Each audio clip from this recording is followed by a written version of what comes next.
Has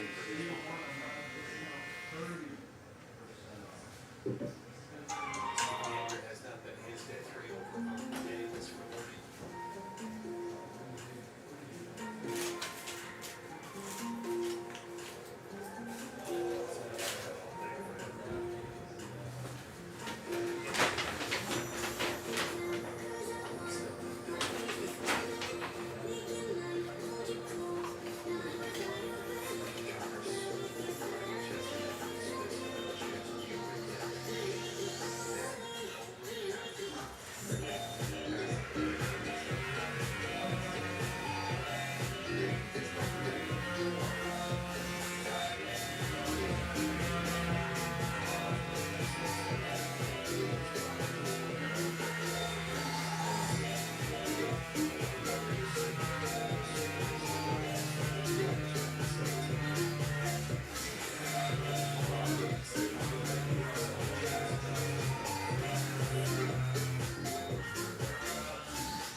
What's up, James?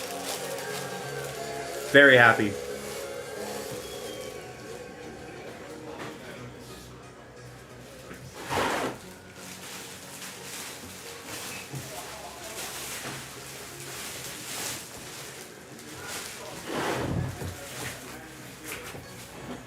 I mean, if we get a healthy Lakers team, healthy LeBron going to the playoffs, who knows? This could be a dangerous team.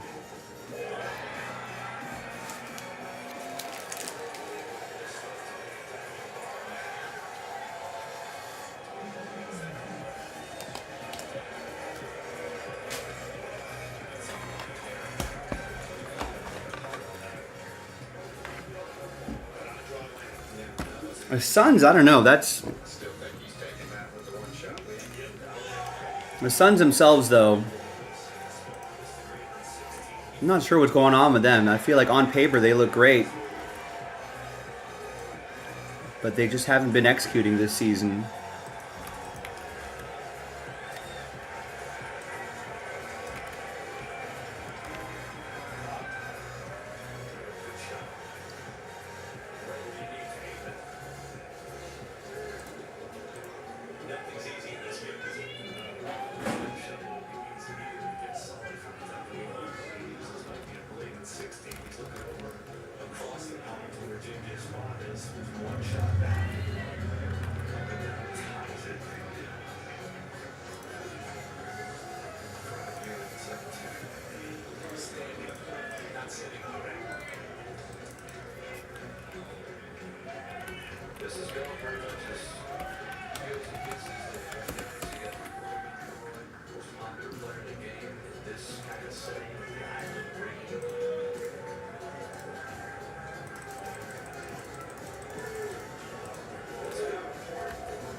Getting back to when he played for, a little bit out of turn on the 11th. I think he's just no match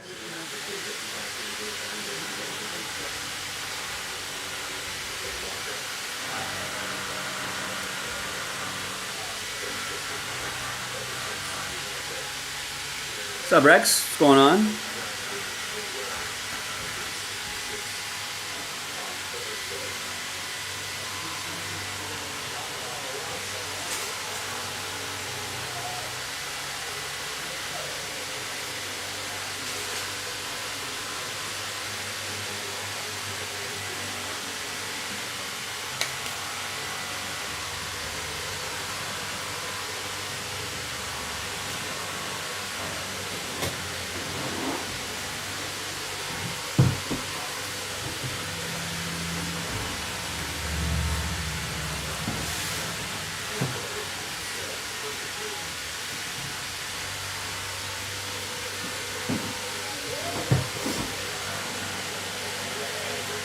Yeah, the weekend was good, all things considered.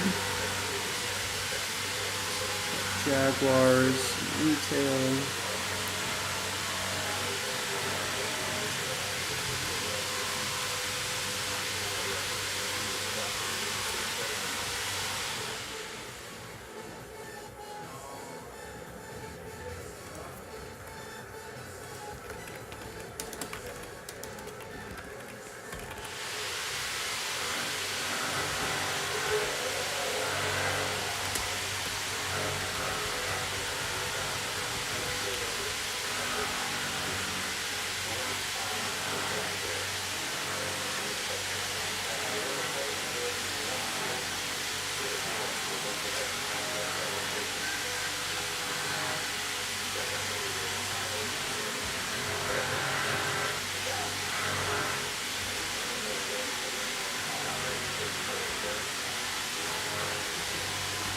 Wow.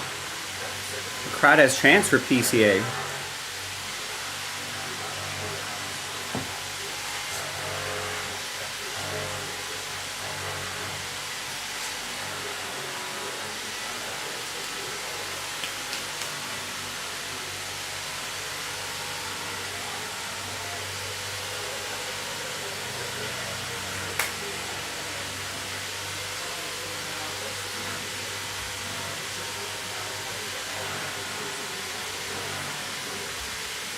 I think if the Japanese fans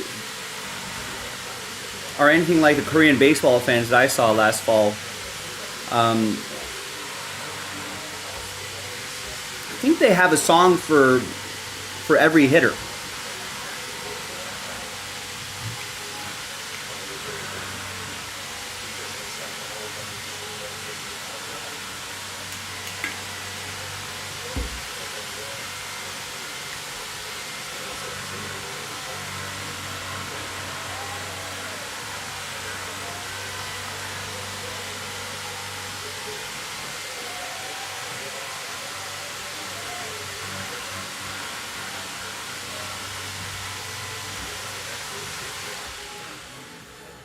Well, I think the Dodgers can afford losses to the Hanshin Tigers, considering they are the World Series champs.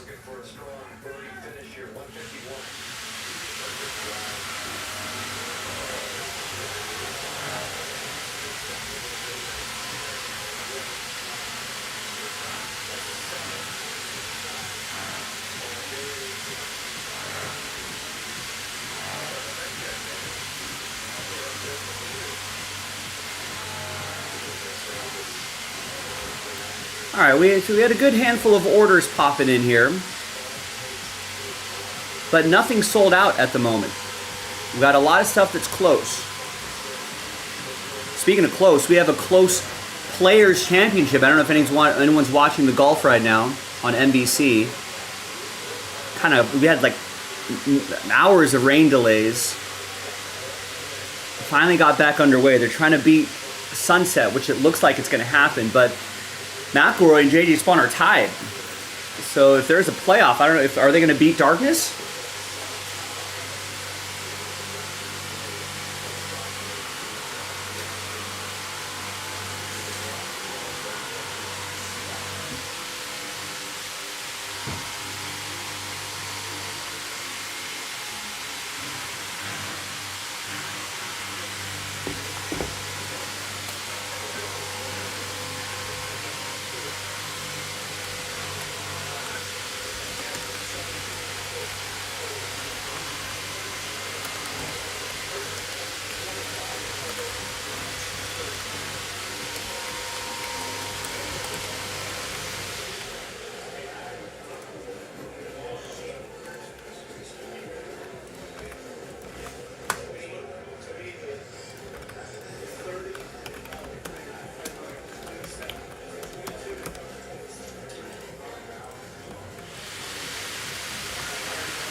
We do have a little construction going on in the background, so apologies for that.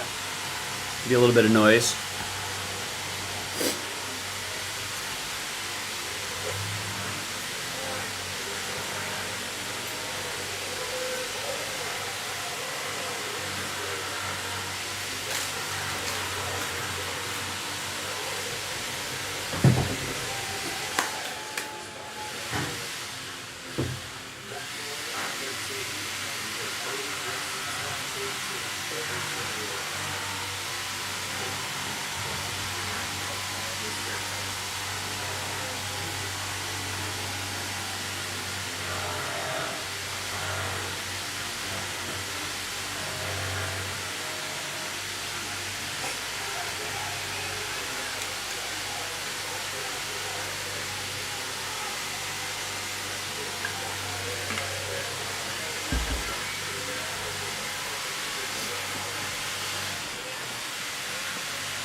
Yeah, Mike is sanding down a new door that we have in the back.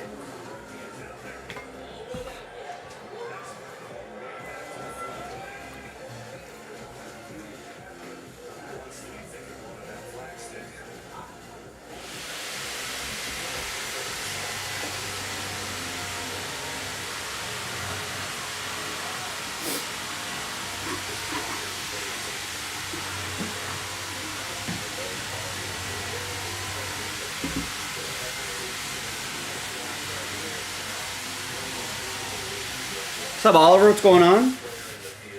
Taking advantage of this huge opportunity, especially if it is a year when only the top 100 at FedEx Cup points will keep their cards. That's down to 125, so gigantic. But calling that stuff at 3 and 17. Can I steal a trash bag? Yeah, go for it. Yeah.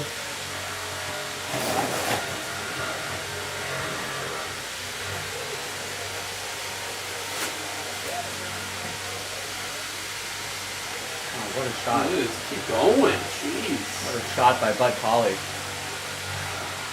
That's right, Oliver. My college, UC San Diego, is in for the first time by winning the Big West.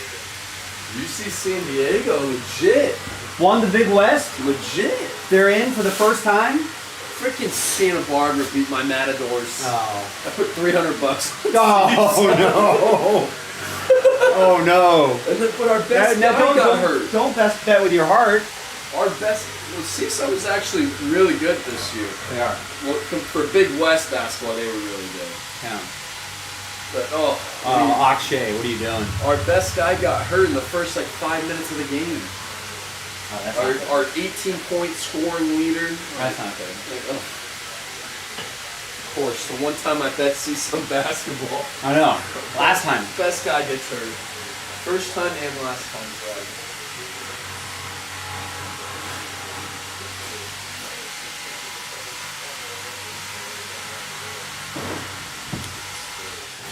Remains the only player to field the birdie 18. 18 putts in the last 9 holes for Batia, who had really improved that part of his game since going to that ball and putter back in the fall of 2023. Are they really? They're the only team with 30 wins? They've got a good combo of they got a good combo of offense and defense from what little I've seen of that team. They've got some decent size.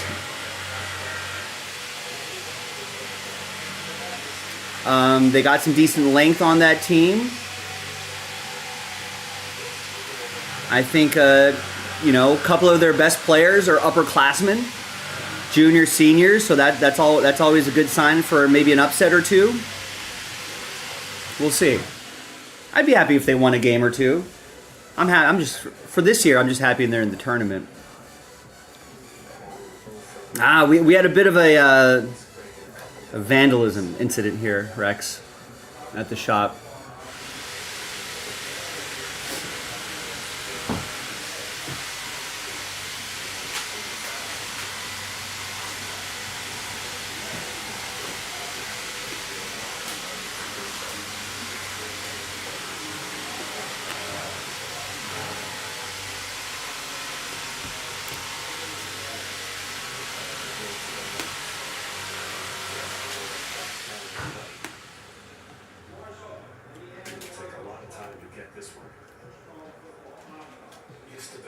here at 17, it's gone awfully quiet.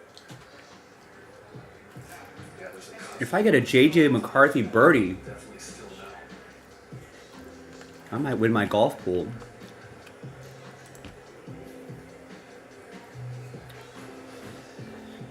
You know, it's mostly cosmetic. It could have been worse. It really just, I mean, the cops are investigating it. They hit another card shop in the area too. It just seemed like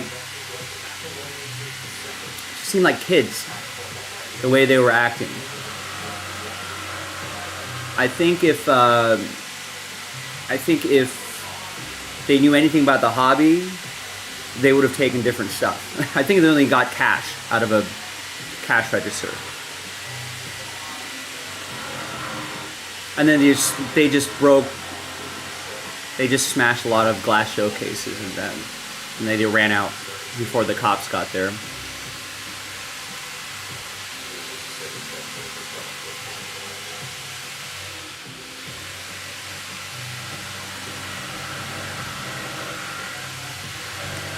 Not as of now, but I mean, there's video camera footage. The alarm went off. The cops came in with guns drawn. Can you imagine getting shot just because you were just vandalizing?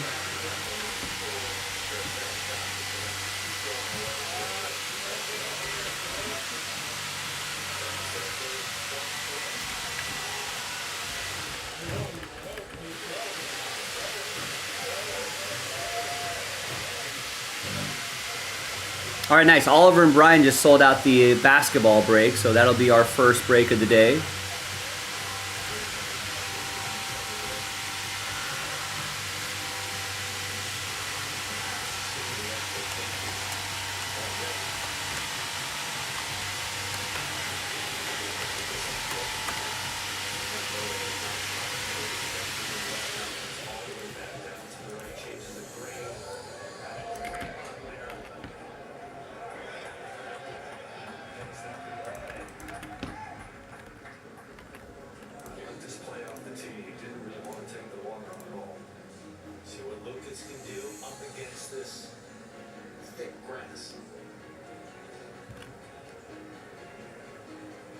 Looks like I've got another triple case loaded up.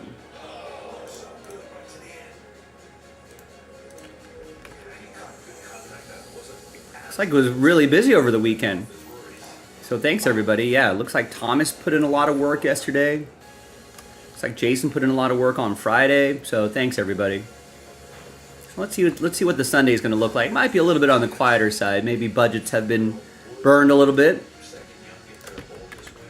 But you never know. The days where I think, hey, it might be a little slow today, ends up being the busiest of days.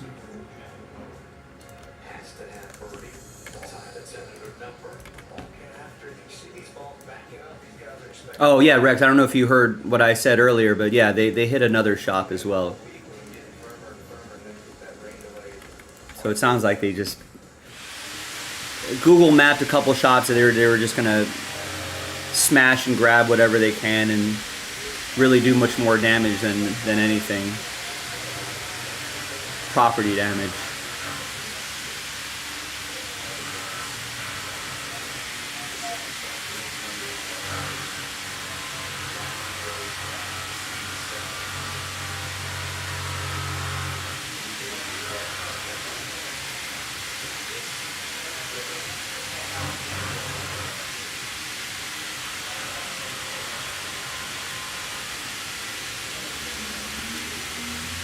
Yeah, I mean, there are car shops that probably get broken into every day, Rex, to be honest with you.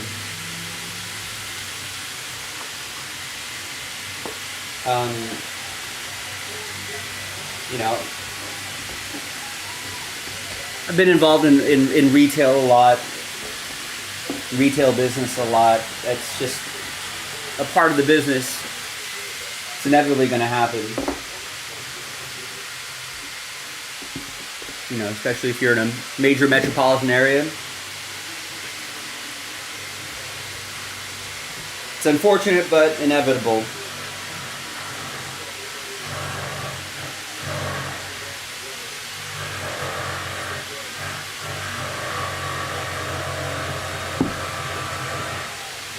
Yeah, apparently, according to the video, the cops are here. Like they left maybe a minute or two before the cops arrived.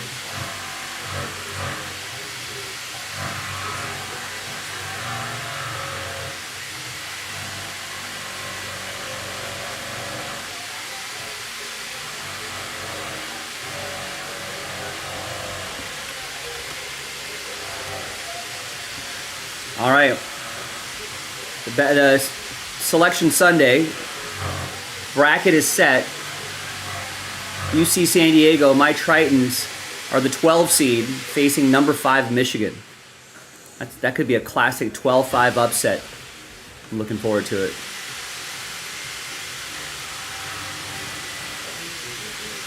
I think I got this set up here.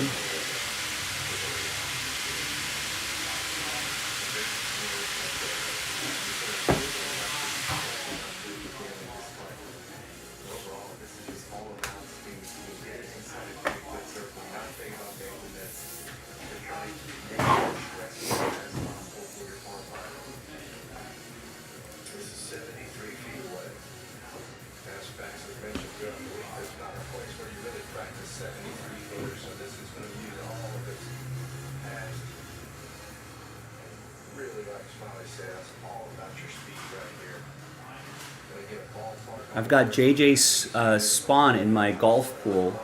I could use a miss from Rory here. I could use a bogey from Rory, as much as I like Rory McIlroy.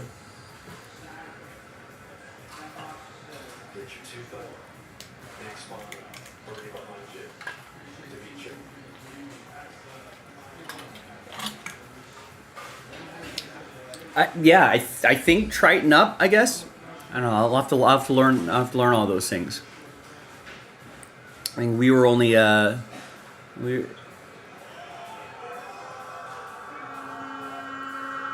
he missed it wide.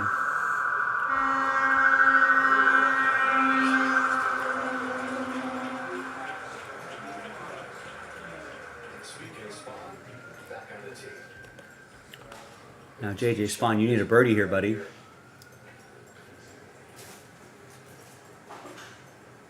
Nice and easy. That's a good shot. Turn. Ooh. Just in the pine straw.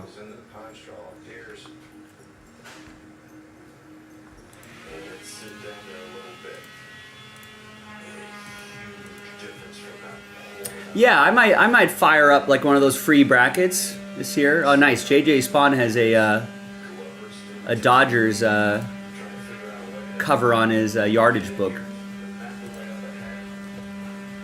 Hi everyone, Joe for JaspysCaseBreaks.com coming at you with a 2-box break of 2025 Under Wraps autographed basketballs. Random team number 11. As you know, excellent checklist here. Giving away some spots here as well. So, big thanks to this group for making it happen. Top 4 after our first dice roll are going to get extra spots. Top 4 after 4 and a 4. 8 the hard way. 2, 3, 4, 5, 6, 7, and 8th and final time. Eugene, Brian, and Eugene. Look at that. 3 of the 4 spots for Eugene. Extra spots going your way. Congrats. Apologies for the construction sound on in the background. Alright, there we go. Got everybody's names now. Let me randomize you a team. Our second dice roll. Let's roll it, randomize it. 3 and a 2. 5 times for names and teams. 1, 2, 3, 4, and 5.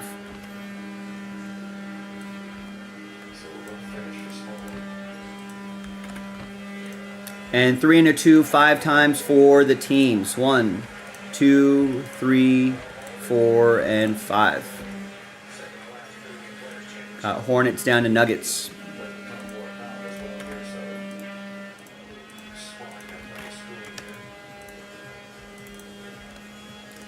Alright, there's the first half of the list right there. And there's the second half of the list right over there. I guess I'll read these off. Brian with the Hornets, Justin with the Sixers, Eugene with the Suns, George with the Spurs, Kyle with the Celtics, Justin, Magic, and Heat. Oliver, you got the Trailblazers, Josh with the Knicks, Eugene with the Wizards, and the Bucks. Wizards, Cavs, Bucks, George with the Raptors, Brian with the Hawks, George with the Pelicans, Eugene, Thunder, Rockets, Grizz, George with the Timberwolves, Brian with the Bulls, Frank with the Clippers, Brian Watford with the Warriors, Eugene with the Kings, Brian W with the Pacers, George, Jazz, and Mavs, Eugene with the Pistons, Brian F with the Nets, Eugene with my Lakers, and Brian F with the Denver Nuggets.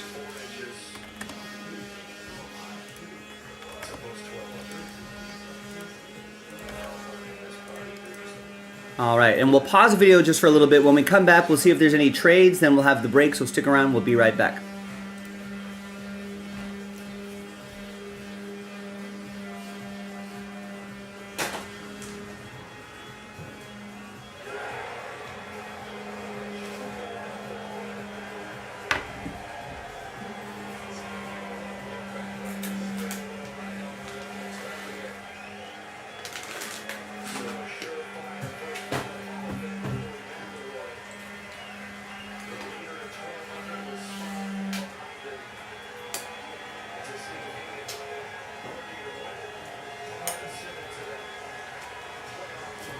Could be a playoff.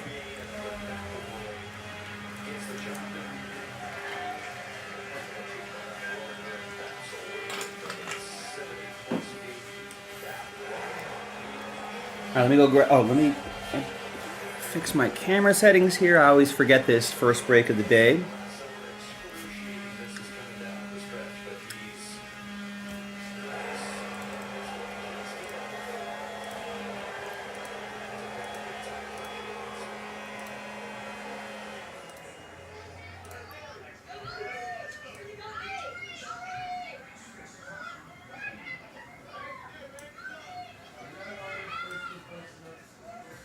So back in the fairway, Carly about to get in here with a second.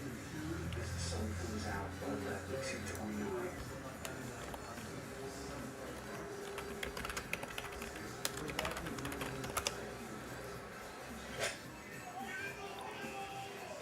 Going towards the right center of the green.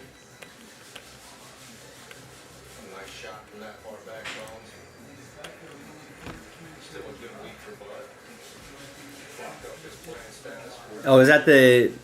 That might just be the university motto, but yeah, maybe usually those don't match the sports mottos. Butler is next. Has to hold it out with McElroy at 12 under.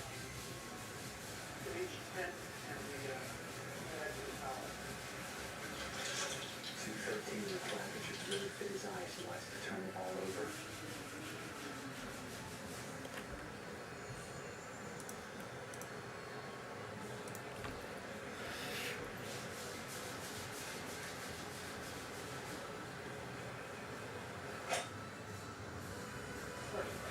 Also towards the right center. Very softly with that upset. Just going to feed back away from the ball.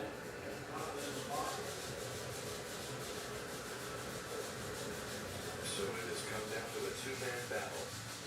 McElroy is fine. Bones without the line. The line is good. He's going to be standing on the grass playing off the construct. There's a tree coming that should come to play as long as he cuts it around it. Not having to have his feet on the construct is a huge advantage right here. Threat of slipping.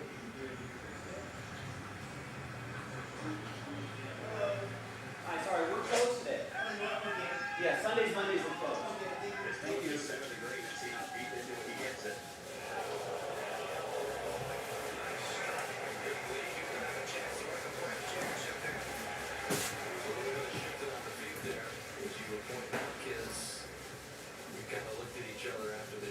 Because I put going backwards in transition right here. Right after I said he had the advantage not being strong, he still slipped off the left first cut. Almost Scheffler-like. Whoa, man. Able to hold on.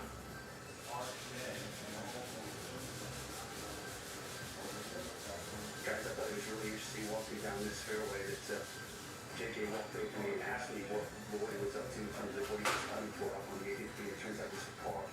JJ's caddy then walked over to him, put his arm on his shoulder, and said, let's stay in the moment. Hard to do when you're this close to one putt that can put away a Players' Championship. And Rory McIlroy has been scoring, watching Spawn's approach in there. Wondering if Spawn will end it tonight or if we'll go to that playoff.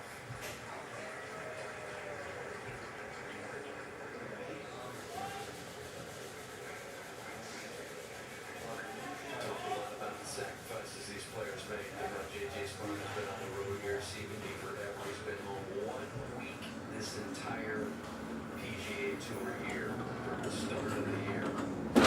So it's good little finish. This is, we got the 2 kids at home. He says, when are you going to be home? He says, really? We'll be home for the Players' Championship trophy.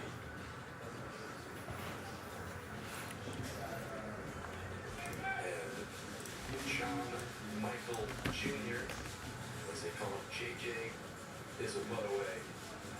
That could put away a spectacular week.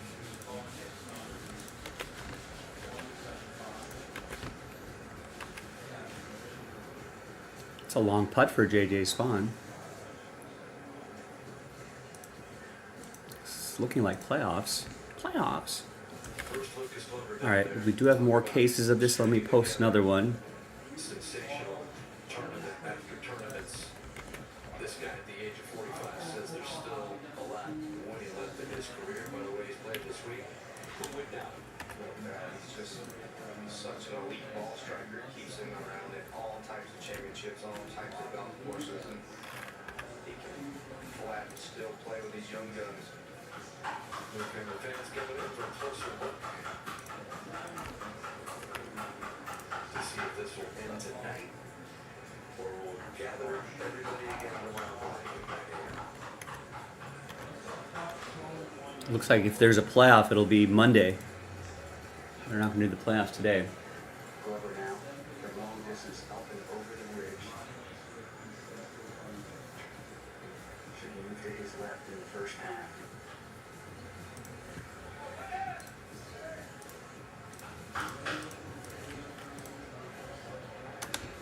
Hard to get it there. Traffic on the right, definitely trying to come back to the right. It's so difficult from down there to hit hard enough. 552nd career PGA Tour start for Glover.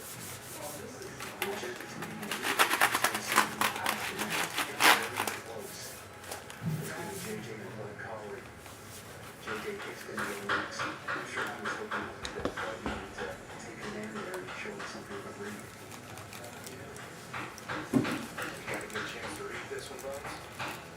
Really get behind it without getting the JJ's weight. Certainly do the left first half. The question is, is it straight now, boy?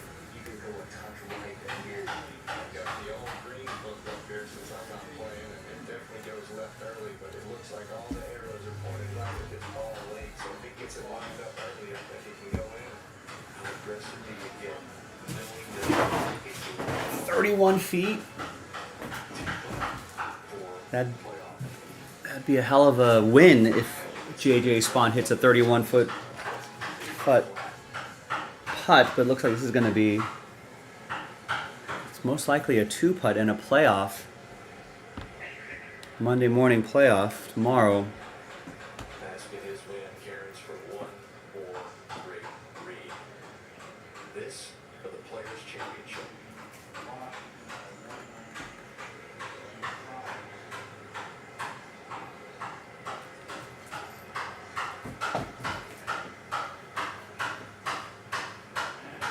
Birdie and the win.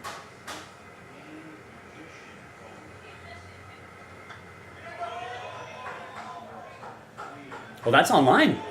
That's online. Oh my God, it's like 3 inches short. That close to the win. That close to just the second birdie of the day here. But we've seen some wild stuff happen on this week. Wow, that's super close. We could live out last year. That just It's not even a. I mean, it's within like the putter club face. That's just how close that was. Oof.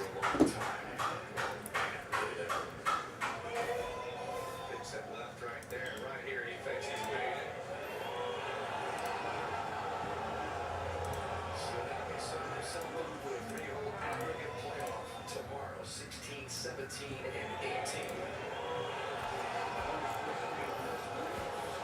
In 10 years here.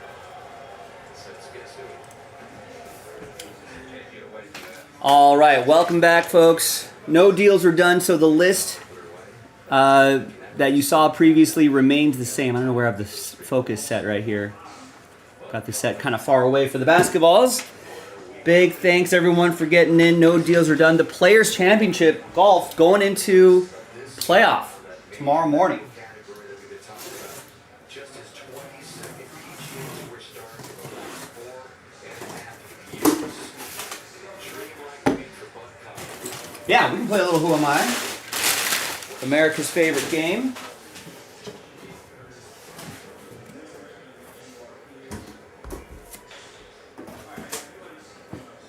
I grew up here. Hard to put it into words what this week in Palm Beach has meant to him. Tomorrow, stroke here for Lucas Glover to get in at 10 under. And then Tyler with Tia, with Bogey.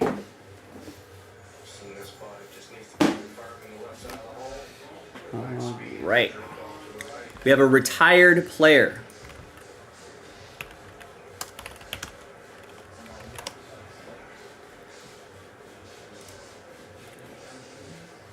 A retired player. Try not to give too much away too early. Big FedEx Cup points his way. Retired center. Who knows, maybe Lucas will be on that team. Currently 62 years old. 7 feet 255. A former #1 overall pick. Played for 2 teams my entire career. A 2-time NBA champion. A 2-time NBA Finals MVP. An NBA Most Valuable Player. A 12-time NBA All-Star. 6-time All-NBA First Team. A bunch of second teams, third teams. 2-time Defensive Player of the Year. 5-time NBA All-Defensive First Team. A 2-time rebounding leader. 3-time blocks leader. Part of the 50th and 75th anniversary team. An NCAA Final Four Most Outstanding Player. NCAA rebound leader. And finished my career with 21.8 points a game, 11.1 rebounds a game, 3 blocks a game, 3.1 blocks a game. Obviously a Hall of Famer, gold medalist.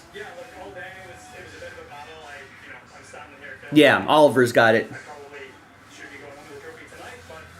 Hakeem the Dream Olajuwon.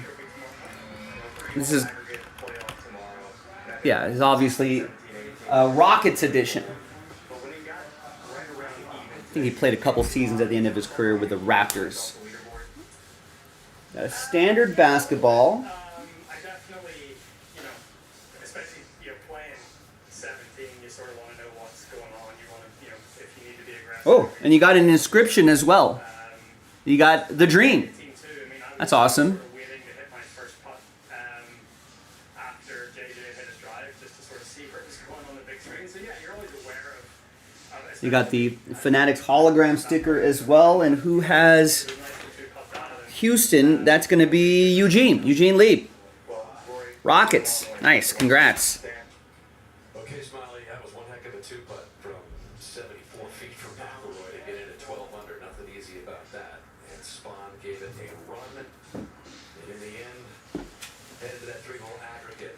So we get a chance to see those incredible holes down the stretch, 16, 17, and 18 tomorrow morning to see if we can settle after that.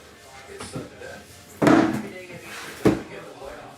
Tomorrow between Rory McIlroy, who goes for PGA Tour win number 28, his second player's title, and JJ Spawn, who we will hear from when we come back, looking for career win number 2.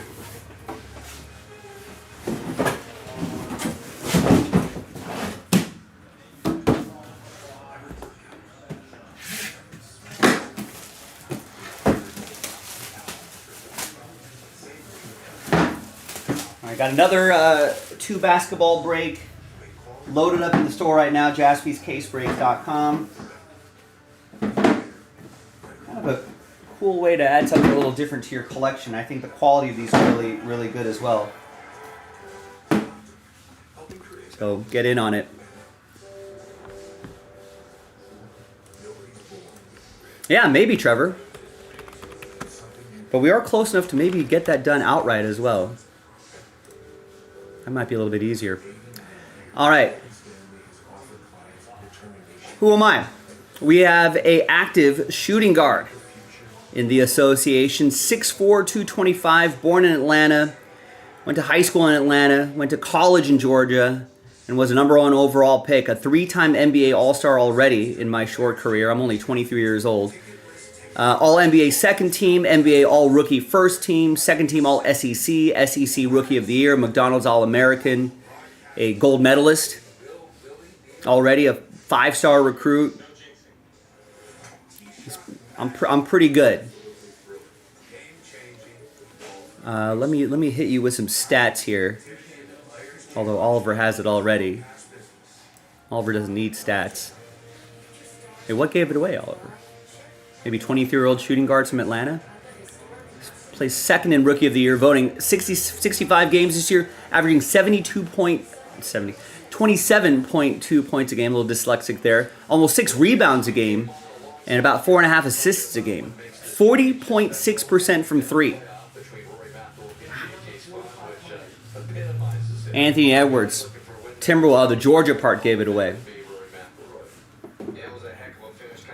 And he's having a really great season again, proving to be just an excellent scorer. Decent number of rebounds as well, almost 6 a game this year. Take that from my shooting guard.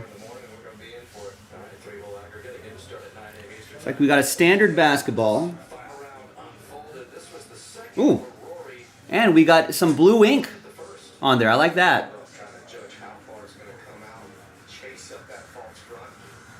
It like matches that Timberwolves color. It might be a little Timberwolvesy on the color. There's the Fanatic sticker right there. Yeah, standard basketball, but you got some different ink on there, which is awesome. Who has Minnesota? That's going to be for George. There you go. Congrats, George. Nice Anthony Edwards. The Hakeem was awesome as well. So that's the kind of quality you can see in these basketball breaks. So get into the next one on JaspysCaseBreaks.com. I'm Joe. I'll see you next time for the next one. Bye-bye. There you go. Nice.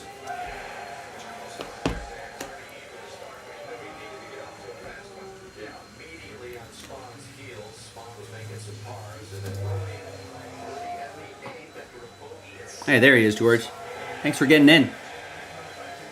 I know it's only 2 hits in this break, ladies and gentlemen, but I think it's only $30 a spot. It might be worth a spot or two and see if you can stumble into a basketball. Full size, officially licensed. You know, a pretty tight checklist, so a relatively small checklist and a quality checklist at that.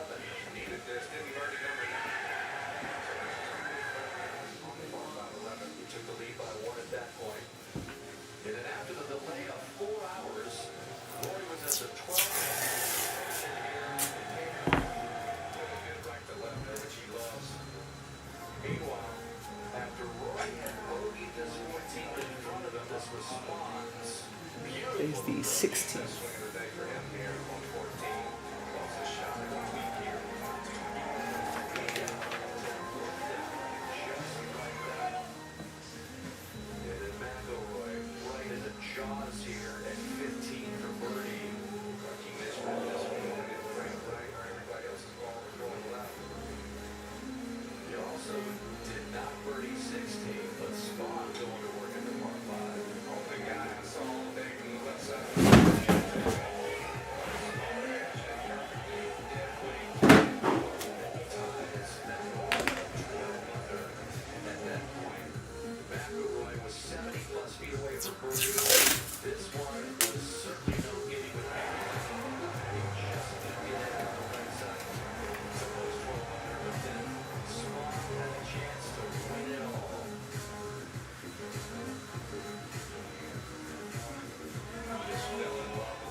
Yeah, I was watching the entire time. This is a course where decision making is a huge process on putting together a round, so I kind of had to know what I had to know what I had to do based on what he was doing. And, you know, I wasn't in a position where I could have made any mistakes, and I was making mistakes, but you know, ended up kind of grinding it out, and you know, got another chance tomorrow. Number 5, we'll see you at 9 a.m. Back to you, Dan. 9 a.m. playoff. That means 6 a.m. on the West Coast. I'm not sure if I'm going to be up that early for that. Although I might have to be. And of course, you've been a part of this with your guy. I'm not going to mention Ricky Fowler's name, but you got to get the better of you. But we've got another Monday playoff here at the Players. We got through this weather system. And Kevin Kisner just getting killed. The mindset going into tomorrow morning, you got JJ Sprague, the huge underdog, now toe-to-toe with McElroy. Which all you're trying to do is focus on that first tee shot on 16 and getting the fairway so you know it's a birdie opportunity, and then it's game on when you get to 17T. So we'll see McElroy and Sprague go at it again tomorrow. Lucas Glover, that time for third with the Tia and Tom. All right, so welcome everybody. Happy Sunday. Thanks everyone for getting in on the action. If you haven't done so already, sign up for our text messages. I'm about to drop that information in the chat right there. Last week, you missed a discount code. We sent out a discount code last week that a lot of people took advantage of. So be sure to take care of that. Subscribe to our YouTube channel as well. So hit that subscribe button. I think that helps the algorithm, gets a couple more extra eyeballs on our stream, which we would always enjoy. Now let's see what we have on the website today. JaspysCaseBreaks.com. That's where you can get your teams, your spots to join our group breaks today. We've got another mystery crate, number 15. Looks like we're chasing a $2,000 Shohei 1/1 white whale. That's not so bad. It's a big price point, but you know, we're also chasing a big card in there as well. It's only 10 cards and there were 10 items in there. I guess other stuff can be included. But 10 items in there. Listen, floor, we're telling you what the floor is going to be. We're telling you what the ceiling is going to be. Some stuff's going to be around this price point. Some stuff's going to be around this price point. And there will be one big thing at that price point right there. Now, when we build these crates out, we do our best where maybe that, that floor card does have the possibility of becoming a bigger card. For example, one of our floor cards, when I did a crate last week, I think was a Lawrence Butler, Bowman first autograph PSA 10. Right now, at the moment, I don't think that's more than like a $150 card, but he's a big prospect that does have the potential to grow in value as well. So a lot of solid stuff there. We've done a lot of these. You can always go back and watch the videos, and you can always see, you can play along, be like, all right, this was the price point of that mystery crate. Here's what popped. Let's get an idea of what, if that's worth it for me or not. Worth it for some, not worth it for others. But for those of you who enjoy the mystery crates, you know what you can get.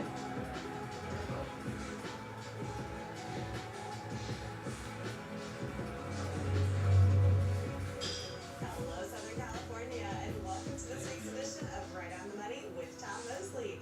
All right, so what do we got on television here? I guess we can do a little bracketology.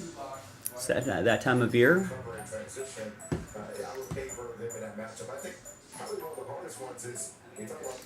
All right, so once again, here's what we have on the site today. Let's just do a quick run through on what we can do today.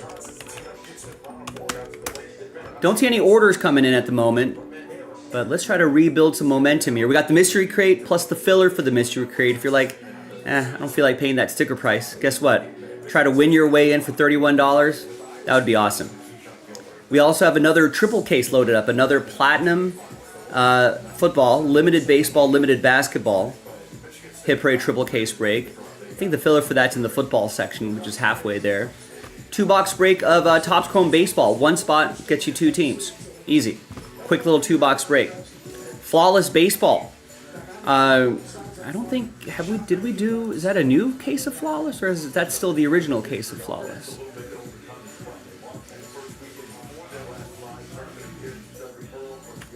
Yeah, I think that's the case that we initially posted last week. So let's work on that. That would be a fun one to do. We got the second half of the case for Tier 1 baseball. If we can get a couple more teams knocked out, maybe like the $20 Marlins and the $20 Rays, that random number block would end up being not very expensive at all. You know, we'd probably be able to move that pretty quickly. We've got a Leaf Ultimate Sports back on the menu. I know people like that. So Leaf Ultimate Multisport is back. We got Illusions down to 5. Could we do this straight up? I mean, it's possible. We got the Falcons for $100, Jaguars $50, Chargers $50, Patriots $70, Commanders $130.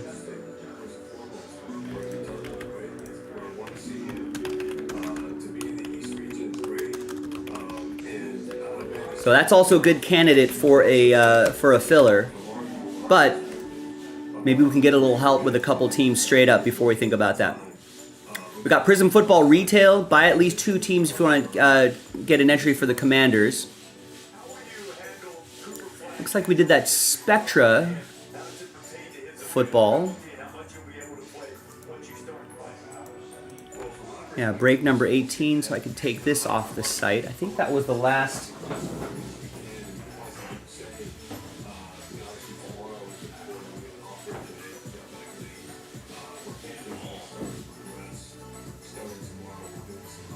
No, I think we've got 2 more boxes of Spectra loaded up, right?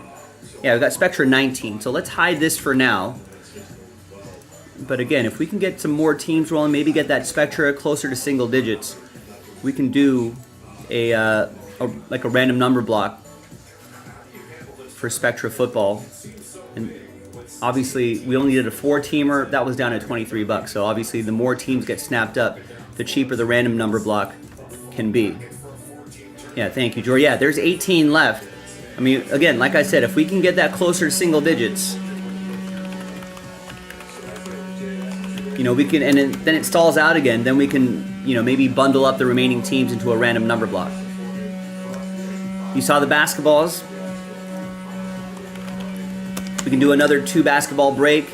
The Hit Parade triple case break does include a case of limited basketball. Mystery Crate could include basketball. I don't know if it does or not, but it's a multi-sport. It is a possibility. So is Leaf Ultimate. That's also a multi-sport, so basketball is a possibility inside there as well. Closest to filling would be the Illusions. There's only 5 left, no fillers.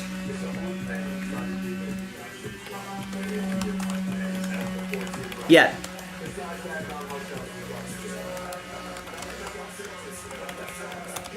This could be an easy one just to sell out straight up. And that looks like the final 4 boxes of that case that we popped open the other week.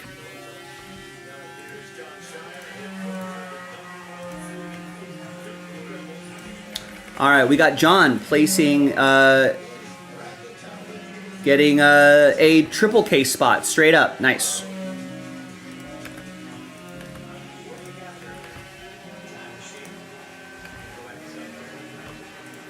So if we want to work on that,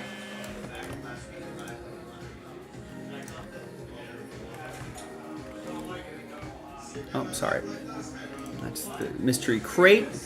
John got into the Hit Parade triple case, and the filler for that is in the football section. That's a Score Blaster box.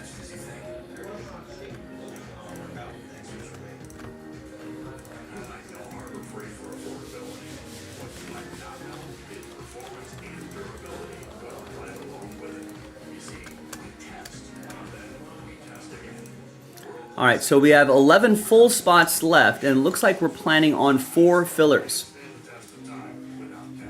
So we got a little work to do on that. But we can't get to the last spot until we get to the next spot. Yeah, we got a little construction noise happening in the background. Bit of a misunderstanding.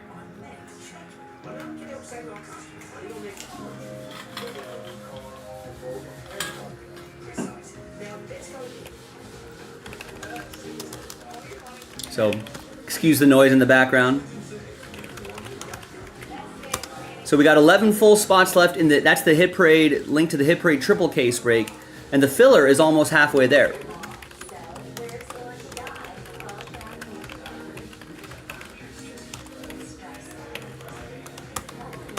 And that's the Score Blaster box.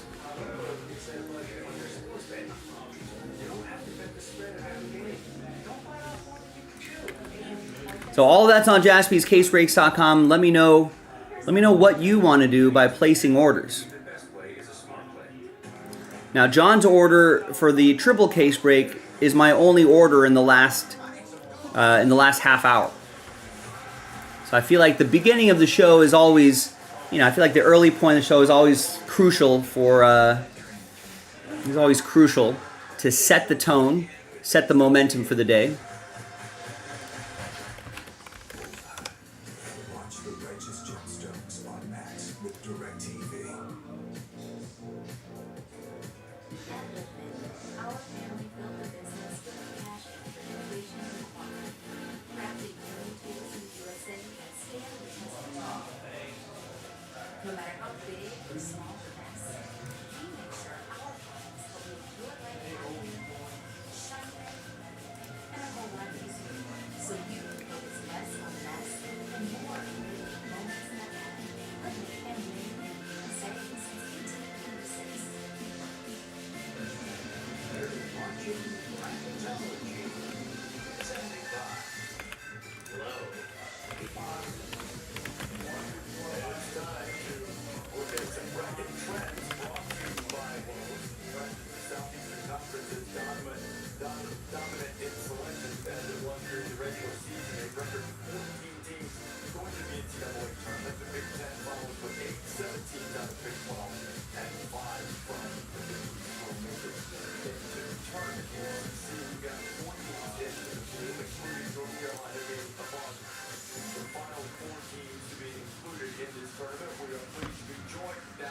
Chairman of the men's tournament selection committee, Bubba Cunningham, and also Keith Gill, who is the vice chair of the men's tournament selection committee. Now, both gentlemen are joining us. Traditionally, we talk to the chair, but one of the issues is North Carolina making the field. Bubba Cunningham is the athletic director at North Carolina. He's not permitted to be part of any of the Carolina discussions. So, Keith, let's start there. Bubba not in the room while you guys were considering the Tar Heels, and according to what we saw, they were the final team. And again, closest to filling would be this: Falcons, $99.99; Jaguars, $49.99; Chargers, $49.99; New England, $69.99; Commanders, $129.99. I'll bet if someone grabs those $50 teams, the $70 Patriots will go fast. I'll bet the $100 Falcons will go twice as fast, and someone will get the Commanders at $130 at that price point if that's just the only team left.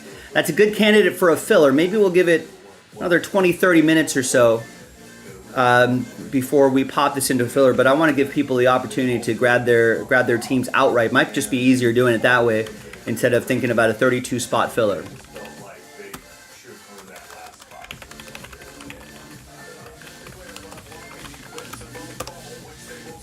We'll also put the bat signal out on X. Maybe get some more eyeballs out there.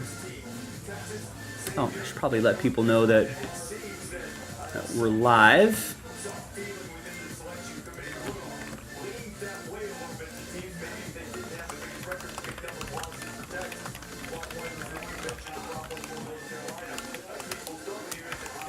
And of course, we got Thomas on Fanatics Live tonight. We got Jason. We got Teddy on Instagram tonight. Clay is out of town. You know, we always talk about the schedule, and obviously North Carolina, that was a really important thing. They went out and played a really strong schedule. And some folks did that. Lots of breaks getting close. Let's break. Some did it from the non-conference, some did it from both. So it's really something that we consider and talk about a lot. It's certainly helpful to get about this. End of the bracket, you had Auburn as the #1 overall seed. They lost 3 of the last 4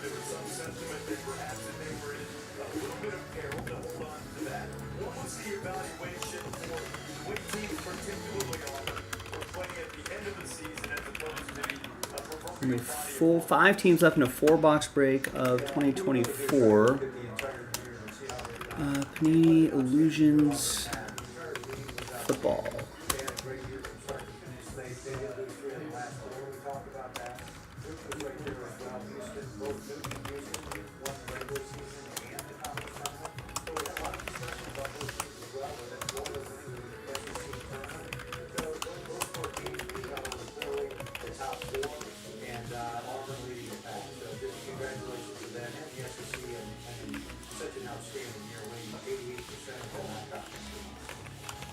That was a big factor for sure. Gentlemen, thank you for joining us. We appreciate all the work you've done and for you answering questions on a couple of delicate topics for both of you here. Brother, thank you very much. I appreciate it. Thank you. Now, if you want to help out in a different way, you can always follow us on X.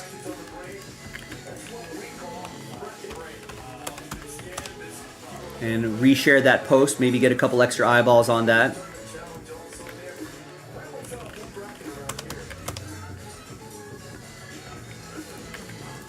And don't forget to subscribe to our channel if you haven't done so already. That helps the YouTube algorithm, I want to say. Every little bit helps. And once again, for the rest of you, Illusions Football. Right there, 5 teams left. We can just do this straight up.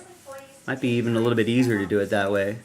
But, you know, if there's no momentum, then we'll have to go with the filler.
They're going to win, Paul.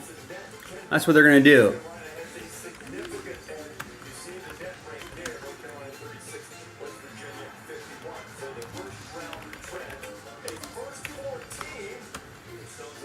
That's a classic That's a classic 12-5 upset.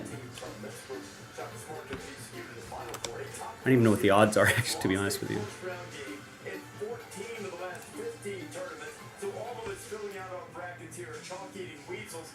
That's actually kind of close. UC San Diego is +2.5. All right, I like those odds. Oliver was saying that that UC San Diego is the only 30-game winner out there.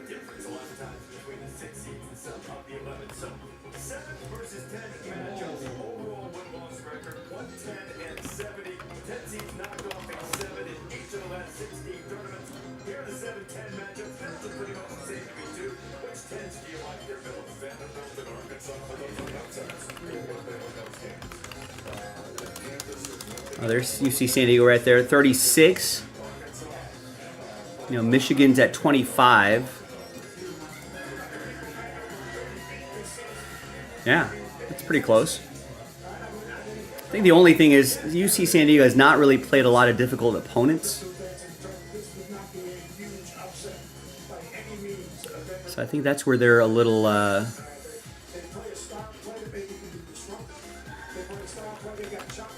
that's where they're a little weak. Yeah, they're kind of...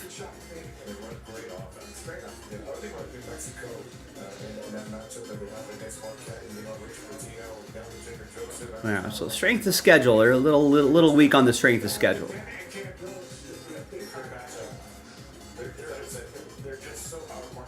Oh, that's... So, that might be a little bit of a...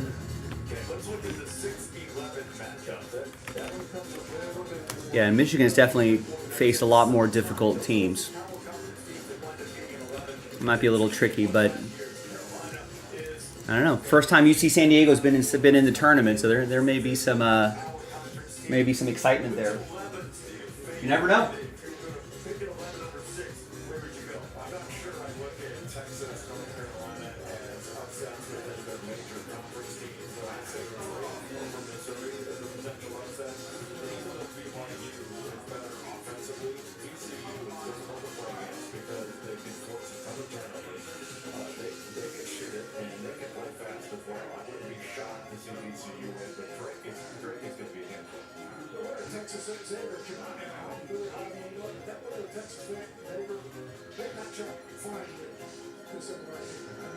Texas has the best player in that game. There's no doubt about it. He's the best player in the game.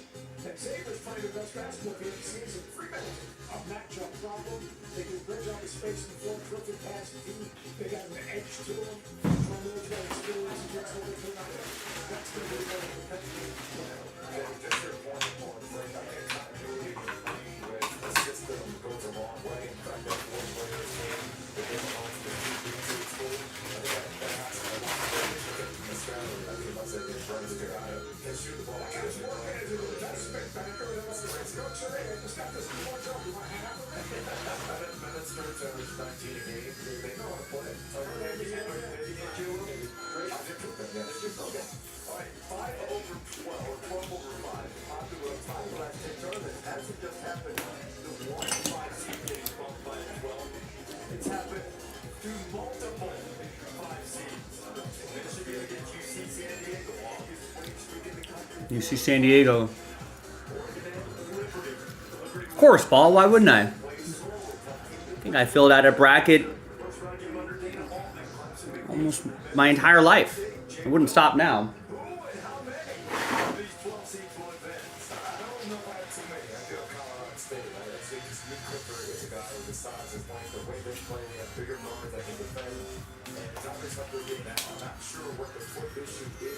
It's like asking me, hey, Joey, are you going to eat today?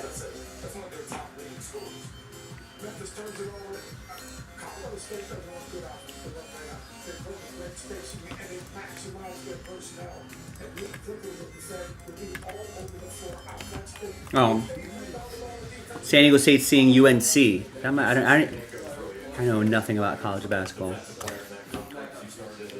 Where are they ranked? We say that. You can say what you said. I would like to say it. You crushed it. Hey, I've only got 10 seconds. Do you have So Ken Palm has North Carolina at 33, No. Any that wouldn't surprise you or be less and there's San Diego State at 46. That's a little bit of a closer match than I thought too. something. I know. Oh, have I?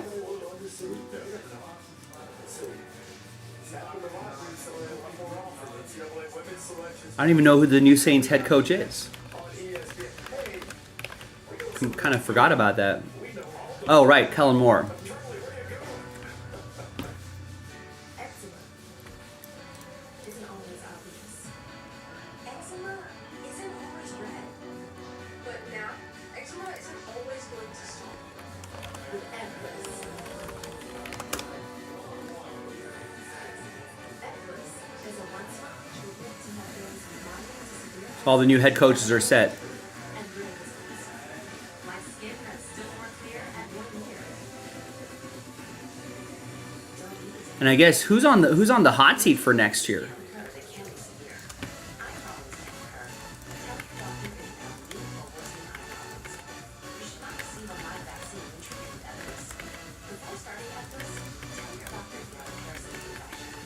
Skin that's still more clear, even at 1 year?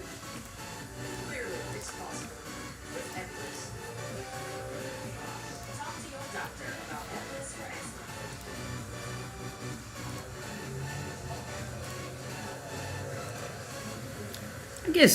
I guess if they wanted to make a change in Carolina, they can move on from Dave Canellis, right? I think Kevin Stefanski's doing an all right job. He's just hasn't been given the tools. I don't think Sean Payton's going in. These guys aren't going anywhere.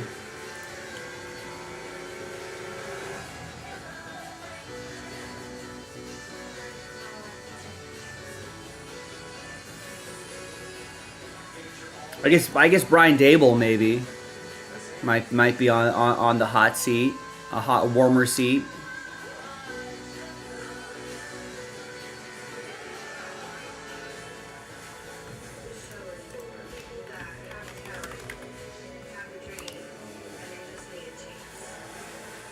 You know, I guess Mike McDonald and the coaching staff, you know, definitely made some changes in their offense with Sam Darnold. So I guess we'll see. Maybe he lives or dies with that choice.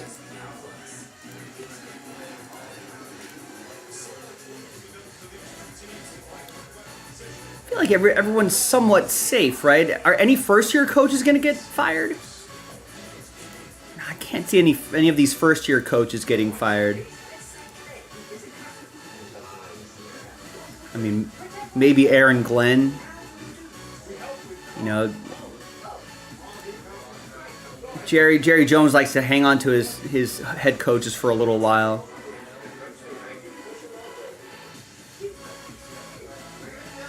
Maybe Liam Cohen could be one. So we'll see. Someone's going to get fired. Someone always gets fired. Has there ever been a season where a coach hasn't been fired in like the last 30 years? Like there has to be at least one in every season, right?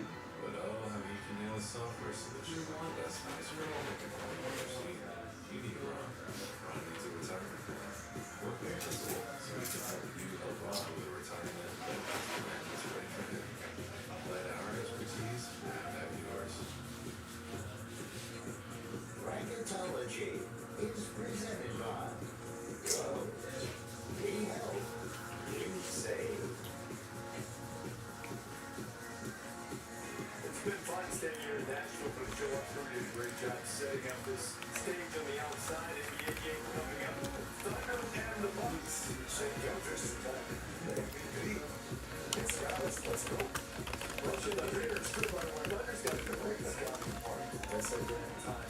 And time to get right. This is what everybody goes away. Everybody can get on the X machine and say, as soon as the game goes wrong, get these knuckleheads on the X. let's go from digital file, final four, championship game, and who wins it all. Fire up on screen. Let's see it. Let's do it. Here we go. Auburn, Michigan. Duke, Alabama, Florida, St. John's, Houston, Tennessee. I think Auburn is able to beat Michigan because their size is Michigan State. So Auburn's able to beat Michigan State because their size is counting. Florida, they outpace Duke and Houston. All right, once again, folks, the closest break to filling would be that Illusions football. If we really don't get a little action on that, I did put the bat signal out on X. Let's see, how long ago was that? About 15 minutes ago? I might give another 15, 30 minutes before we start thinking about a filler. I'm kind of holding out hope that we can just get this knocked out straight up. It'd be a little bit easier that way. 5 spots. 5 left in Illusions. That might be a little more easier to do than... I don't think the filler's going to be super expensive, but it would probably be easier to do it that way instead of moving a 32 spot filler.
Where is this game?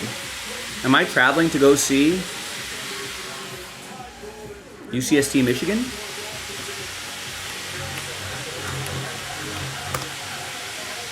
Also, yeah, just remember that anyone dealing with all those crazy storms and tornadoes, hopefully everyone's hanging in there. I know we got a lot of customers out throughout the Midwest, all over the country.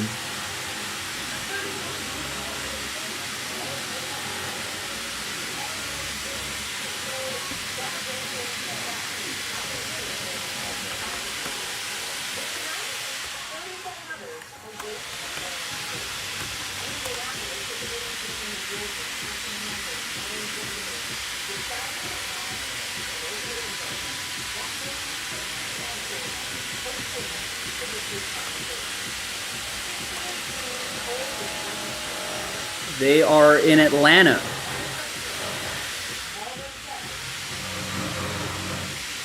Atlanta? Maybe? No, Lexington?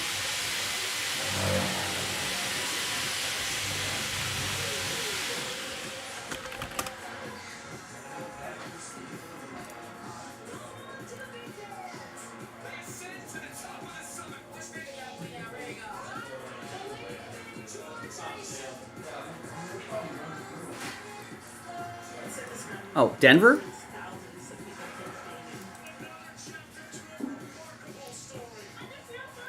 There's no one's going to tell me what day it's going to be. All right, let's try ESPN.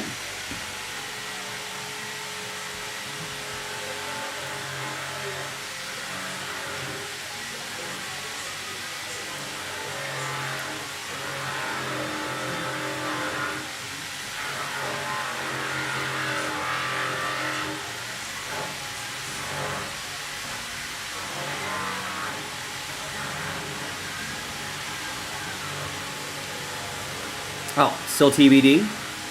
Alright, that's fine. That's fair. But on the 20th?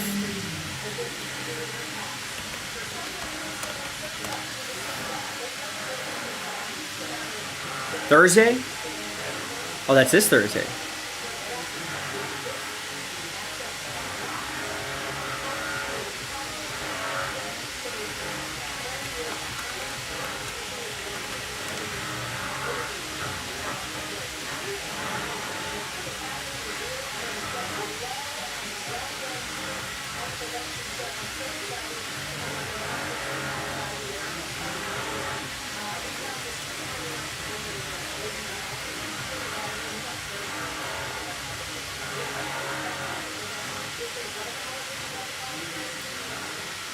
I think it's a little short notice, but I think I'll have to. I mean, if they make it to a Elite Eight, then I might have to figure something out.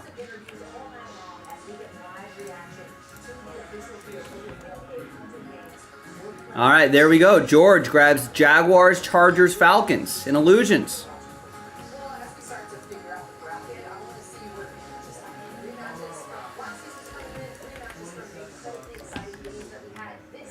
Nice. And John picks up the Commanders. All we need is the Patriots, and then we are in Breaksville.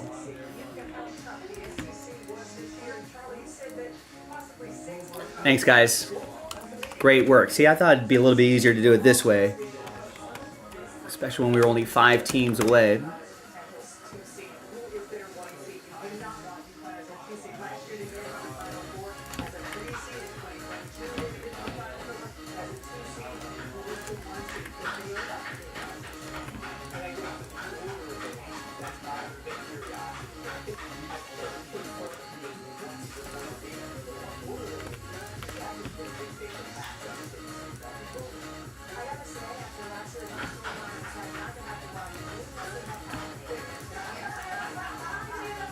All right, now we just need to move the Patriots, and then we are in Breaksville.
Should be sold out? All right, nice. I'm just getting some supplies squared away.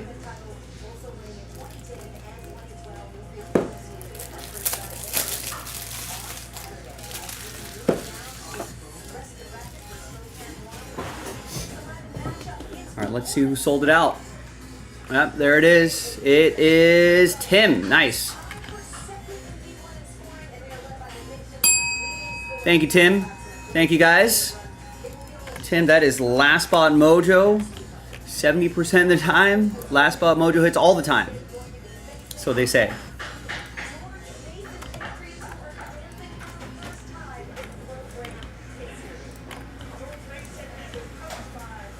I think that's really all the supplies I need. I can just wing it the rest of the way.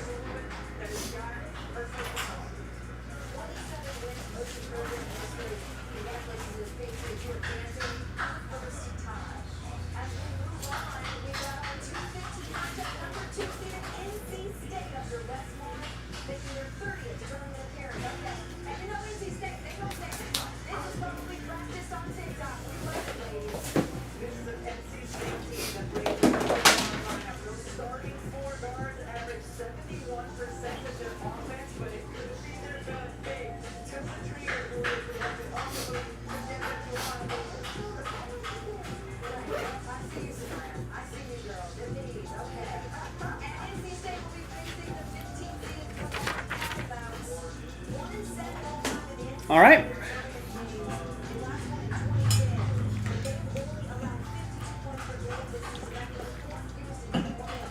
All right, here we go, boys and girls.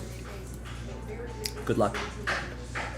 Hi, everyone. Happy Sunday. I'm Joe for JaspysCaseBreaks.com, and we got 2024 Illusions football done. 4-box, pick your team 4, all card chip. A lot of fun stuff here. The final 4 boxes of the case. Very big thanks to this group for filling it up on a Sunday. Thanks for spending a bit of your Sunday with me. We sold this out straight up. No fillers. Love that. Tim ended up getting Last Spot Mojo. So thanks, everybody. John and George helping recently, too. As well, getting some big teams knocked out. Thanks, everybody, from spot 1 to spot 32. Appreciate it. I don't think we have any more illusions to post. I'll double check. I think this might be it. But appreciate everybody working through all these illusions with us. Plenty of other football on the site, though, right? What do we got on the? What else do we have on JaspysCaseBreaks.com as I'm ripping opening specs? We got a Hit Parade triple case break, another version of that. That includes a box of, or a case of Platinum, Hit Parade Platinum football. The Score Blaster box is your filler for that break. The Mystery Crate could have some football in there. 2 boxes of Spectra football. That's about halfway there. If we can get a little bit closer to single digits tonight, we can bundle up the remaining team into a random number block. Leaf Ultimate Sports could include football as well. That's a multi-sport break. And then we've got a 10-box half-case break of 2024 Panini Prism Football Retail Edition. So all retail edition. Buy at least 2 teams. You got a shot at the Commanders. You'll get an entry for the Commanders. All right. Now let's see what we got in here. Yeah, that Spectra would be a fun one to do. Here's an instant impact. Caleb Williams. Bears. Air clicks.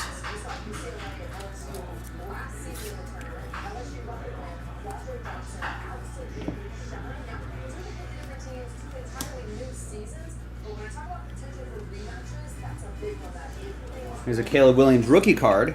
Nice.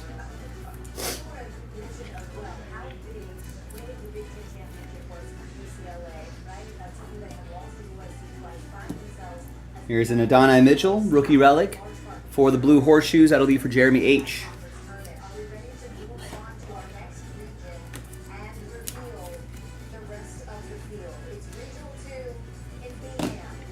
And there's Josh Jacobs, Illusionist, 164 out of 399 for the Packers. Adam with Green Bay.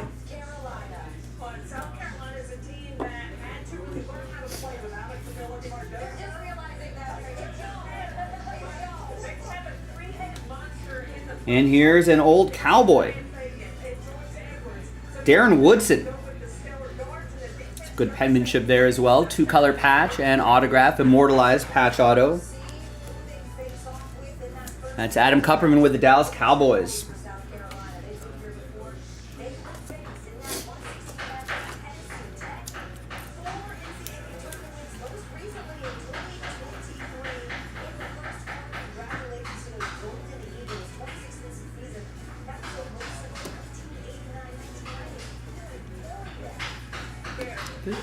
What's any football headlines happening here? No, they were working on a Brock Purdy extension. I'm not sure if that got done yet. There's Derek Carr. It's $249.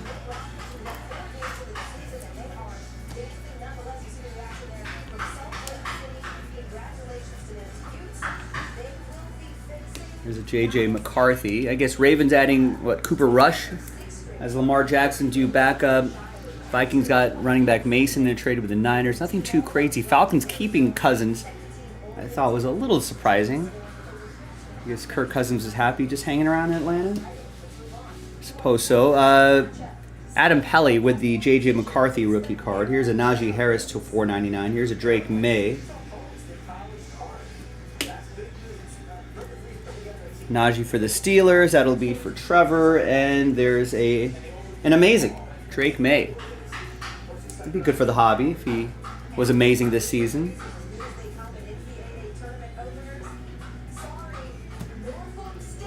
DJ Moore to $249. Eric and the Bears. We got a Shining Stars JJ McCarthy, not numbered, for Adam Pelly and the Vikings. I guess TBD on whether we're going to see JJ McCarthy as QB1 or someone else. Here's a Jaden Daniels rookie card. It'll be for John and the Commanders.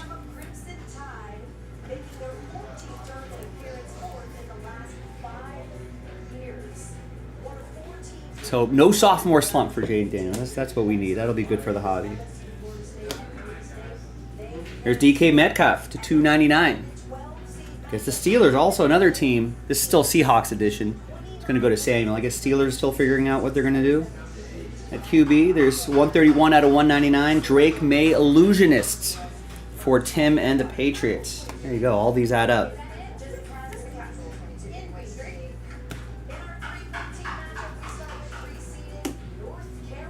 And Bucky Irving to $3.99. That's for Eric Clicks and the Buccaneers. Jalen Hurts. His Minshew got picked up somewhere else. And we got rookie endorsements autograph. Jordan Travis. 142 out of 199. That's Adam Kupperman with his Jets.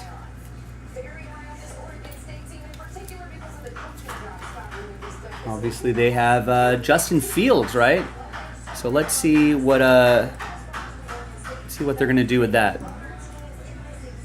Gave him a few years. Jordan Travis will back up, I would imagine. Here's Tyreek Hill, 49 at $2.99. Clutch. I know Adam's a Jets fan, but I don't know if he's checked in just yet. I haven't been able to get his full thoughts on Justin Fields. Here's Blake Corum, rookie auto for the Rams. What's everyone else think? How do we think Justin Fields is going to do? He's got some weapons around him, actually. Offensive weapons around him.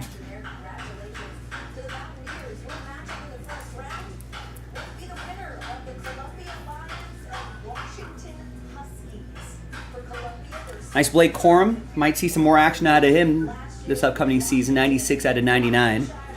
Rams, Coppola with the Rams, as the Rams sort of retool their team a little bit. All right, that was box one. Here's box two. I don't think anything sold out after this, so we're gonna take our time with this break. Yeah, no. Sometimes it's nice to do that. A lot of times we rush our way through all of these products and never get to really appreciate them on camera. John's a Fields fan. Hope he does well. I do too. I mean, he started off, I feel like, Russell Wilson was a little injured at the beginning of last season with the Steelers, but I forget who the opponents were, but I think Justin Fields had a decent record in like his 5-6 starts. And then they just decided to go with, Russell Wilson instead. Maybe for that team, maybe Wilson was better for that team, but I don't know. You give Justin Fields some weapons. He doesn't have to feel like he has to do a lot of things himself. I think they got a decent running back room out there. It's going to have Garrett Wilson to throw to. That's got to be nice.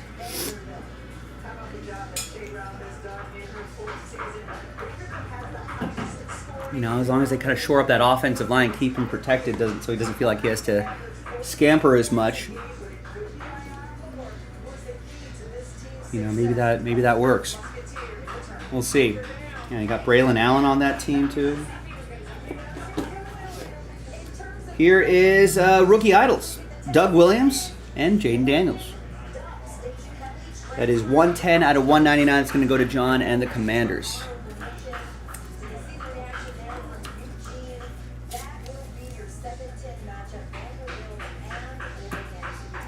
Here is Abracadabra, Justin Jefferson to 299. That'll be for Adam Pelly and the Vikings. Got another Jaden Daniels rookie card.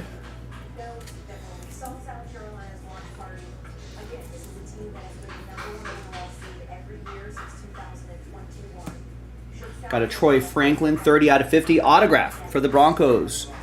Richard Hastings with my rivals, Denver.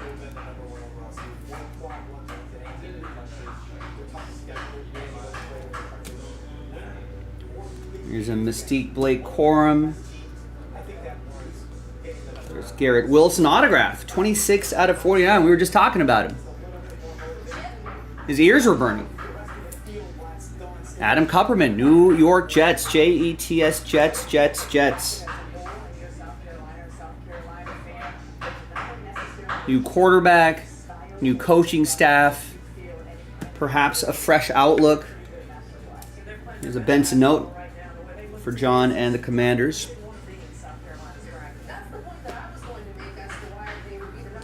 Here is an illusionist, Caleb Williams. In that pattern, I don't know what that's called, but that's a nice looking one. Eric Klicks and the Bears. Definitely a different parallel. It's a cool looking card.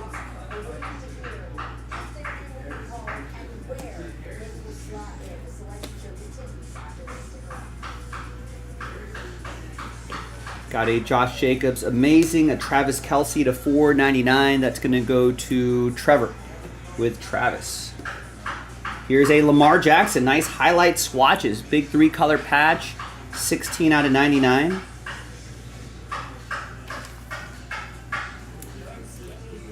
That will be for Aaron and his Baltimore Ravens.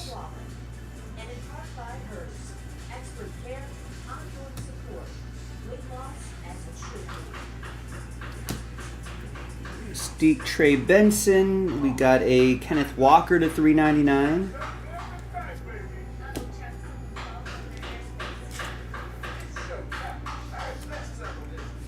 Here's a Game Magicians, Dak Prescott, not numbered. There's a dual player card here. We'll do left-right randomizers on that. That's a 33. Where's Aaron Rodgers go? Is he holding some teams hostage? 32 out of 99. That is Nico Collins. Are teams actually waiting on what Aaron Rodgers is going to end up deciding? Maybe they are. Derrick Henry. Here's a Keon Coleman to 199, rookie autograph, rookie vision autograph for Coppola and the Bills. Buffalo!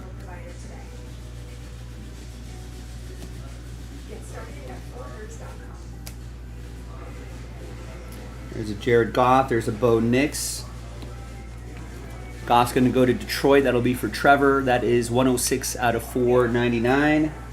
And the Bo Nix will go to Richard and Denver. Yeah, AFC West has quite the group of coaches. and some quarterbacks in that division.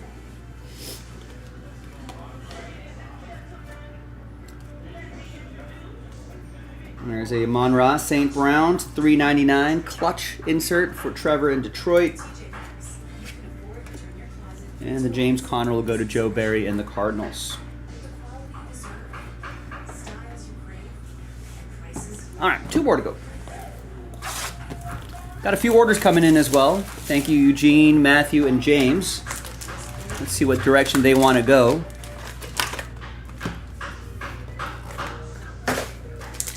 Go through their order. Listen, now's a good time to place your orders. We've got about another 10-15 minutes left in this break.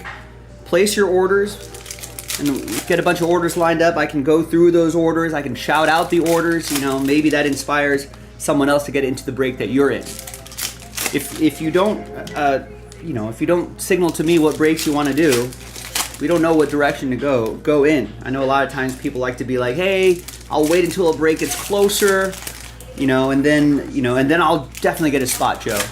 I get that feedback a lot, but a break would never get close if everyone thought that way. If everyone was thinking, I'll wait until a break gets closer, a break would never get closer. So,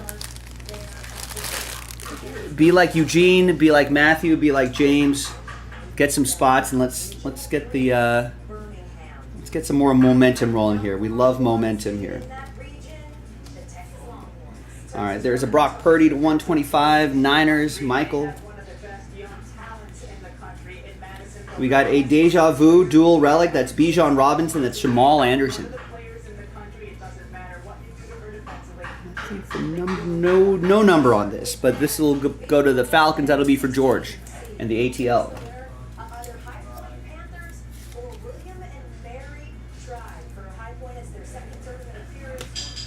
Here's a Chris Olave to $4.99. Adam K and the Saints.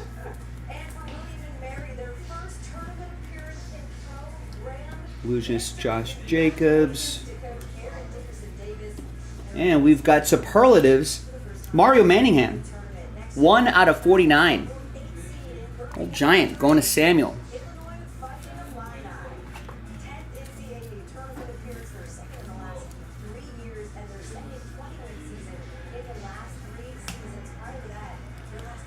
George Kittle Illusionists. Got a CJ Stroud $4.99 and a Rome Odunze Illusionists rookie card. Stroud, of course, will go to Kevin and the Texans. Here's a rookie Bo Nix for Richard and the Broncos.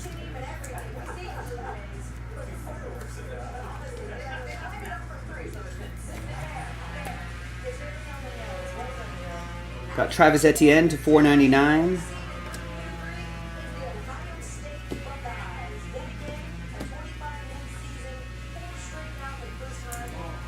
Travis Etienne will go to George and the Jags. And we got a Bucky Irving First Impressions 4-color patch and autograph to 49.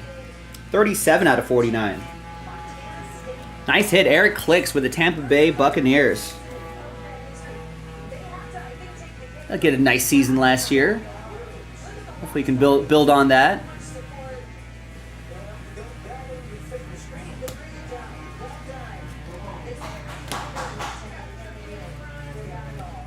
There's Aaron Rodgers. Where does he end up? 125/175.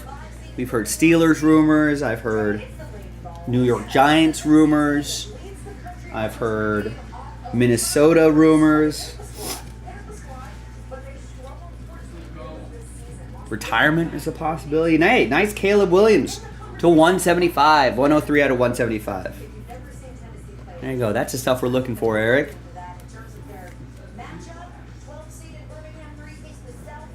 We need him to do well this season. That'd be good for the hobby. There's Malik Neighbors, 40/199. Mystique. Got a Jalen Wright. That is 76/99. Dolphins, that'll be for Adam Smitty. Here's a Game Magicians rookie card, Jaden Daniels. It's going to be for John and the Commanders. All of these add up.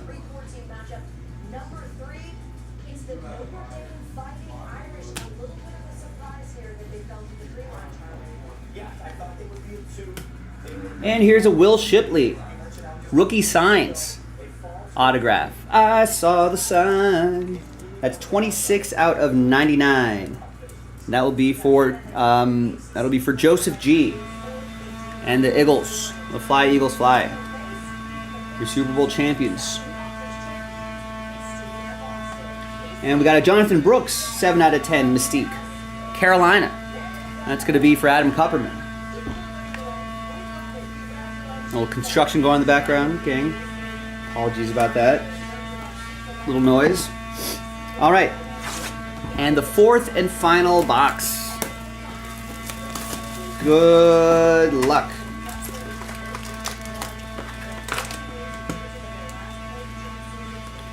Let's see what we have. What else? Anything else going on in the NFL? Maybe not. I guess Juju Smith-Schuster's going back to the Chief. Juszczyk back with the Niners. I guess Cooper Kupp joined Seattle. I feel like that news was last week, right? I think that was Thursday news. I think we covered that before I broke for the weekend. It was Friday news, maybe? That's a big deal. And looks like the Bengals getting closer to getting the band back together.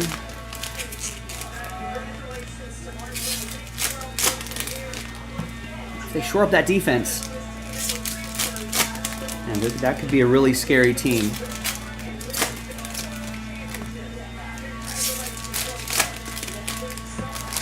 But a lot of player movement we'll have to learn throughout the summer.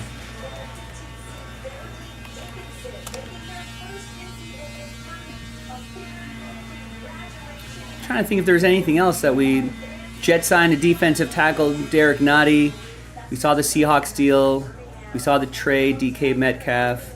Joey Bosa we saw going to the Bills, right, last Thursday. I think that was CJ Gardner-Johnson. We saw that last Thursday as well. So no real major brand new news. So we're just kind of waiting on some more, I guess, free agent free agent dominoes, that is, to follow. Not diamonds. We got first impressions, rookie jersey and autograph, Spencer Rattler. 70 out of 249 for the Saints. And then I guess it's onward to the draft. And all our eyes will kind of point to the draft once most of the free agents are off the board, once quarterback situations are figured out.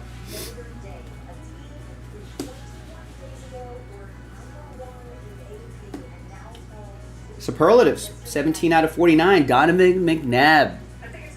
That's a cool one for Joseph G, old school.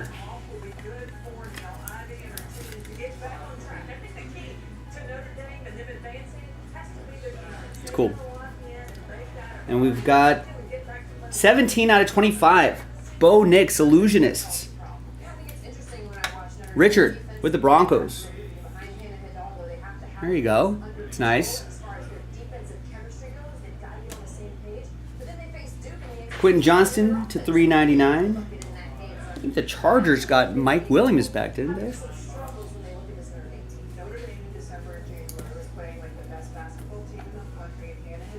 The receiver.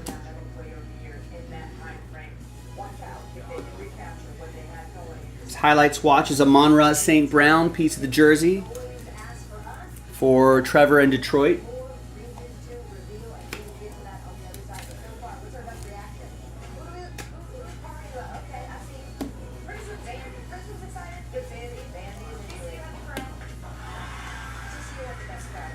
And we got an instant impact, Ricky Pearsall, 138 out of 199. Michael with the Niners.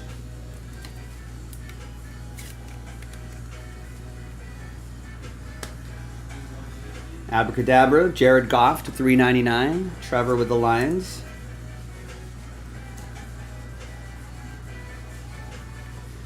Bryce Young to $2.99.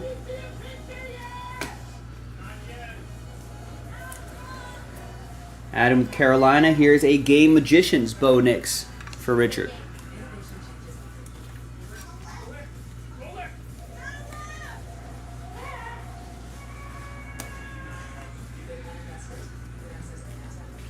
Ramondre Stevenson to $3.99.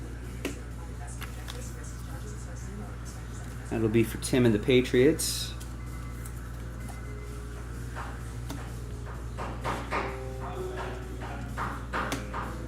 And here's a Roma Dunze. First impressions, 3-color patch and autograph. 46 out of 99. Let's see if that new coaching staff can unlock the potential in the Bears offense. Eric Clicks with Chicago.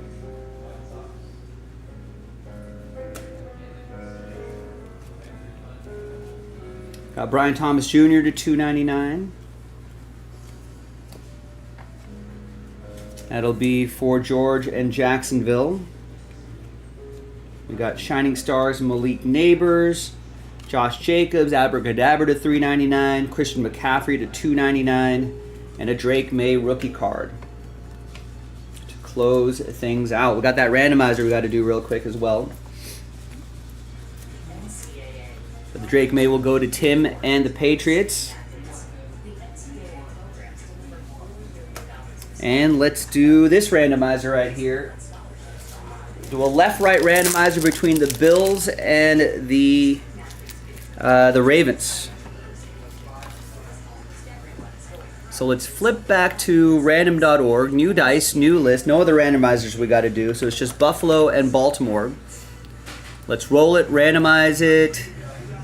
2 and a 2 for the hard way.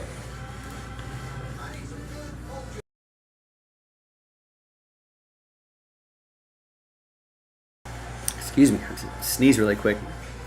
So that's 1. Here's 2. 3 and 4. After 4, it's going to go to Buffalo.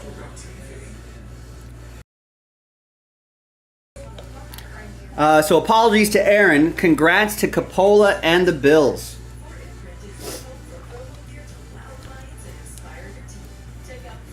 So this Trophy Hunters, 24 out of 33 dual player card going your way. Quick little recap for you.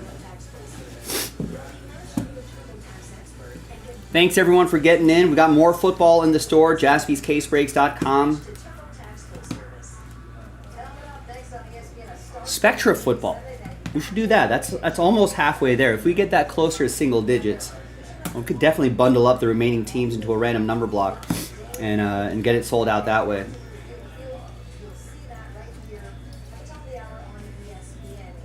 Started off with that Caleb Williams relic. There you go, gang. I'm Joe for jaspyscasebreaks.com. Thanks for watching. I'll see you next time for the next football break. Bye-bye. Right, nice.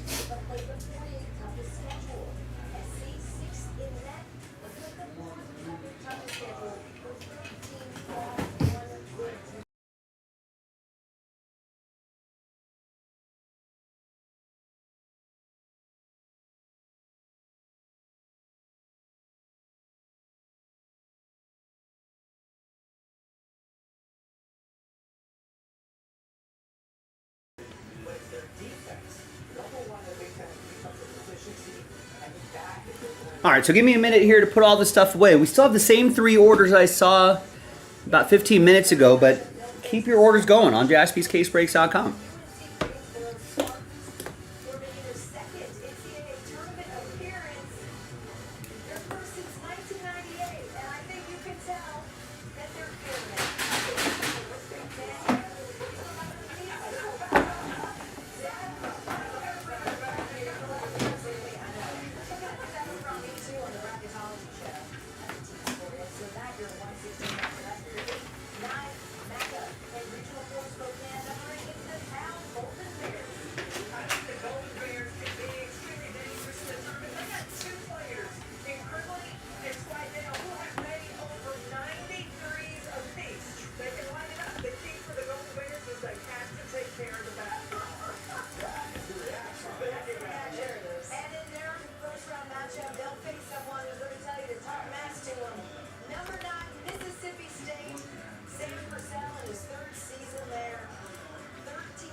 This season, even though they were 4-13 matchup, At that fourth position, Dre is the Kentucky Wildcats and getting his first season there. Well, you have to give Benny Brooks so much credit for Who are the favorites for this? According to, let's go FanDuel. According to FanDuel, Duke, Florida, Auburn, Houston. How many options do I have in a poll? Their first round matchup will be against 13-seeded and Conference USA champion Liberty Flames, who are back in the tournament for the first time since 2018 after winning Conference USA. They got a nice block party too. Congratulations. Ticket punched officially your first round matchup this day. That 5-12 matchup sitting at the 5 position. So who wins the NCAA Men's Basketball Championship? Will it be Duke, plus 320, Florida, plus 400, Auburn, plus 500? I think I only have 4 options.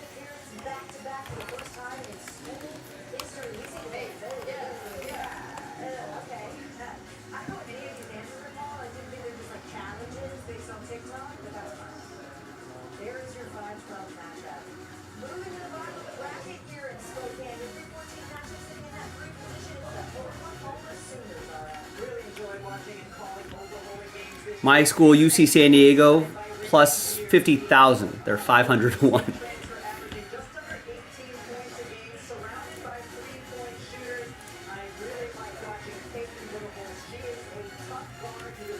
All right, so let's post the poll. The 3 favorites or some other team? I feel like some other team will get a lot of votes, but let's see how chalky the favorites are. I mean, Houston is plus 800. A lot of people like Houston. But then it kind of jumps. The odds kind of jump from 320, Duke, which is about 3-1 if you want to do it that way. Florida plus 400 or 4-1.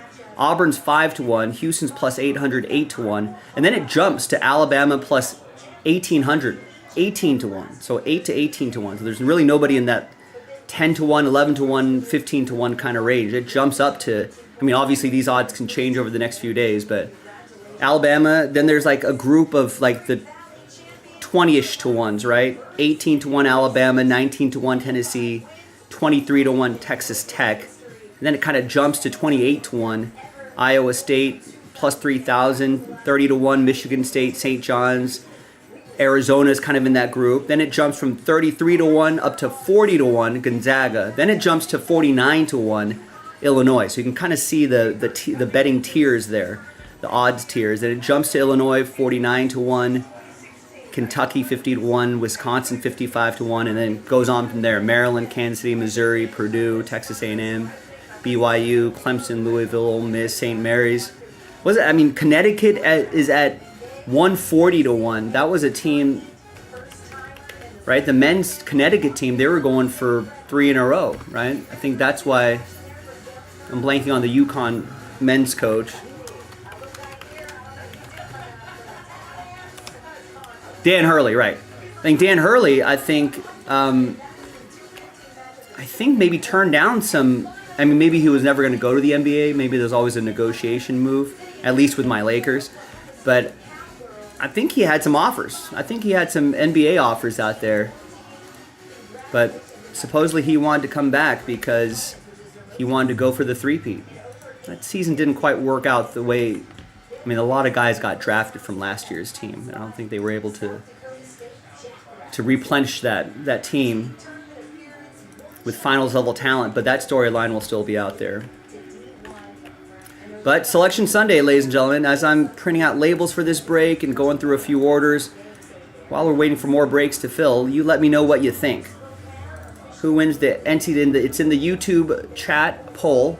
Who wins the NCAA Men's Basketball Championship? Your 3 favorites, once again, Duke, Florida, Auburn. And I didn't have enough. I wanted to do a couple more teams, but I didn't have enough options on my poll. So Duke, Florida, Auburn, or some other team. Right now, 50% saying Duke, 25% saying Florida, 25% saying some other team. Nobody on, at least early on, nobody on Alabama or on Auburn. Yeah, no one believes in Auburn just yet.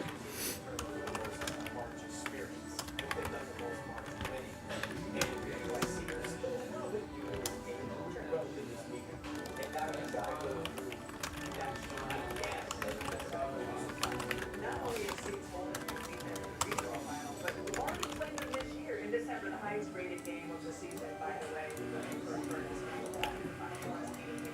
But you guys see, yes, All right, once again, oh, nice. Spectra is about 14. All right, so Eugene gets a spot in the autograph basketball break. It's another fresh case. Thank you, Eugene. There you go. Matthew K gets Spectra Dolphins.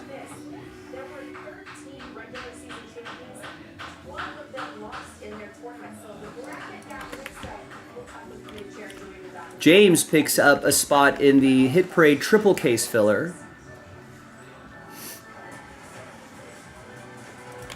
which is that Score Blaster box, and gets Cowboys Steelers in the Prism retail break. Yeah, make sure you get 2 teams. So you'll get that 1 entry for the Commanders in that 10-box break. There you go. And just a minute ago, Tim got the Ravens in Spectra. Got the Lions in Spectra. And the Rams in Spectra. Excellent. Thank you, Tim.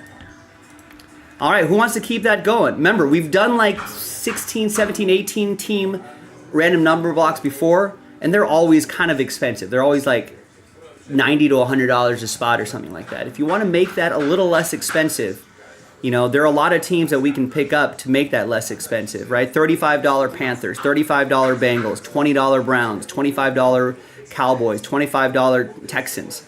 Already, we're well into single digits just with those teams. $25 Steelers, $20 Titans. That's it. All right, that cuts that number in half. And at that point, if we just bundle those final 7 teams, that might be at a price point where we can sell that out pretty quickly.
So once again, ladies and gentlemen, Tim just picked up 3 teams in Spectra football. That was a big help. All right? And it's not like he went nuts. He just got 3 $30 teams, one $24 team, a couple $30 teams, but that's a huge help because that's going to help the filler be a little less expensive. Of the 14 teams left, 7 teams are between $20 and $35. If we can get some more help from the people whose budgets are within those ranges, right, that helps the whatever. If we bundle it up into a random number block, right, that helps the filler be a lot less expensive, and that's where we want to be. It'll help it move a little bit more quickly, which is the whole idea.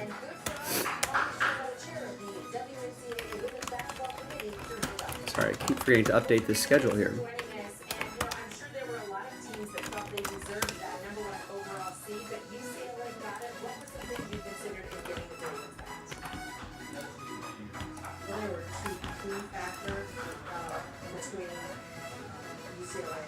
All right, and of course, always there's a bunch of other stuff that's available on the website as well.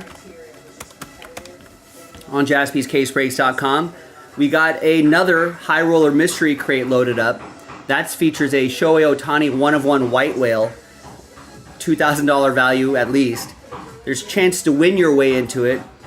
We've got another Hit Parade triple case loaded up. Football, baseball, basketball. It is a multi-sport. The filler is in the football section. We got a 2-spot giveaway in that... where is that? Where did I put that? We got a 2-spot giveaway in the Topps Chrome Breaker's Delight. It's just a quick little 2-box break, and if you buy a full spot, remember it's only a 15-spot break. So now we're only selling 13 of the 15 spots outright. 2 of those 13 spots are gonna get extra spots. 1 spot equals 2 teams. That'd be pretty nice. So that could be something we can do. Let's keep chipping away at that flawless. Same deal with flawless. If we can get that closer to single digits, somewhere between single digits and halfway there, we can create a random number block and we can try to push it across the finish line that way. 25 teams left. And remember, it's 2023 flawless. Tier 1 is in a random number block. 8 teams involved in there. We got a Leaf Ultimate Sports is back. Multi-sport break. That's a lot of fun. There's the filler for the triple caser. Spectra, we want to try to get some of those teams shaved off. I'm going to start working on pricing out a filler right now, but if we can get some more teams shaved out of that spots left list, I would love that. There's a Prism Football Retail Edition. There's more basketballs. And of course, multi-sports.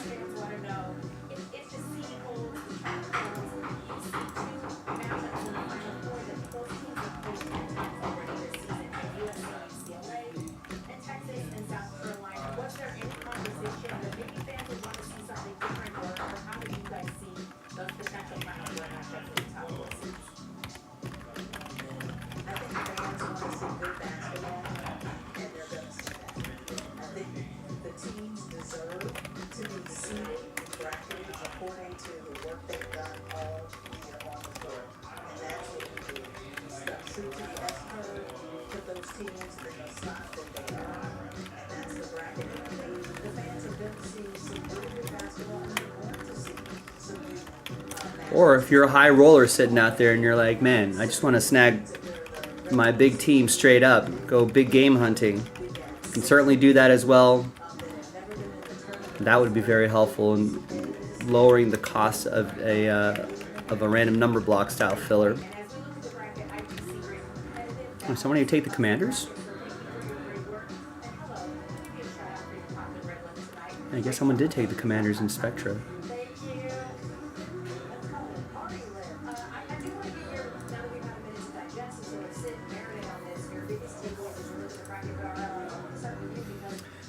Can I apply the Sunday Hits promo code? I didn't even know there was a promo code early today. Unfortunately, no, Dubious. Many have asked, and I have declined every one of those. But I'm sure you won't forget the next time.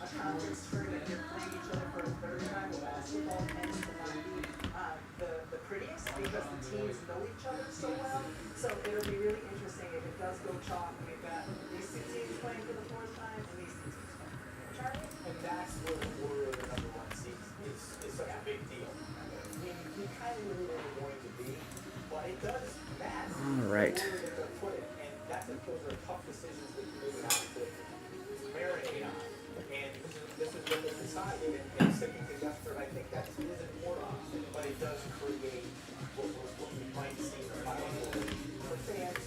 All right, Chargers are off the board in Spectra.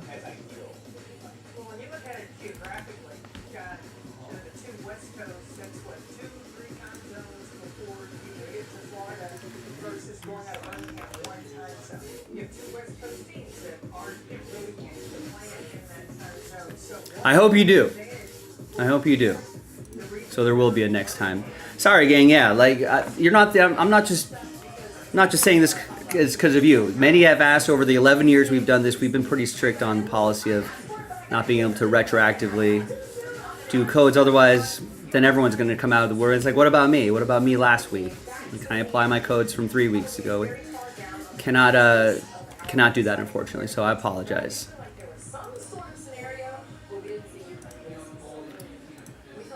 But you're not the only. I'm not just picking on you. I'm not just singling you out.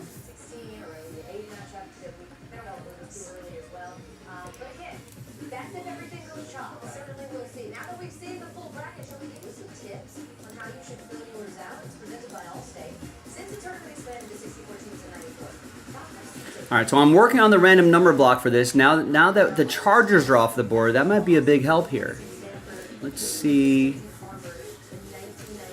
So we were at about a little over $70 a spot.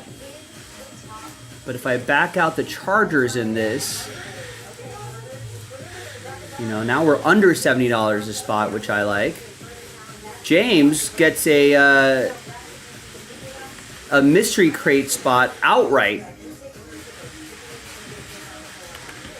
Nice, there you go. If we I think there's a couple spots left. If someone grabs,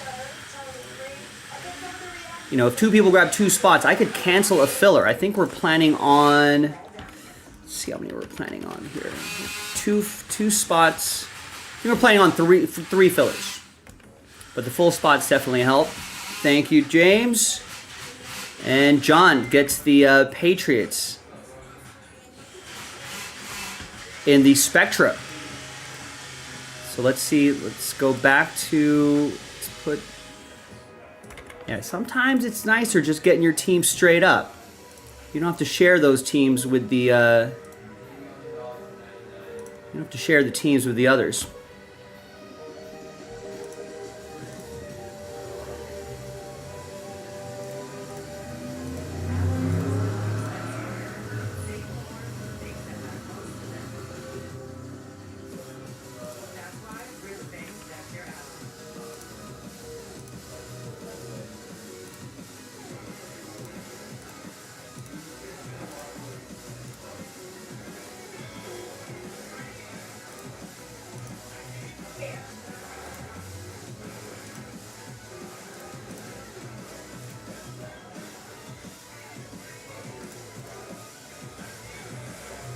All right, so with the Patriots off the board, we got a sub $60 filler. We can get a little more help going here.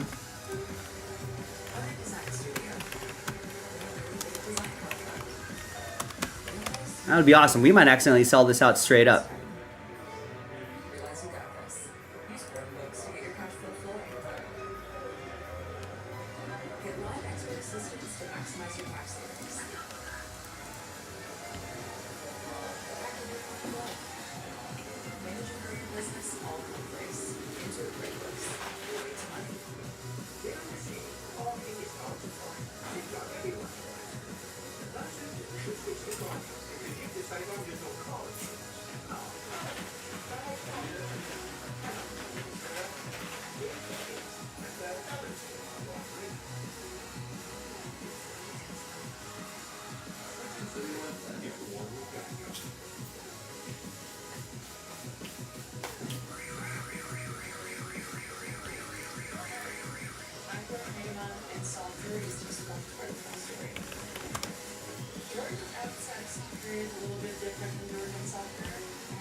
All right, there you go. William gets 2 in the mystery crate. NCAA athletes don't just win, they make history. Representing our And so I'm going to cancel a filler they bring home the hardware. Our college and add 2 more spots back in. for the next generation of stars.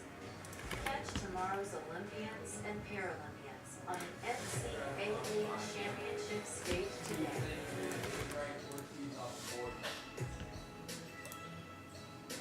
The NCAA Women's Selection Special is presented by Capital One.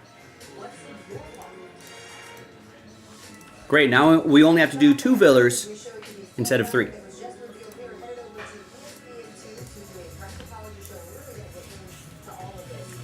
All right, so all sorts of bracketology stuff here. You can vote in our poll, our YouTube chat poll, who wins the men's basketball tournament. I only had 4 options, so I wasn't able to put a lot, but I took the 3 favorites, Duke, Florida, Auburn, and then the option for the field, some other team.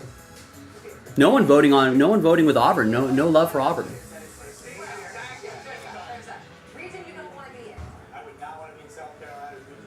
All right, let's see what else I want. You know what?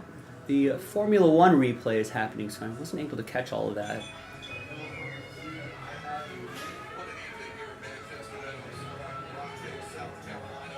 What is happening here? There are kids on slippery stairs? Is this a thing?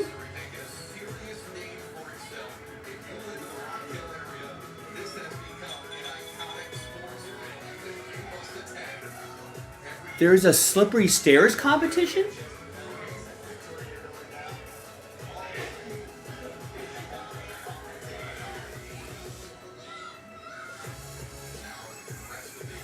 That sounds like an automatic broken ankle.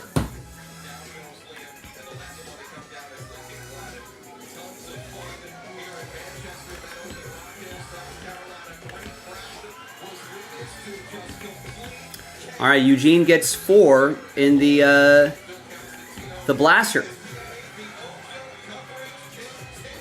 for the triple caser. That's the filler for the triple caser, and we're giving away 8 spots in that one as well.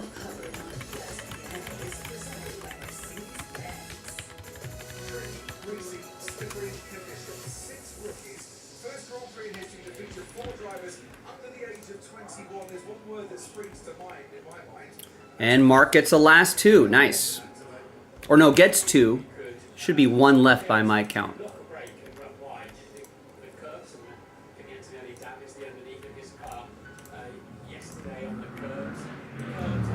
And Chad gets the Chiefs in Spectra.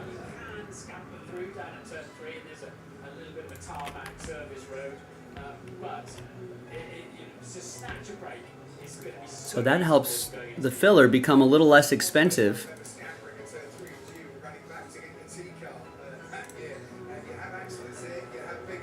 So now we're at about $50 a spot if I pulled the remaining 11 teams and put them into a random number block. Anyone want to make that a little bit cheaper? Grab a team. Help out.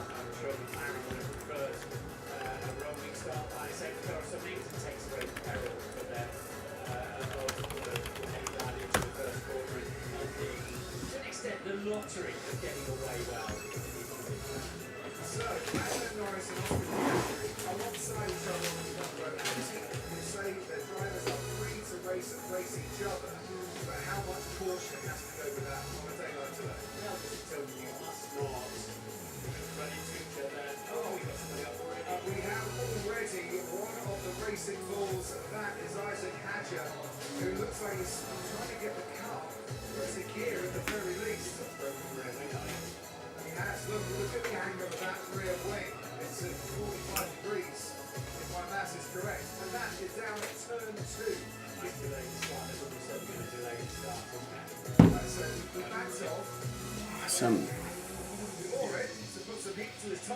Not full yet.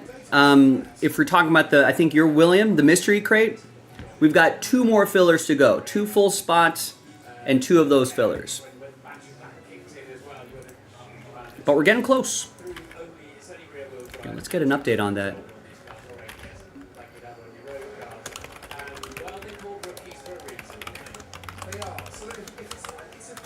So that Bowman Chrome HEA box, number 40. No one's picked up a spot there yet. Plus number 41. Plus 2 spots outright. Sells out the mystery crate.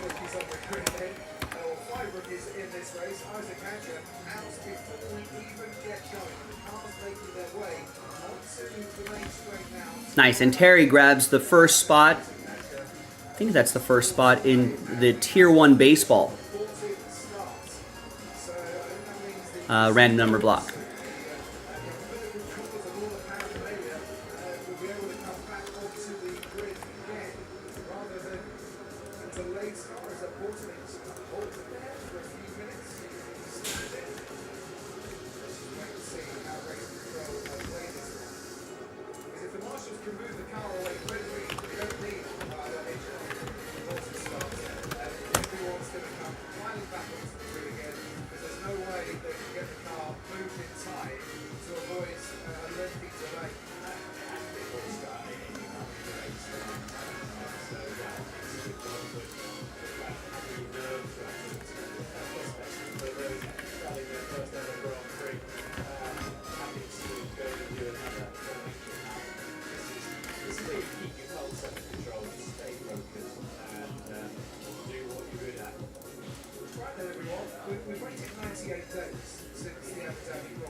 emphasis on Isaac Patrick because that is just the worst possible way to make your injury. So that 10 team, check that, that 8 team random number block.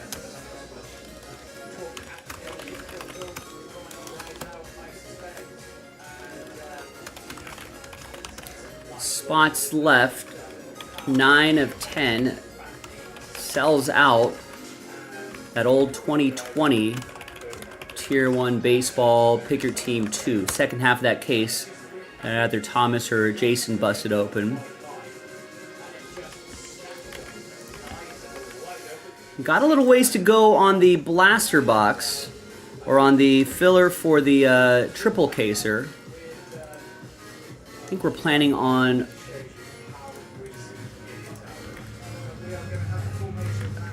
Terry just picked up Last Spot Mojo. Thanks, Terry. We're planning on 3. 3 more after this one. So, now that that's officially full...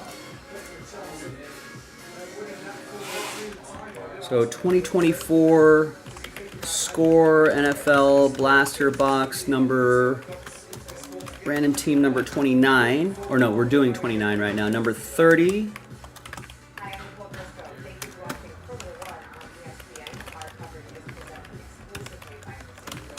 Plus 31,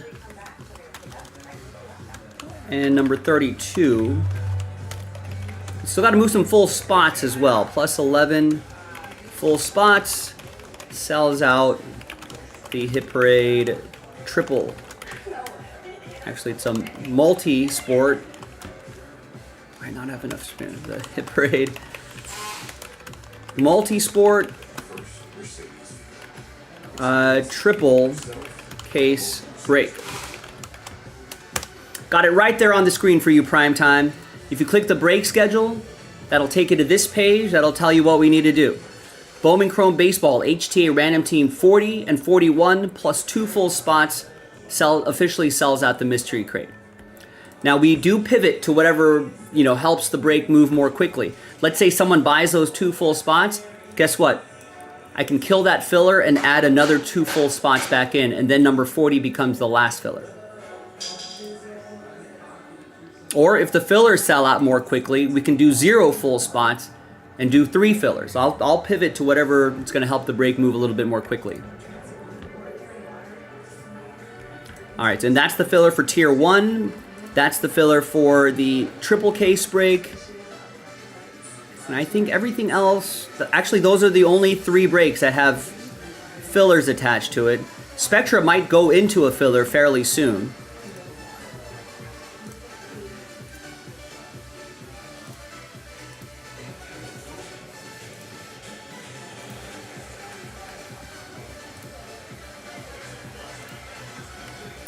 So keep that in mind as well.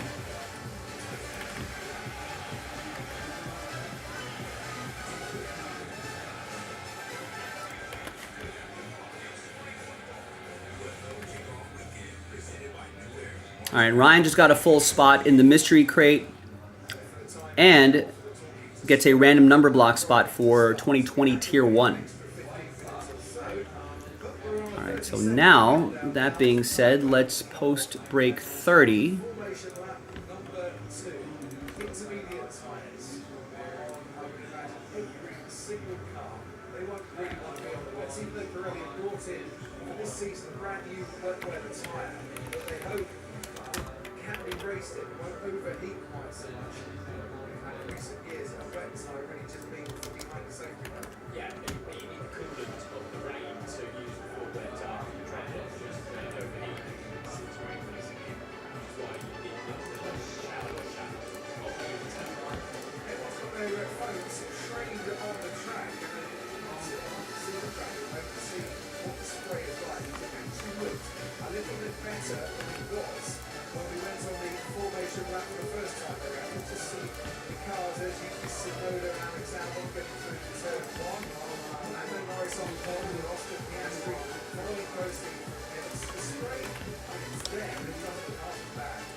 see how it goes. 57 laps time. Peruzzi, your race control. Yeah, really interesting to be hearing Ricardo Darling talking to Lewis Hamilton for the first time properly. He's getting quite a bit of coaching about clutch position, clutch procedure. Obviously, very different for him with the Ferrari car, Ferrari power unit for the first time. So yeah, quite a bit of chat before they set off on this formation now. All right, thanks everybody. Good luck with this one. Hi everyone, Joe for JaspysCaseBreaks.com coming at you with a box of 2024 Panini Score Football Blaster Box number 29. A few different dice rolls happening here. We're going to give away 8 spots in the Blaster Break. Then we'll do the break itself. Then we'll see who's going to win their way into that Hit Parade triple case break. Very big thanks to this group for making it happen. Appreciate all of you for getting in. So the top 8 will get extra spots after 3 and a 1, 4 times. 1, 2, 3, and 4. So after 4 times, Joe, Eugene, Mark, Joe, and Eugene. Extra spots going your way after 4. So a little slightly better odds at getting into that Hit Parade break. And whatever else that we may pull in this blaster box. Alright, so now we've got a full list of 32. Let's roll it, randomize names and teams, 5 and a 4, 9 times each. 1, 2, 3, 4, 5, 6, 7, 8, and 9th and final time.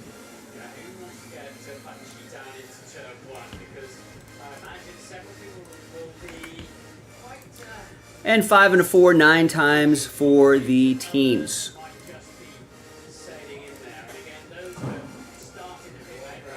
One, 2, 3, 4, 5, 6, 7, 8, and 9th and final time. 17 drivers on the grid. Ray, who last month was at the Oscars, has come into Oscars' backyard to cheer on the Hamilton for this All right. weekend. No trade windows in these quick little filler breaks, but there's the first half of the list. And here's the second half of the list right over here. We've got the Formula One replay on in the background in rainy Australia. Caught the last bit of the race last night. So I know the results, but get a good feel for the race here. A lot of rain.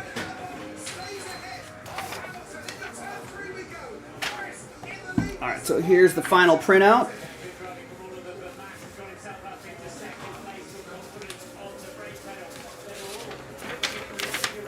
And let's see what's in this blaster box.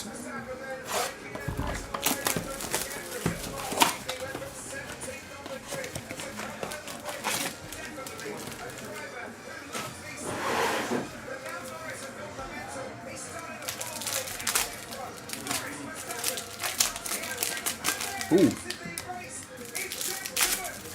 Yeah, I heard there was a lot of spinning out here.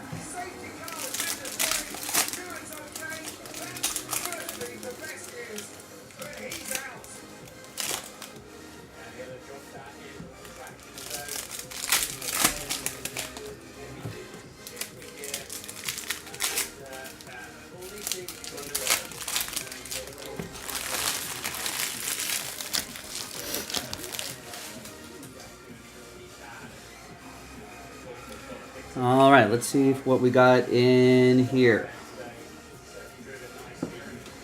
No commons will ship here. We got a Drake May. There's a Bo Nix and a Michael Pratt. And a gold border J.J. McCarthy. All right, so that's going to go to the Vikings. That'll be for Eugene. The Michael Pratt to 120 will go to Green Bay. That's going to go to Allen. The emerged insert Bo Nix will go to Eugene in Denver. And the Drake May will go to James and the Patriots.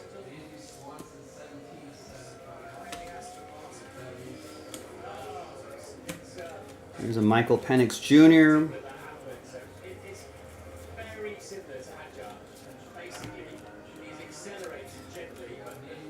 That'll be for Eugene and the Falcons. There's a Jaden Daniels for Joe and the Commanders. Another Jaden Daniels.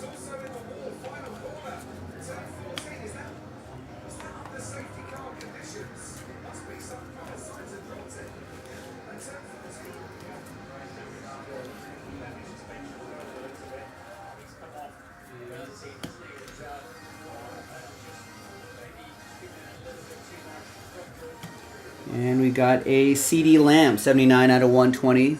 Now that's going to be for Hao Chun and the Dallas Cowboys. Everyone's slipping and sliding all over the place in this F1 race.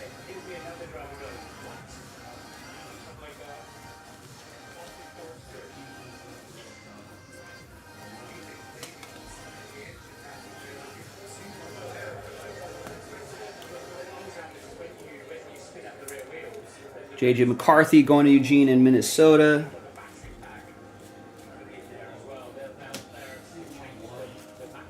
And a Drake May right over there. All right.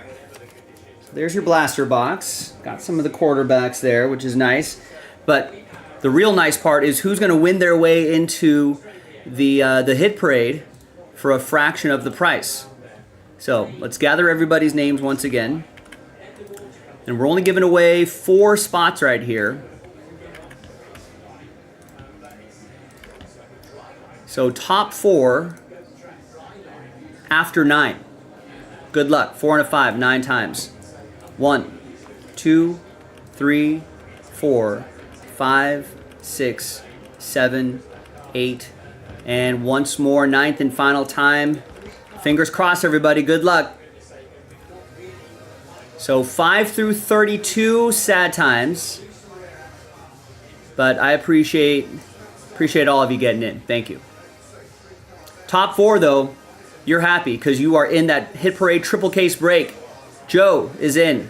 So is Joe. Terry and Eugene. That extra spot coming in handy. Last spot mojo coming in handy. And Joe just had a lot of spots. He had the odds on his side. So there you go. Top 4 after 9. Congrats. We got a few more fillers, some more full spots to go, and then we are in Breaksville. So let's do it. JaspysCaseBreaks.com. Bye-bye.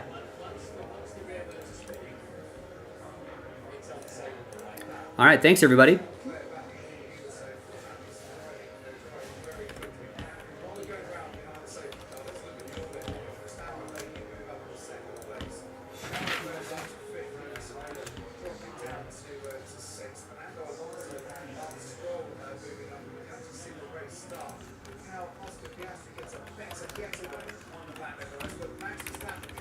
We'll put Blaster 29 next to your name so you know that's where you want him. Now, I know everyone saw Joe's risky strategy of getting 12 spots in that filler. While there's full spots still remaining, that might not be the recommended strategy. Unless you're feeling spicy.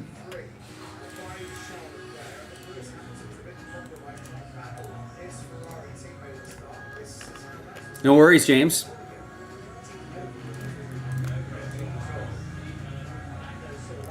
Thanks for being part of our communications.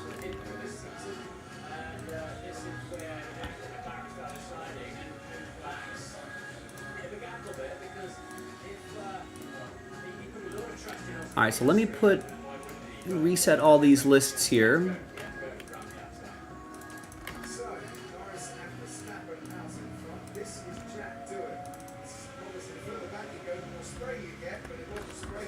Let's upload all of this.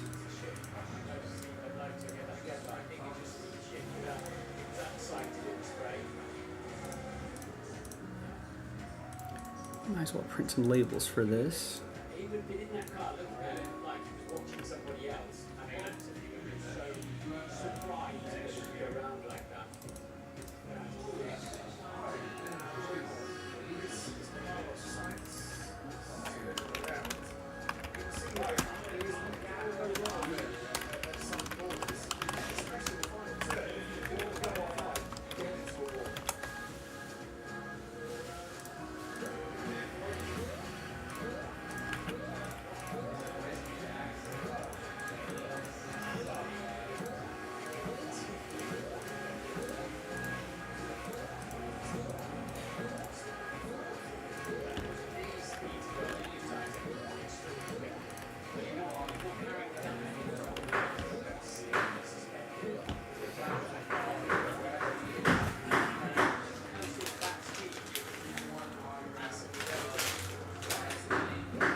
All right, we got Michael with a full spot in the mystery crate.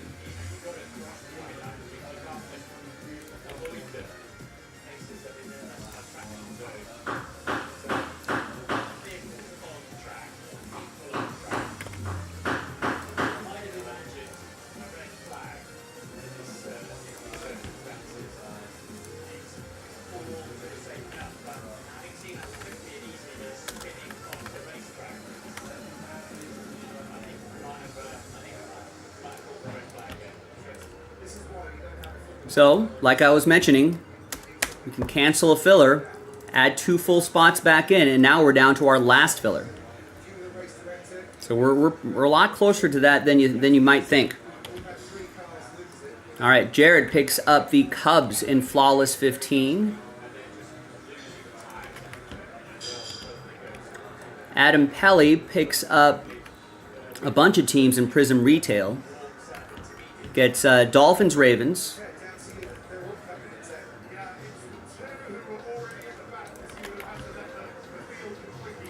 Bengals, Vikings. Seahawks, Browns.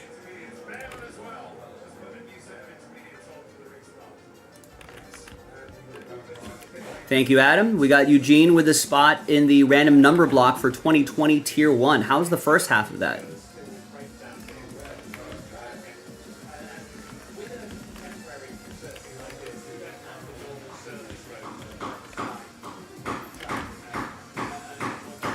Adam Pelly's going to go Spectra. Nice.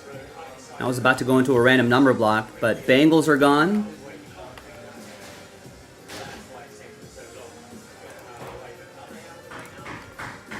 Steelers are gone.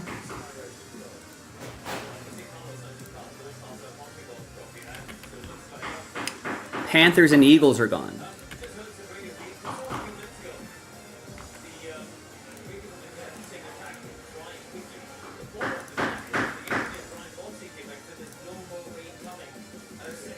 So now, by my count, I only have 7 teams remaining. Nice.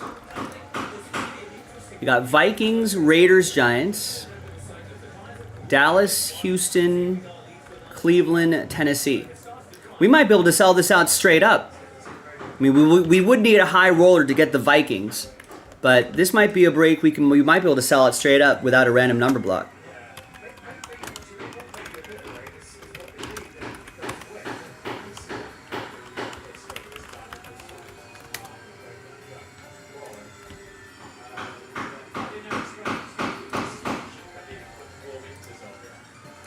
All right, Eric Houston going with the 2020 random number block.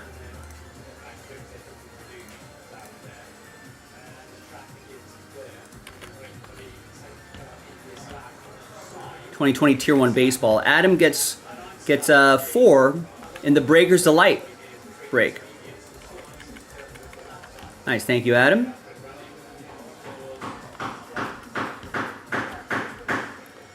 And we got a Corum with a full spot in the mystery crate.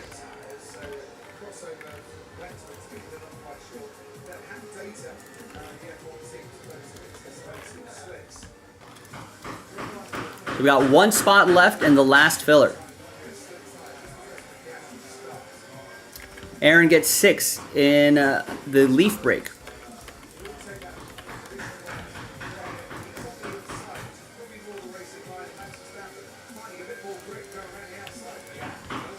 All right, we got some action happening here. JaspysCaseBreaks.com. Let's finish something off.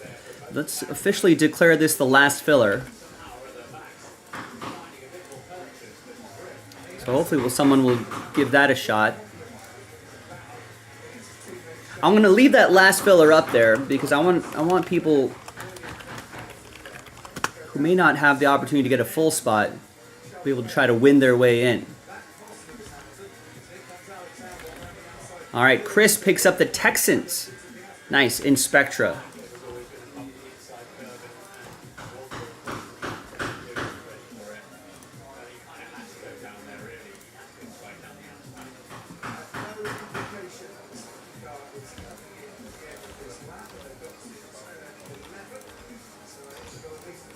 So now we've got 6 teams remaining. Browns, Cowboys, Raiders, Vikings, Giants, and Titans.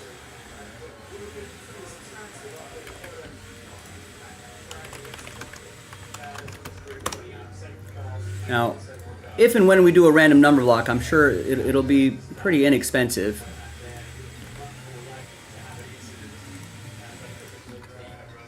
But we could either completely avoid the random number block, or the random number block might sell out quite quickly.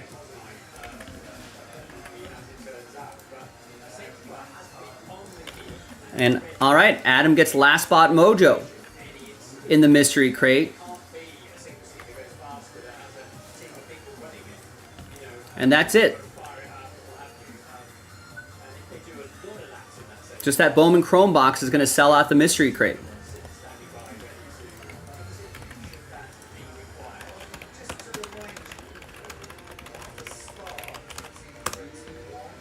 There it is, last filler, no more full spots.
There's nothing about it. First, we're seeing this feeling. Experience the feeling yourself at a local Mercedes-Benz dealer.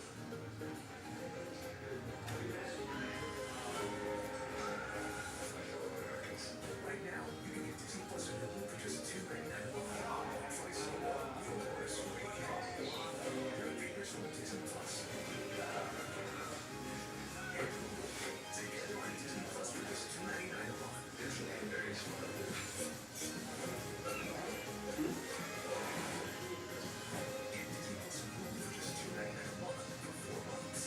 Should be on that.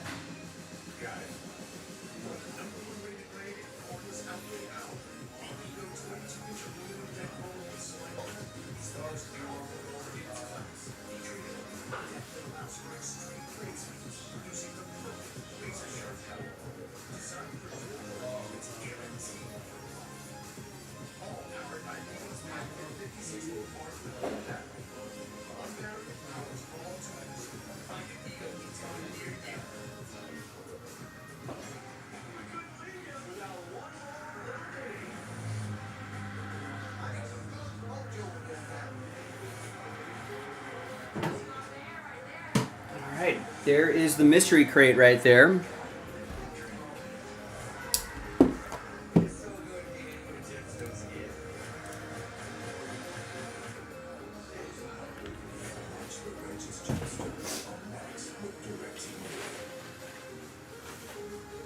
Third line actor is put to the floor.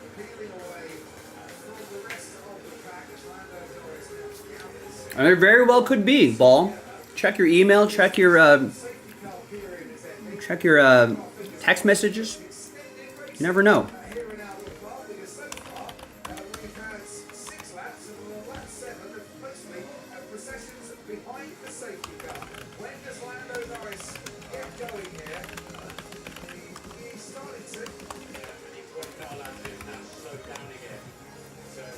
All right, George picks up the Bears and the Falcons in Prism retail and gets Lions Broncos. Nice, thank you. Gets 6 in the last filler for the mystery crate. No more full spots, that's it. Ryan picks up the Diamondbacks in Flawless. Flawless 15. Alan picks up a spot in Leaf Ultimate Sports. And a spot in the last filler for the mystery crate.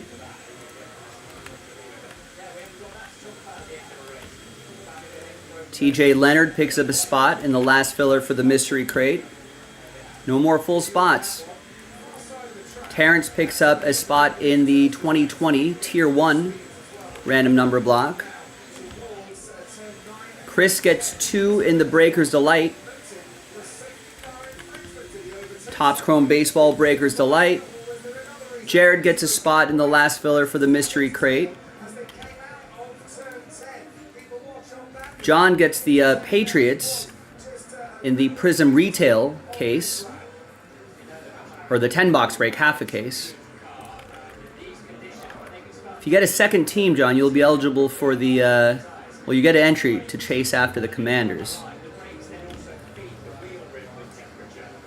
Stephen K gets a spot in Leaf Ultimate. And gets a spot in the last filler for the mystery crate. And Gary picks up a full spot in the Hit Parade triple case break. It's another break week that I would love to do today.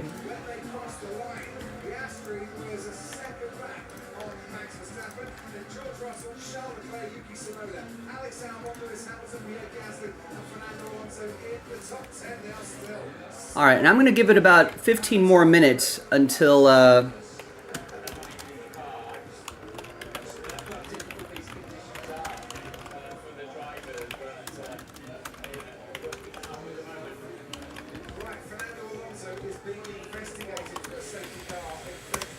so Spectra Football, that's right, there are only 6 left. That's going to go into a random number block at around the 45-minute mark.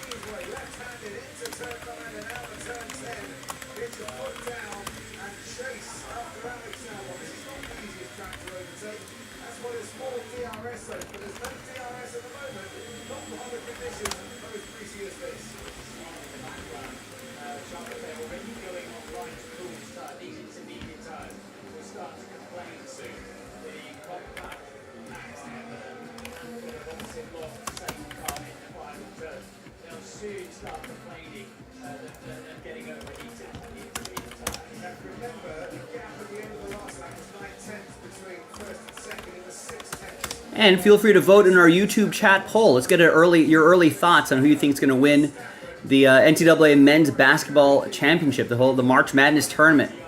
Duke, I took the 3 favorites according to FanDuel, and I didn't have any more options past a 4th option, so I just wrote other team. So 44% are either taking Duke or the other team. No love, not a lot of love for Florida and Auburn.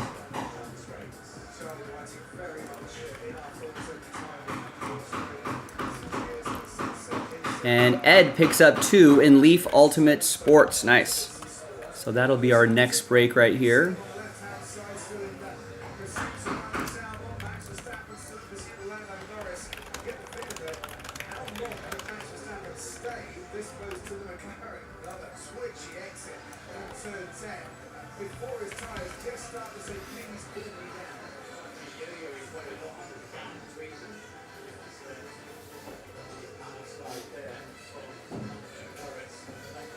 So we do have more to post.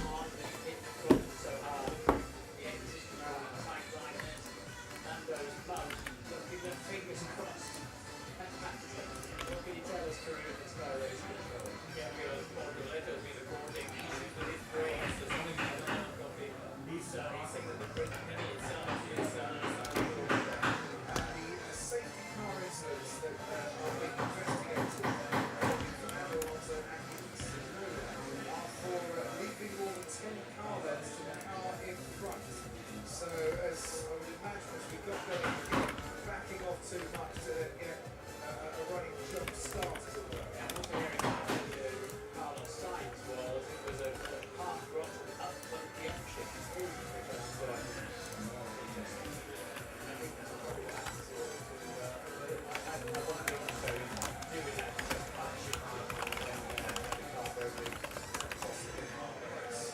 All right, just sold out that Breaker's Delight as well.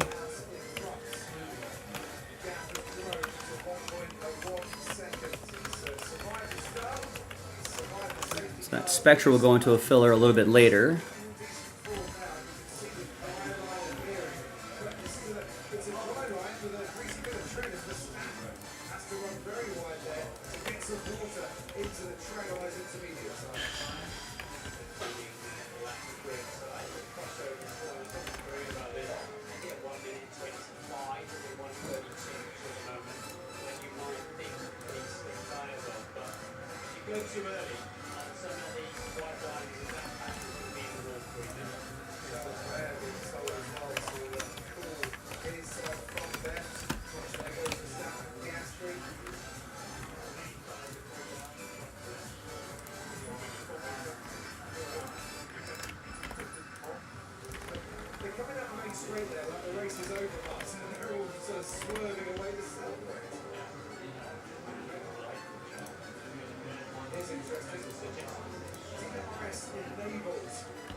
Hi everyone, Joe for JASPY's CaseBreaks.com coming at you with the box of 2024 Leaf Ultimate Sports. It's a multi-sport break, all random number block style, just 3 cards, that's it. Break number 44, but could be a really fun one. Big thanks to Aaron, Alan, Stephen, Kay, and Ed for getting in on this. There are some numbers right there. Let's roll it, randomize names and numbers, 5 and a 1, 6 times each. 1, 2, 3, 4, 5, and a 1, 6th and final time.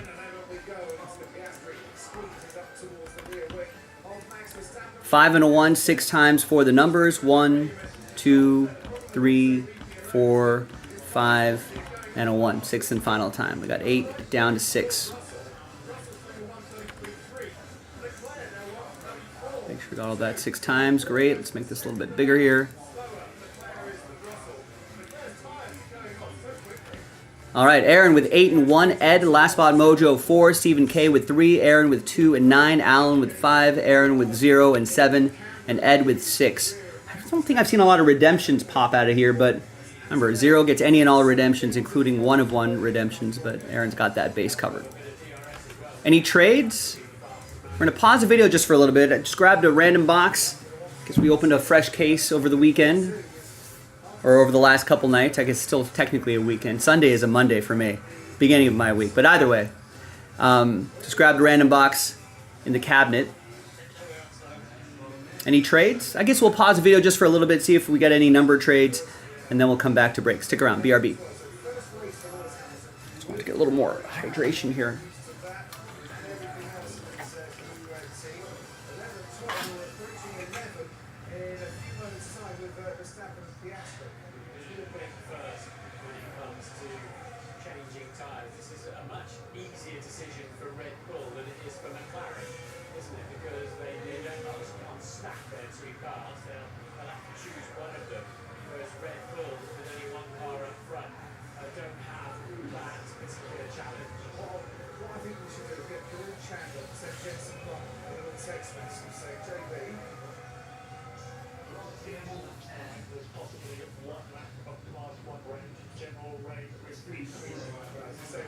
Ask Jensen, when's it time to put the slicks on? Because he'd be radioing his team to do just that. But if rain's coming, they can't afford to bid now and put a dry set of tyres on. No, they can't, and he has to be still with that DRS topic. But look, we're snapping up 18 on the back of Norris as well. This is bit nice. Hamilton, by the way, even though he heard that message, he said, let me know about where I'm losing. Yeah. And the morning couple of messages came out that lead me to it. So, yeah, I think that this is all part of building a relationship where he's trying to indicate how much information he wants and when it's too much. So they're building a relationship. Yeah, but it's not really out there. It's Matt Friday, as it were, at a racetrack. It's a race. They're really epically flowing still, aren't they? It looks like they're both catching Lando and then Lando's going down the road and then they come back at it. Does that indicate to you that Lando's got this under control at the moment? Posting a little bit and trying to save those tyres. But really, there's a bit more rain. They've really got to get these inches as far as they can into the race.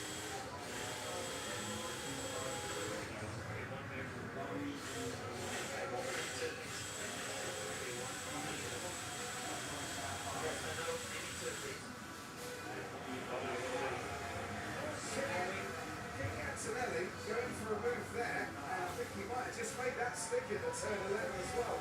On Nico Hulkenberg. He's been getting ever closer to Hulkenberg in the last few laps. I think he's just made that move stick. Nice one. I think once you lose speed right there, you want to use more power when you're close to overtaking. You use it. So, Max Verstappen with DRS, Oscar Piastri with DRS, Lando Norris without. As he's got a clear track ahead of him. That's his bonus at the moment. Yeah, so it's not DRS, and also it's Lando first on the scene. They can use him as a reference point of how much grip there is, because the track is changing constantly now.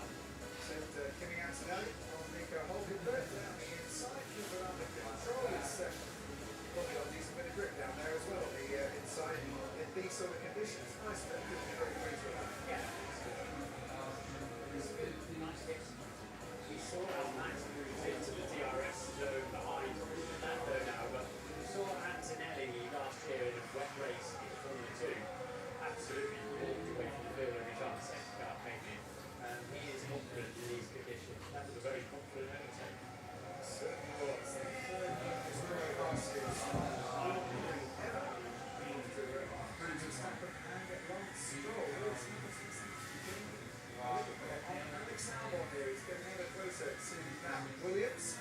Out in front of that Norris's checks. Just set the fastest lap of this race to try and keep himself ahead of Max Verstappen. And in doing so, he's taking himself out of that DRS threat that Verstappen was posing. Take that to you. Never really been more than a second behind him, but he's got this conundrum. He's got to keep his tyres in good condition, Lewis, but also try and get ahead of Williams, his teammate Leclerc. What, 7 seconds down the road? Dropping, so Lewis is really losing time to Leclerc. By the way, that drizzle, or glass not rain, I don't want to call it, is now falling.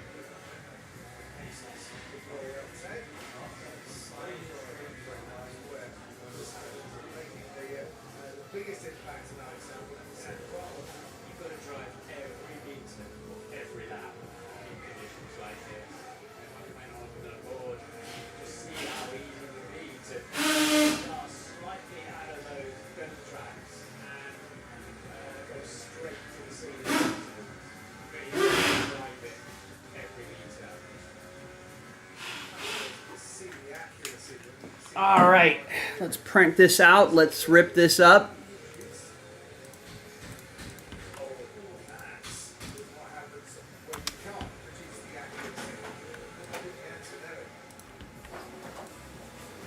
And Nathaniel just picked up the Rockies and Rockies, flawless 15-16.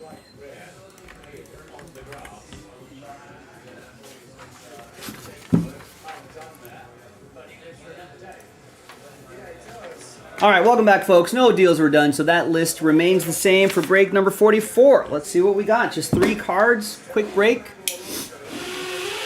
Next one's loaded up. Let's try Check out JaspysCaseBreaks.com. These have been pretty popular. I mean, we can get weird here. Get a lot of different sports in there. It's a multi-sport. You got tennis mixed in there. WWE stuff, pro wrestling, soccer, and obviously the main sports, football, baseball, basketball. Let's grab the relic first. There you go, 3 out of 6. Endrick. Fat Patch. Nice start. Number 3, that's going to go to Stephen K. I think most of these are game used as well. Nice. And first auto is Magic Johnson. Nice. 6 out of 8. Ed Aarons, number 6. Nice thick cardstock as well. Like the design. There should be one right here. I think it's landscape mode. It's a dual auto. 1 out of 2. Todd Helton and Peyton Manning. Nice. Colorado Legends here. And that's going to go to the number 1. That's going to go to Aaron. Aaron, all aboard the Big Hit Express. Woo-hoo!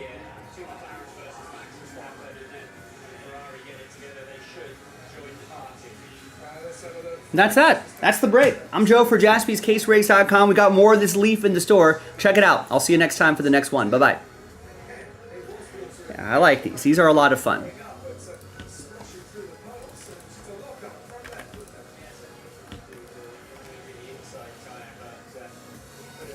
I hate how it gets stuck at that checks process there. I'm not sure if I'm doing something wrong or if YouTube's acting weird.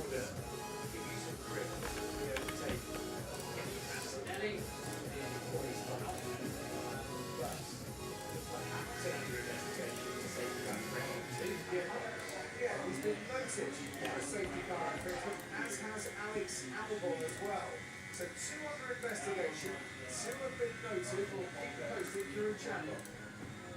Max Verstappen saying his tires are dead. Probably they're having conversation about what to do in terms of the rain coming down.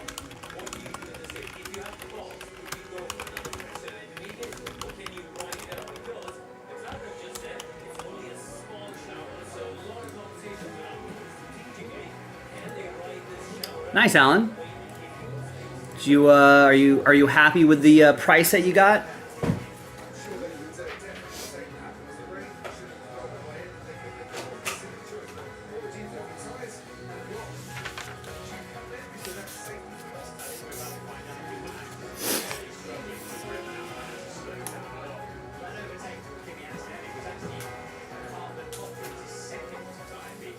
The buyer said there's a lot of JASPY stickers.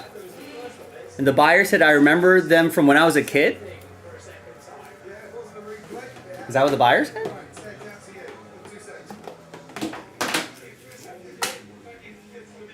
Price was good. Good. Good to hear.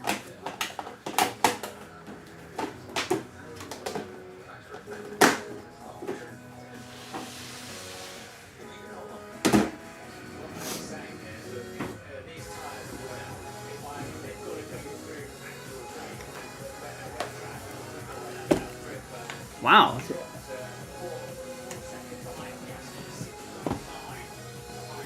It's kind of crazy. I mean, time flies, Alan. We've been doing this for 11 years, and I remember,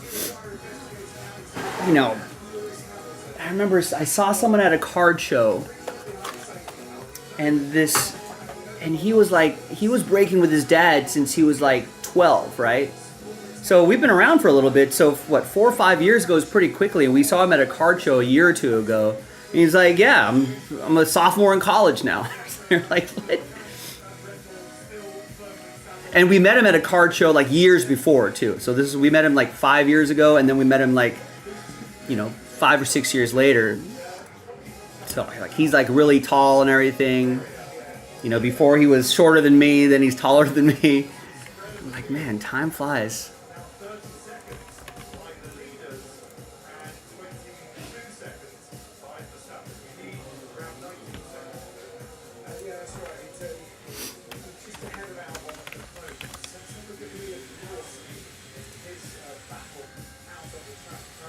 What was his name?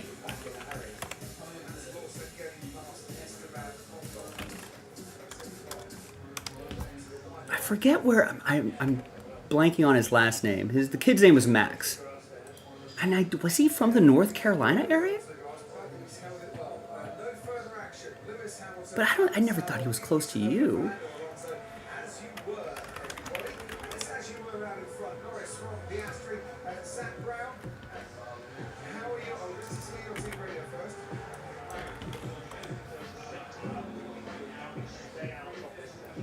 Nathan.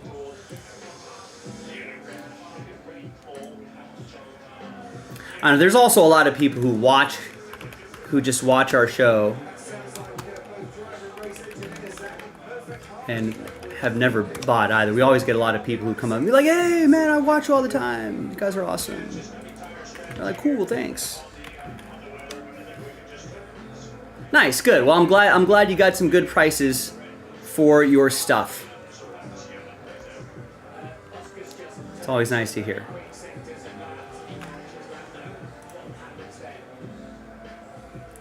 All right, where am I here? Okay, got those labels printed. Videos uploading. Topps Chrome.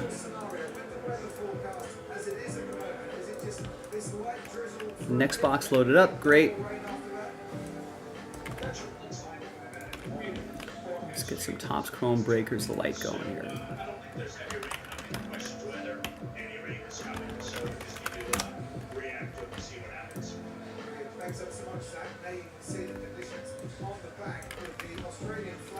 I remember, as soon as I get a free moment, that although Christopher just picked up the Giants, whenever I get a free moment, that Spectra football is going to go into a random number block. It's going to be quite inexpensive, so it should fly off the shelves once it's there.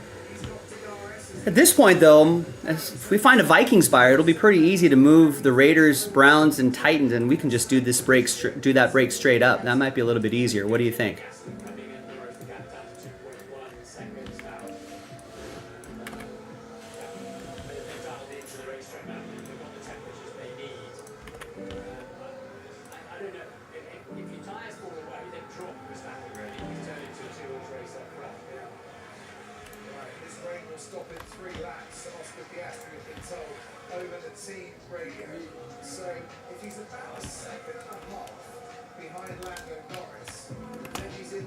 All right, let me post the final final 2-box break of this. I don't think we have any more of this Topps Chrome Breakers of Light, so let's just blow this out. We'll continue doing that 2 free spot giveaway here. So we're only going to sell 13 of the 15 spots outright, and it's the final 2 boxes of that case that we posted. So the next one should be loaded up. There it is. Break 5 we're doing now.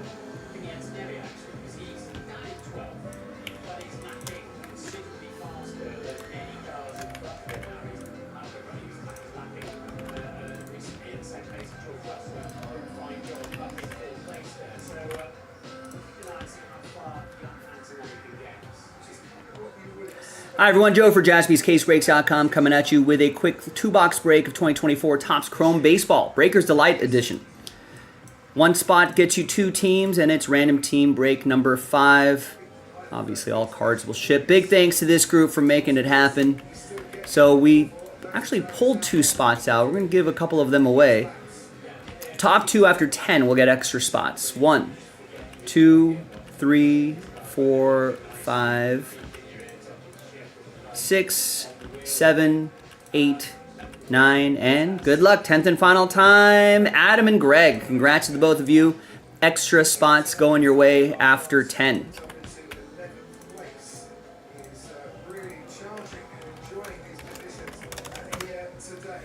So now we got 15.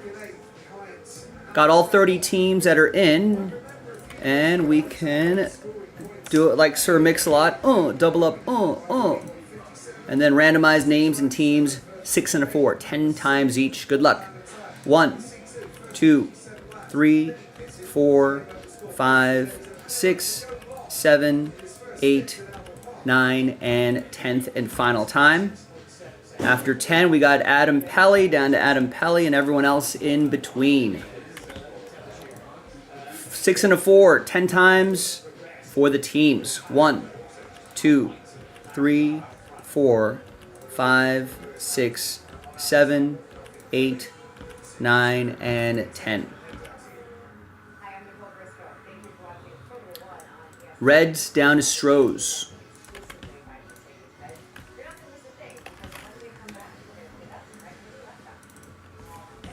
All right, Adam, you got the Reds. George with the Guardians, Greg with the Blue Jays, Adam with the Red Sox, Chris with the Padres, Adam with the Rays, George with the Phillies, Matt with the Diamondbacks, Greg with one of your last spot mojos, the Mariners, Chris Phelps with the Nats, Adam Pally, Brewers and Braves, George, White Sox and A's, Adam with the Tigers, Chris with the Rockies, Harry with the Mets, Greg with the Yankees, Adam with the Cubs and Royals, George with the Marlins, Matt with the Twins, Harry with the Cardinals, Greg with the Giants and my Dodgers, your other last spot mojo team, Greg with the Angels, George with the Angels, Greg with the Pirates, Adam with the Rangers, Chris with the Orioles, and Adam with the Houston Astros. Trade window is open. Trade at your own risk. Final 2 boxes in the store, jaspyscasebreaks.com. I'm going to pause the video. When we come back, we'll see if there's any trades. Then we'll have the break. Stick around. Be right back. All right, video is paused.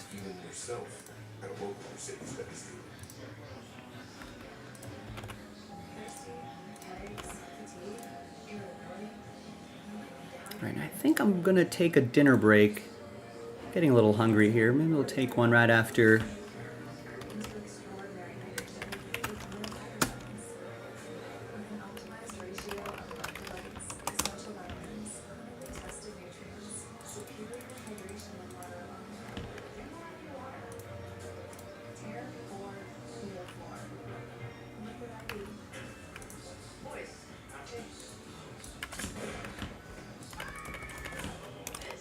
You know what? Adam just sold out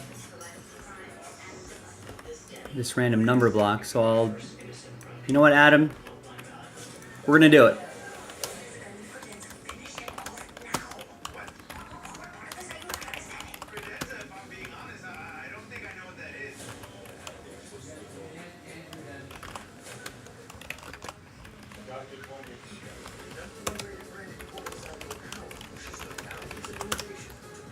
I'm sure I'll be quite hungry by then, so definitely dinner time.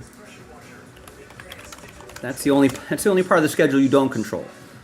The time when I break and the time. Sometimes you have influence on the time when I take a dinner break, but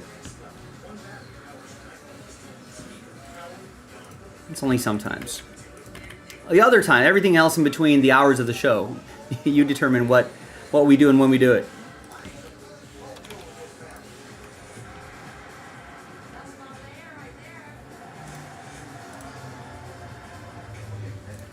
And just a quick note, gang. That's the last filler. That sells out the mystery crate. I thought that would be done a lot sooner than some of these other breaks. I'll be honest with you. That's what I thought. All right, now there's been enough time to trade, so let's print and rib.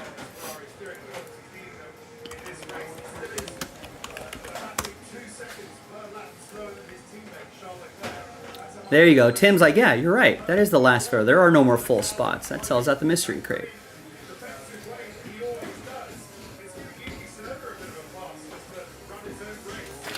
Now I'm still going to put that Spectro into a random number block after this. So there are 4 teams left. Now the random number block will be quite inexpensive, and it'll go pretty quickly since we've got a big team in there too, in the Vikings. But it'd be a lot easier if we just moved those 4 full spots.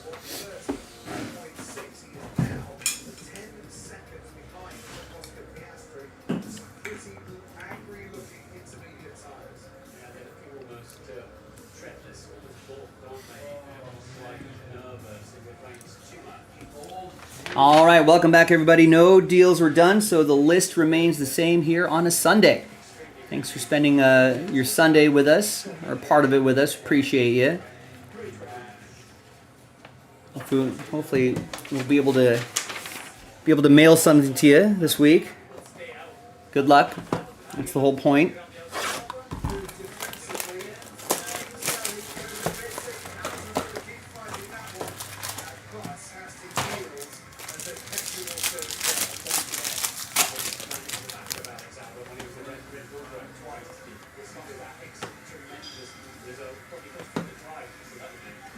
autographs are down here.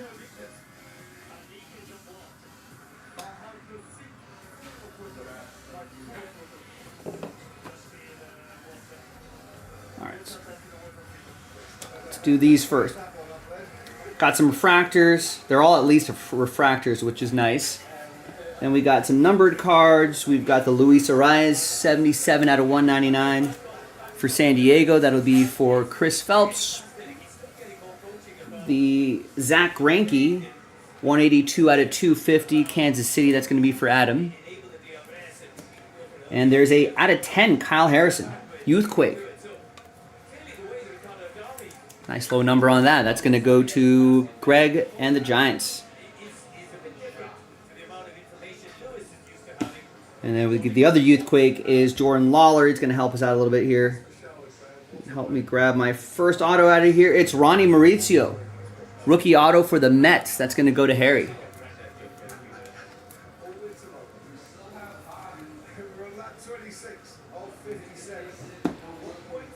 And Jordan Lawler's pretty nice too. Matt with the Diamondback. And your other auto is going to be Nick Robertson. Purple Speckle Auto, 256 out of 299. That's going to go to Boston. That will be for Adam P.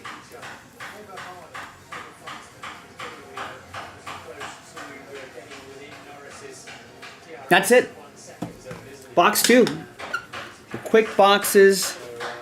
Doesn't take up too much of our time. Another 2-box break is in the store. I believe that might be the last 2 boxes of the case. I don't think we have any more to post after that.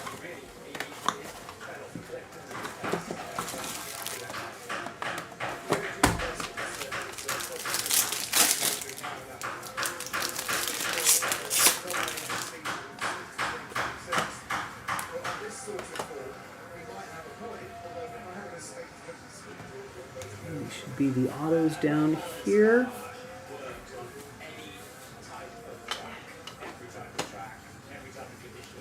I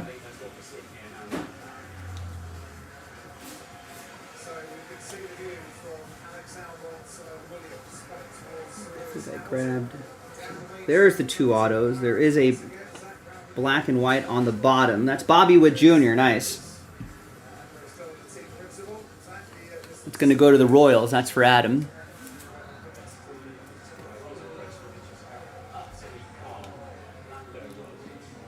Nice, couple nice refractors here. Evan Carter, Trey Cabbage, 57 out of 99. Don't know. And Zach Geloff, 136 out of 299. That's going to be George and the A's. Trey's going to go to George and the Angels. Evan Carter is going to go to Adam and Texas.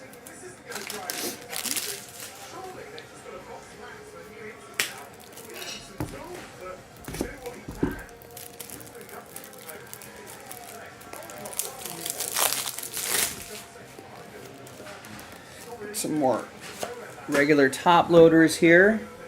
And here's a player that we want to keep an eye on this season, Junior Caminero.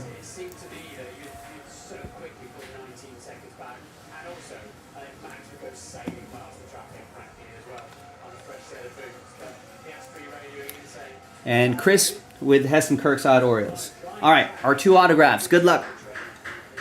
First auto is Darius Vines. Adam with Atlanta.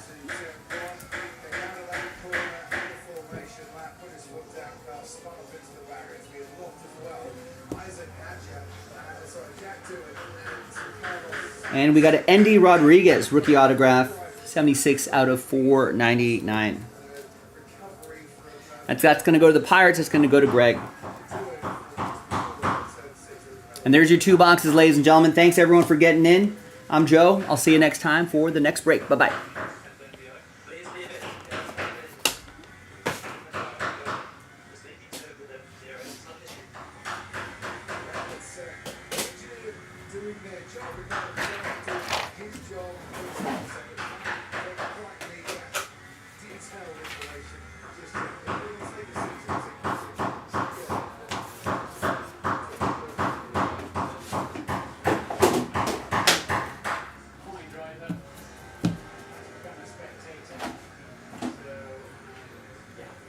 print some labels for this, upload this video, and then we'll move on to the next thing.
All right, so Spectra Football random number block is up.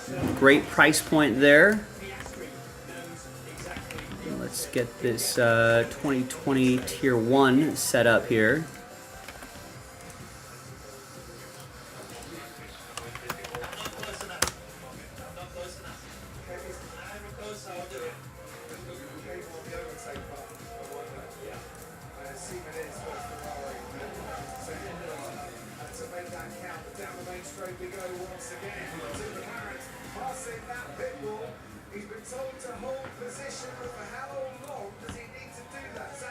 Hi everyone, Joe for JaspysCaseBreaks.com coming at you with the 8-team random number block that's going to end up filling up 2020 Topps Tier 1 Baseball. Pick your team 2. There are the 8 teams involved right there. Angels, Yankees, Blue Jays, Padres, Reds, White Sox, Marlins, Rays. Remember, this is 2020 edition. That's how the random number block thing works, in case you weren't familiar with it. I think this group is familiar with it, though. Thank you. Thanks this group for getting in. There are the numbers right there, and let's roll it. Randomized names and numbers, 5 and a 6, 11 times each. 1, 2, 3, 4, 5, 6, 7, 8, 9, 10, and 11th and final time. Got Ryan down to George. Remember, as always, 0 gets any and all redemptions, including 1-of-1 redemptions. Although 2020 redemptions are probably expired by now. Sometimes Topps will do something for you.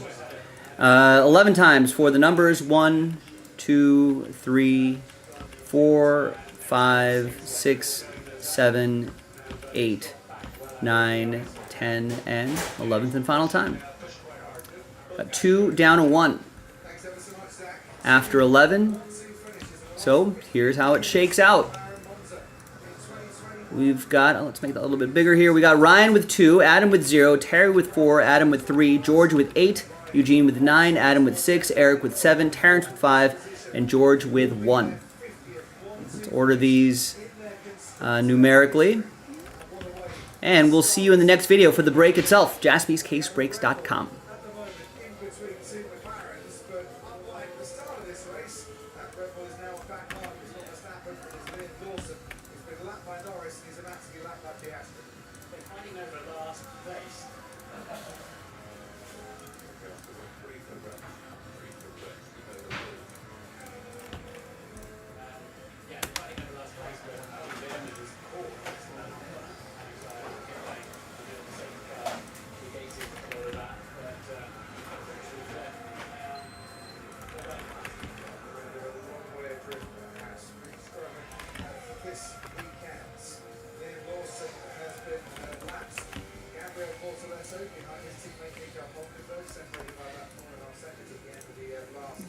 Clear this off the site.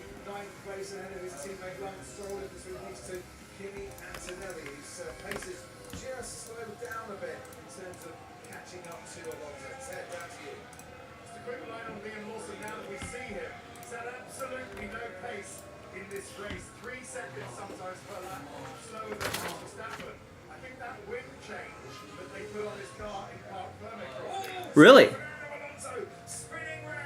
And what happened? Oh no, Fernando Alonso also hit the wall. It didn't go well.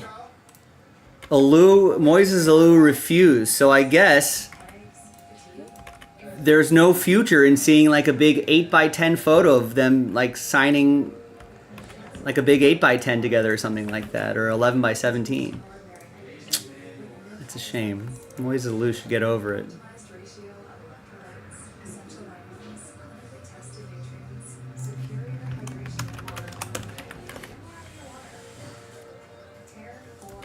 Angels, Yankees, Blue Jays, Padres, Reds, White Sox, Marlins, Rays. Alright, last spot Mojo goes to Jared and the Tigers.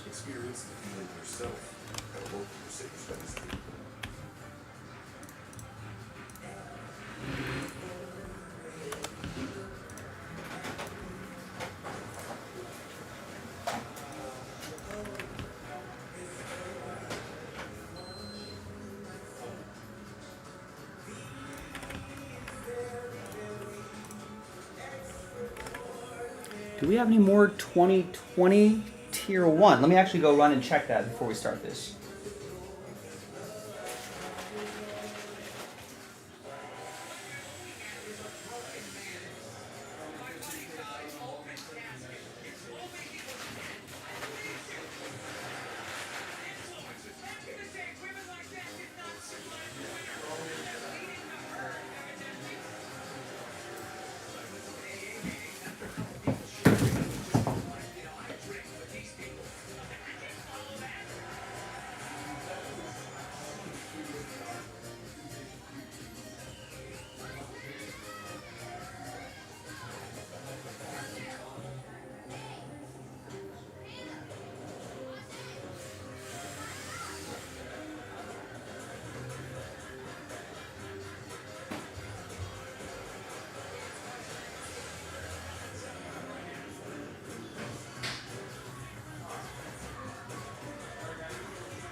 in at Ferrari. Also, Alex Albon, Yuki Tsunoda, Pierre Gasly coming in. Ted, down to you. Yes, this worked really well. Worked very well for Lewis Hamilton. He's the first one in. Is he very good? Box, they're saying to Lando Norris. Alex Albon is well to the end of heavy. Everybody is going to come in. The Alpine was good as well. That's worked. This could be the break that Hamilton needs in this race. So why you say 10 seconds is you're pitting while the other cars are going much more slowly on the track. But if everybody pits, all the safety time. Now I think as Lewis Hamilton comes out still behind Alex Albon, but after the accident, there is pitting and just drop back a bit to Lando Norris. So the McLaren with double stack, and they've got enough time to service both cars. Makes very tentatively, Gabriel Zoletto pulls into the has-been. So guess what? We do have more 2020 Tier 1. So let me post some more of that before we start. Eric Houston, what's going on? We need some what? Tatis, some Judge, some Trout, some Otani. I'm down.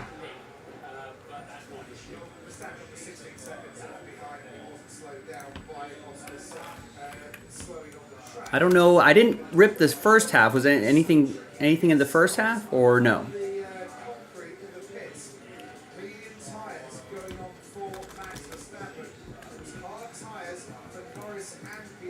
If not, there could be some fireworks in the second half here.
Okay, so I just loaded up another half case right here. Looks like teams are moving already. 3 and 4 are from a completely fresh case. 2020 Tier 1 baseball. So if you want to run this back.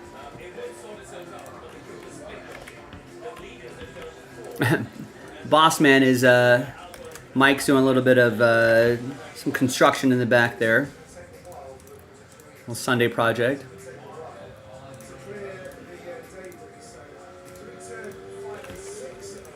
All right, so after this, I am going to take a quick dinner break. And then when we come back, we'll see if we can maybe get the mystery crate sold out. That's down to 16. You know, maybe we'll get another score box done. No one wants to take advantage of that. But it looks like we did move a full spot. Might be able to get to that triple case at some point tonight. All right, let's get this done.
All right, I think we're ready to go with this one. Good luck, everyone.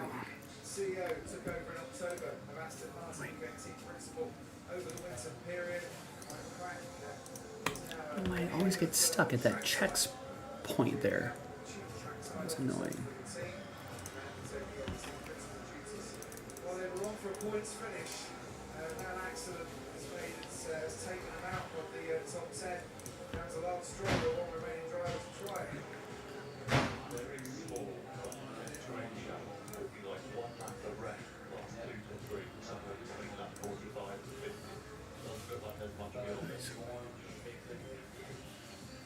I suppose they've been waiting for the field to bunch up a little bit as well. That lorry's been going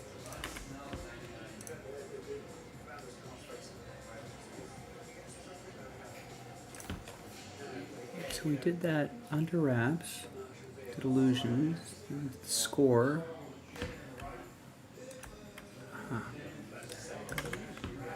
Should lock this break in. All right, there we go.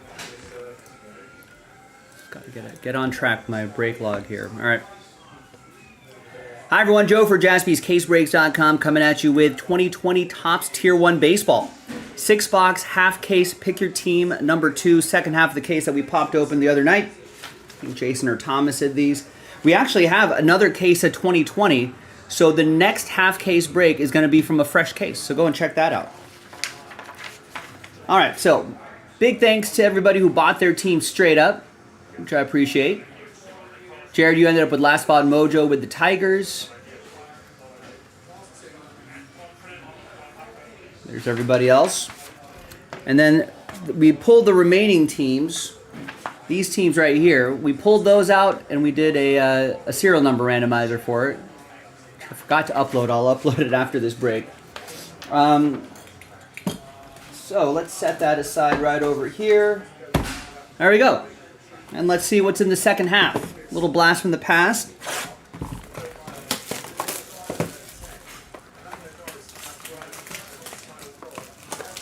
I did not hear about the Judge redemption on the 2018 triple threads that Thomas pulled last night in the Ohtani mixer. Wow. Out of 3? I hope Topps redeems that.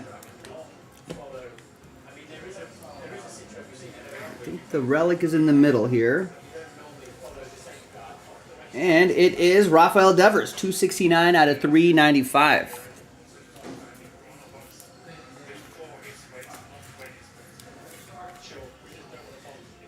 That'll be for Jonathan and the Red Sox.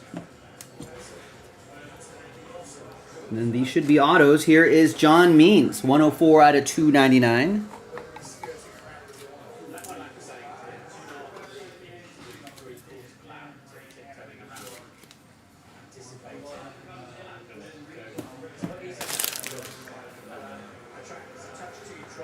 And here is Tino Martinez.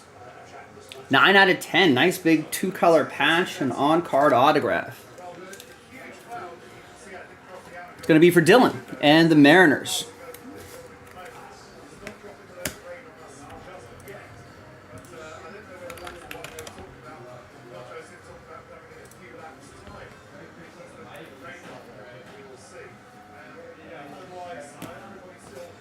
All right, nice start.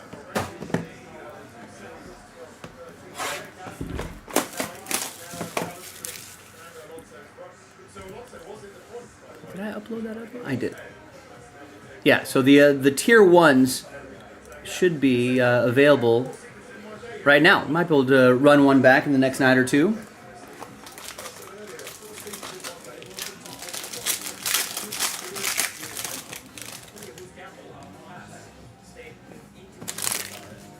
All right, next box. Let's do the relic first. It's Reggie Jackson, 007 out of 199. Do-do-do-do-do-do-do. Yes, Eric, we did confirm you are number 7. Jared has the A's.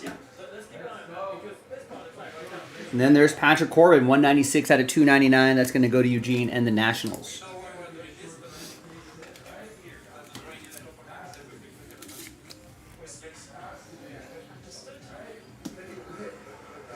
And there's Keston Hiura, 25 out of 25, gold ink auto for the Brew Crew. David H. with the Brewers.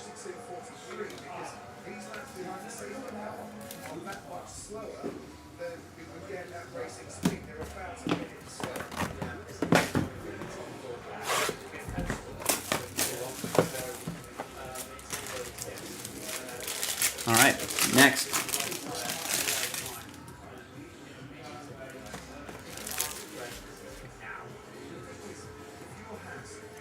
There is Lorenzo Cain, 58 out of 395.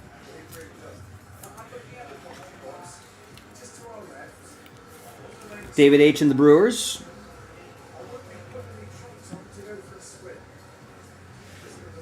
And there's Sean Anderson, 45 out of 299. That's for the Giants. That's going to go to Scott.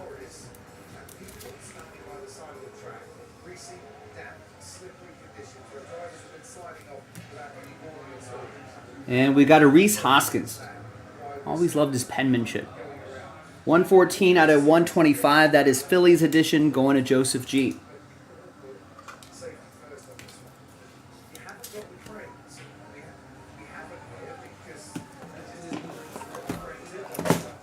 All right. Next.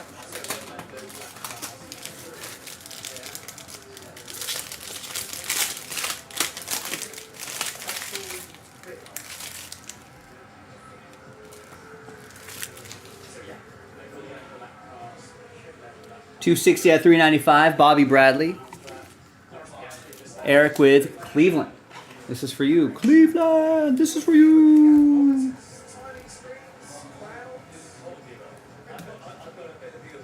And the autos. Slide the bottom one first. It's Cavan Biggio. 24 out of 25. Toronto. That's our first random number block hit. So if you're watching at home, you're not familiar with it, we go by that digit right there. So that'll go to Toronto 4. And that's for Terry with the number 4.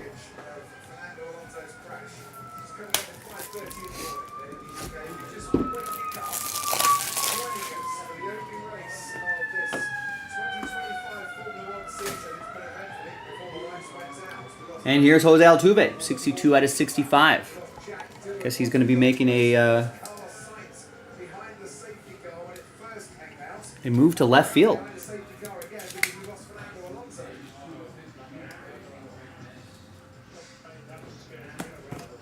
All right, 2 more to go. Again, we got another half case, fresh case of 2020 Tier 1. This is exact same product right here, loaded up. So go and check it out if you want to run this back. Could be some surprises in here, some blasts from the past. Sometimes you get an extra hit like this one. Here is Hideki Matsui, Legends Relic, 183 out of 199. Yankees are a random number block team. And that's going to go to New York Yankees 3. And that'll be for Adam. And then we got a Lourdes Gurriel Jr., 006 out of 299. Toronto is a random number block team, so that'll go to Toronto 6. That's for Adam. Last spot mojo. And we got Logan Allen, rookie auto, 12 out of 299. Cleveland, this is for you. And for Eric Houston in Cleveland.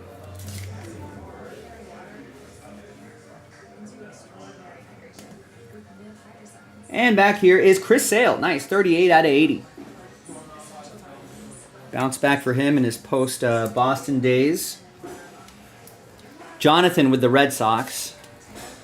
Although Red Sox fans probably not happy with that.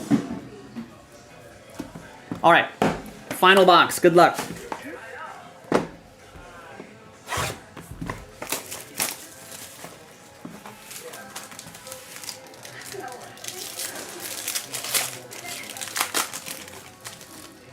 Oh, there is a redemption. We'll still send the redemption to whoever it goes to.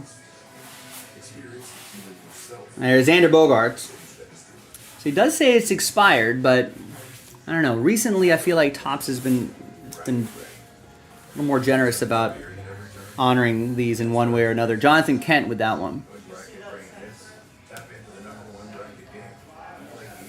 And we got Aristides Aquino, rookie relic, to $3.95.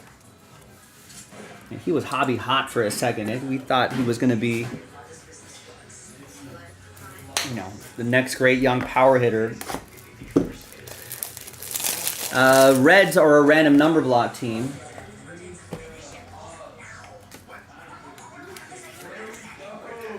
So that'll go to 33. So that'll go to Reds 3. And that'll be for Adam. Back here is Kyle Lewis.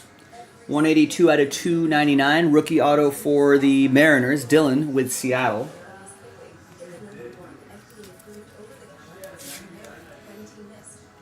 Wow, so Terry and Rex are saying they extended all redemptions to 10 years. Nice. Good. Thanks, Topps. And there's Luke Voigt. 383 out of 395. Yankees. That's going to go to the random number block group. And that is Adam with the number 3.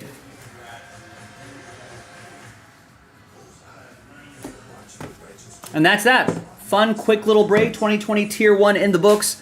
I'm Joe. I will see you next time for the next break. I don't have to do anything else, right? No other randomizers? No, nothing. Nice, clean break.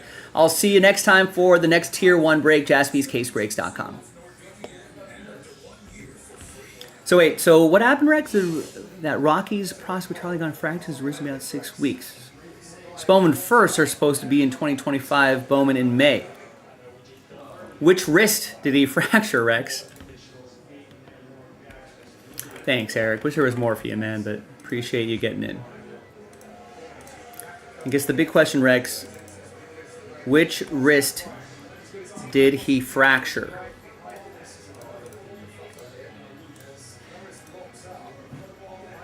And do you know if that's the wrist that he writes with?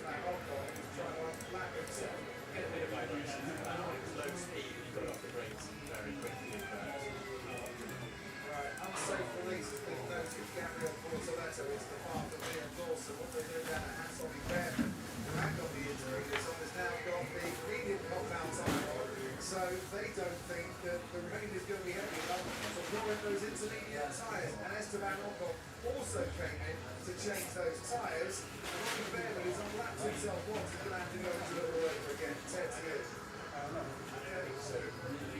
Yeah, see?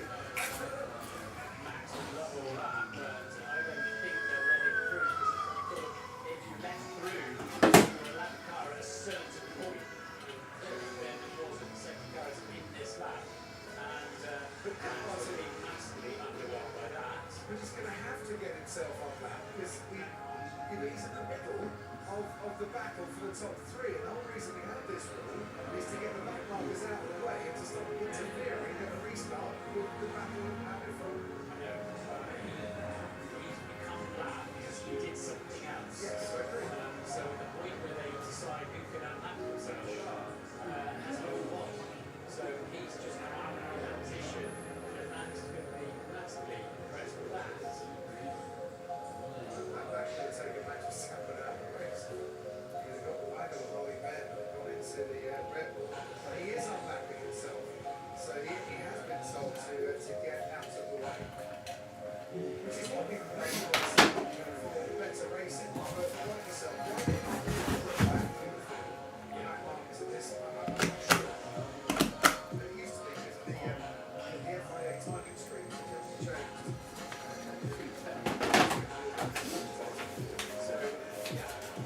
We've seen that situation before, to be honest, but he was one of the 4 who was told what was, he was one of the 4 who was told to unlap himself. But that was earlier on. Anyway, let's sort it out. I'd imagine he's on the blower for getting out there. Right, here we go again then. Norris, Piastri, Verstappen. Verstappen got past Piastri and then got overtaken again when his tyres went off. He's on the medium tyre. They should go on quicker. In his left wrist, but he bats right. We're now on slick tyres and we're racing to the checkered flag once again. Hmm. Big gap between himself and Oscar Piastri. Verstappen is coming out the Australian. Here comes George Russell and Charles Leclerc. Yuki Tsunoda on the medium. So we don't know what wrist he writes with, though, right? Antonelli on his debut for Mercedes, who's up into the points after Alonso's crash. Yeah, he might be their top prospect in the Rockies organization. Yeah.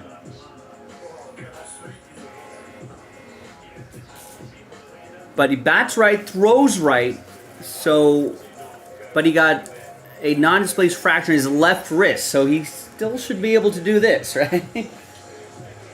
That sucks, though. He's out for how long? 6 weeks?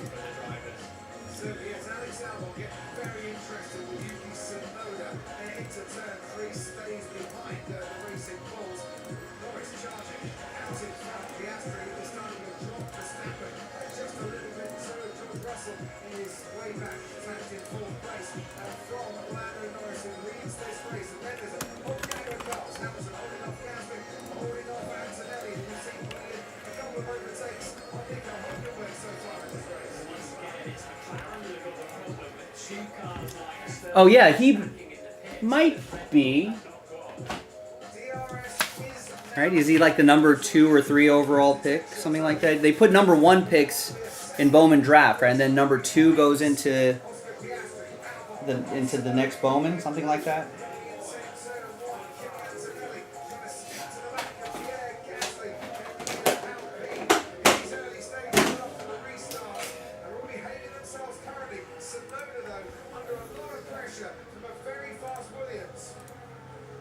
Tsunoda holding Alex Albon off well.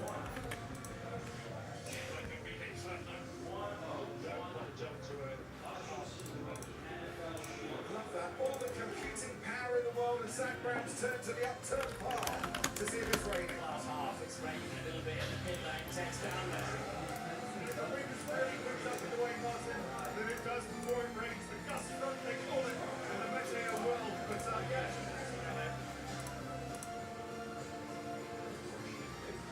Come on. You always get stuck right at that check. Is it going to wait 10 minutes? I don't know how this works.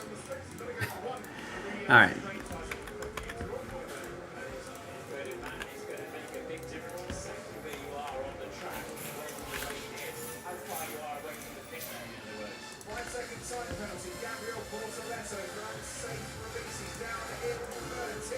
George Russell goes over on behind him. Charles Leclerc now behind Yuki Tsunoda. Tsunoda up into 5th place. Leclerc has had a moment on this lap, and he's now under pressure from Alex Albon. Lewis Hamilton behind him, pulling out into turn 3. Tsunoda wants up the curve, is going for a move. Albon almost goes into the back of Charles Leclerc. Hamilton is waiting to see if he can pounce and take an opportunity. Fantastic pace from Norris up front. To stay out on dry tyres will be heavy enough for winter. But if someone takes a gamble and does stay out, and if they survive, well, then they might just have an opportunity when others pit to move themselves back up the order.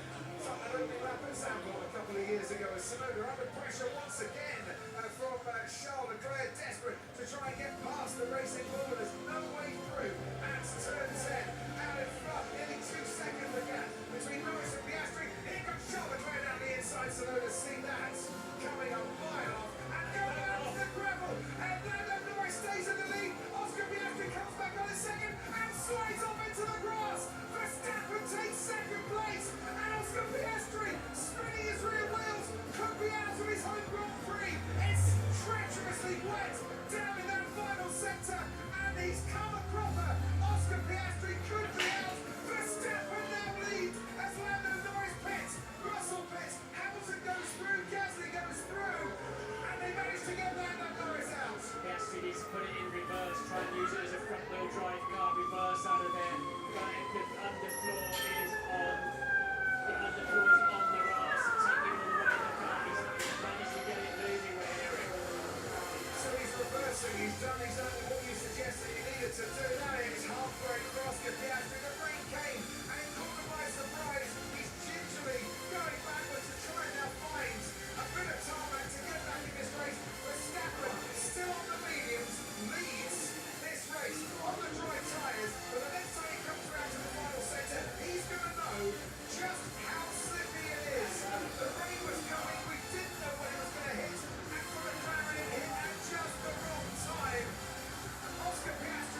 What kind of strips? Command.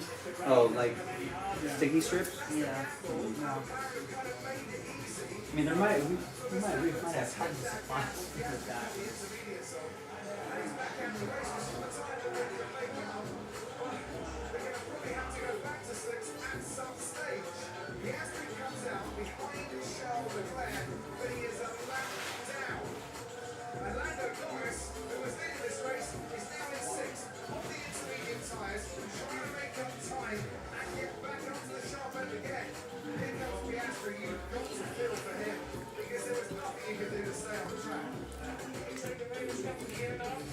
All right, so Jay Daniel is saying, moving forward, redemption will now have a 10-year expiration when instead of 2 years. Also, we are back to instrument all redemptions, or the product year is 2021, 22, 20. So 2020 are still expired. All right. Thanks, Jay Daniel. Appreciate the info.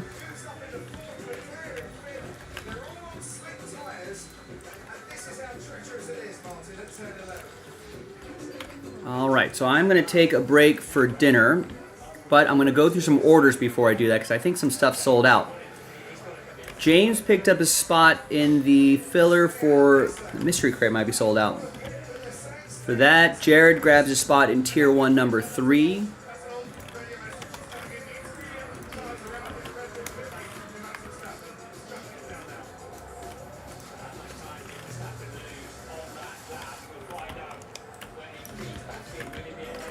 All right, Nationals are gone in 2020, tier 1 number 3. So the expired redemption is, oh, you're Jonathan. Sorry, I didn't recognize your name.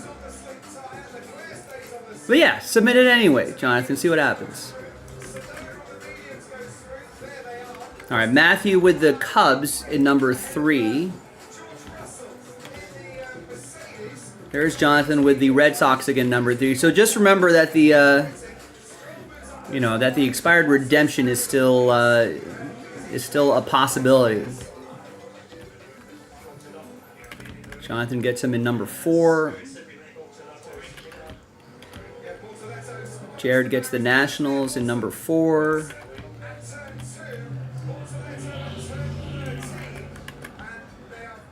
Jared, oh, actually, should have known. You're the your icon is still the same though. No, it's all good. Jeremy gets the Cubs in number 4. Eric gets the Guardians in number 3. And the A's in number 3. This is all 2020 tier 1. Jared gets the A's in number 4. James gets a spot in the next autograph basketball break, joining Eugene.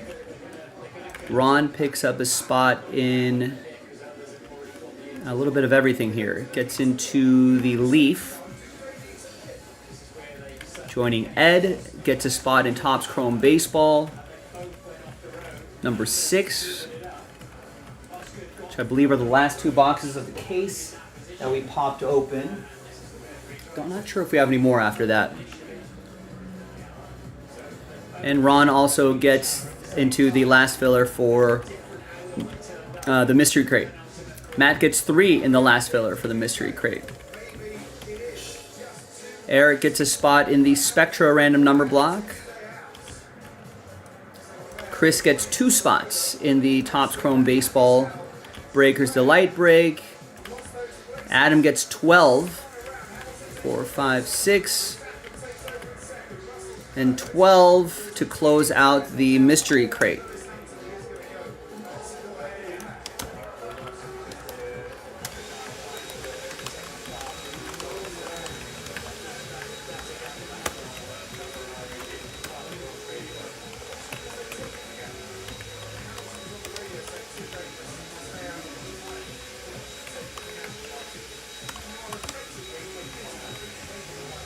All right, so pretty busy day today. Thanks, everybody. Appreciate it. Giants are gone in tier 1, 3, and 4.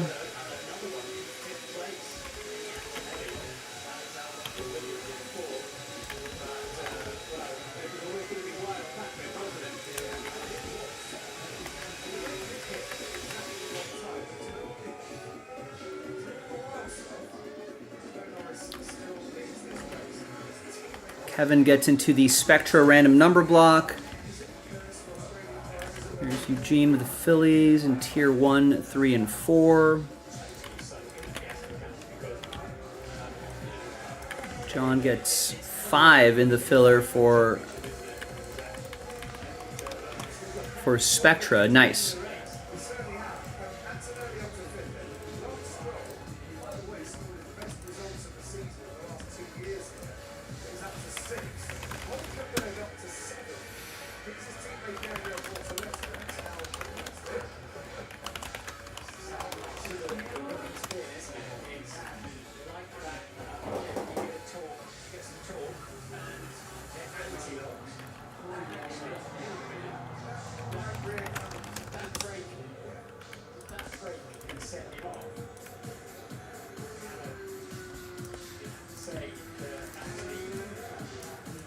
And now, break 20, which I'm going to post right now, is going to be the last 2 boxes of that case.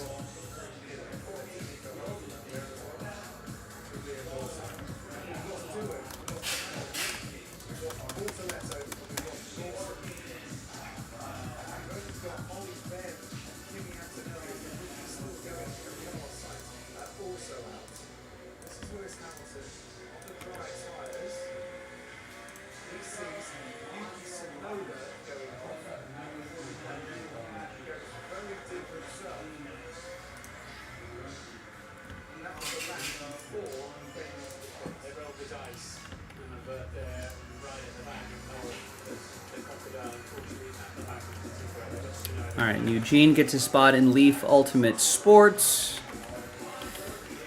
Matthew Lane gets 2 spots in Leaf Ultimate Sports. Chad gets the Cubs in Flawless 16. And I'm all caught up on orders. So a lot of orders coming in here. We got some breaks lined up. This is where the break schedule is very helpful. If you want to know when your break is coming up, first to fill, first to break. That'll take you to this Google spreadsheet right here. All times are LA times. So when I come back from the break, we'll do the Bowman Chrome Baseball filler, which unlocks the mystery crate. We'll do the random number block and the 2 boxes Spectra and Spectra 20 if you want to, while I'm scarfing down some food. Here's the last 2 boxes of Spectra football. And I think Adam picked up the first spot in the last 2 boxes there. So we got some movement on that already. Get your teams before someone else does.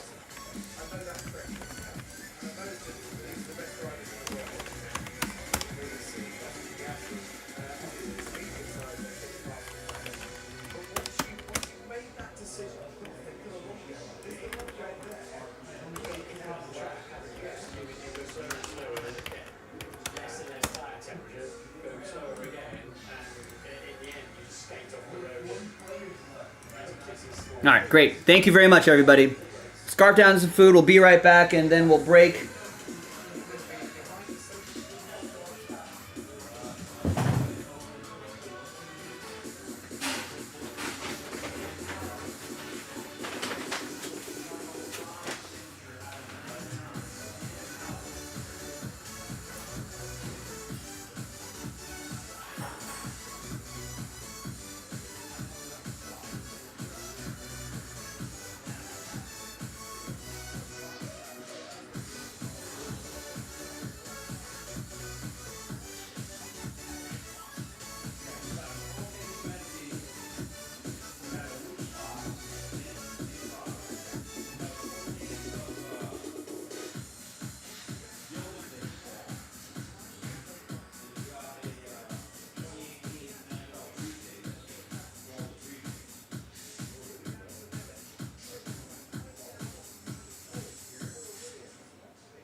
Yes.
All right, folks, wrapping up the dinner. We'll be getting the next, whatever is next on the schedule, going soon.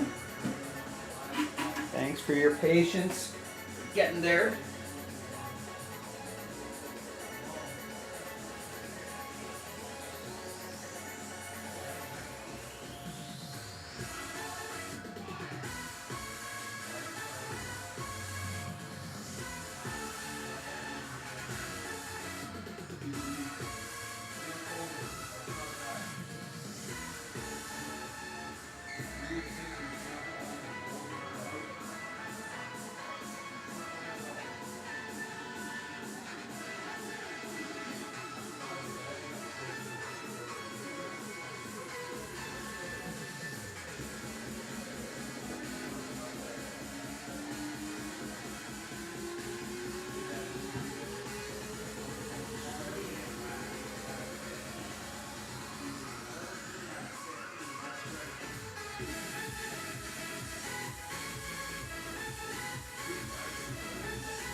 Not yet prime time. We got the schedule right up there. We're about to start it. We're going to get the mystery crate should officially start in about 15 minutes or so.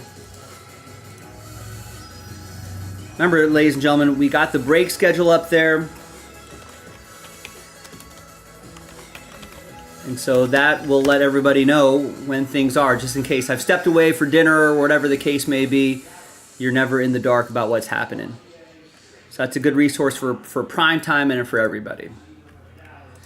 All right, let me just grab 5 quick orders before I continue. Adam gets us started on the next Spectra break. So that's Spectra 20, and that's the final 2 boxes of that case. We might have a little more after that. Or we might be out of Spectra case. I'm not sure. Not sure if we moved a lot of Spectra over the weekend. Jeremy H. gets the Colts and the Packers. In the final 2 boxes of Spectra, Matthew K. gets the Dolphins in Spectra. George gets Bears, Broncos, Commanders. All big teams right there. Bears, Broncos, and Commanders in Spectra. Thank you, George. I mean, we might be able to get another 2 boxes done tonight at this rate. And Joseph M. with the Bills in Spectra.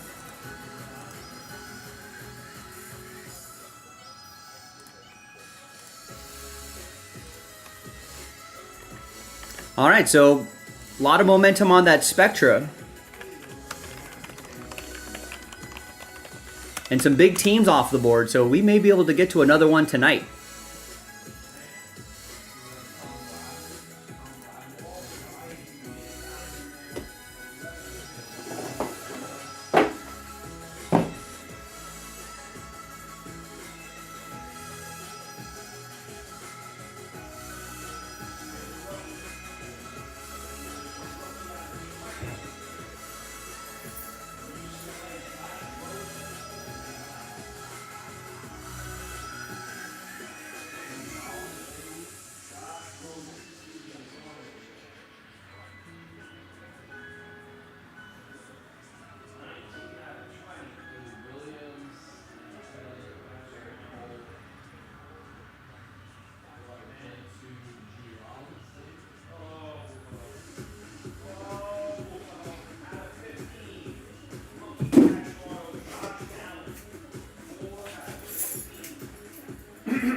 Like a glove.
Excuse me. All right. Let's roll. Hi, everybody. Joe for JASPY's CaseBreaks.com coming at you with our last filler, or the only filler we had to do for that mystery crate, giving away the final 2 spots. But first, let's do that box of 2021 Bowman Chrome Baseball HTA Edition Random Team number 40. Big thanks to this group for making it happen. Appreciate all of you. And all 30 baseball teams are in. Let's roll it. Randomize names and teams 2 and a 2 for the hard way. 1, 2, 3, and 4. Different dice roll, obviously, for the giveaway part at the end.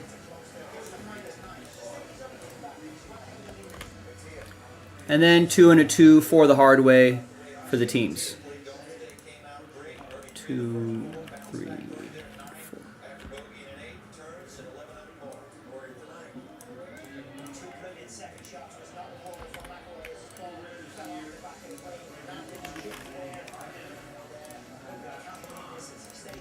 All right, so here's the first half of the list right there.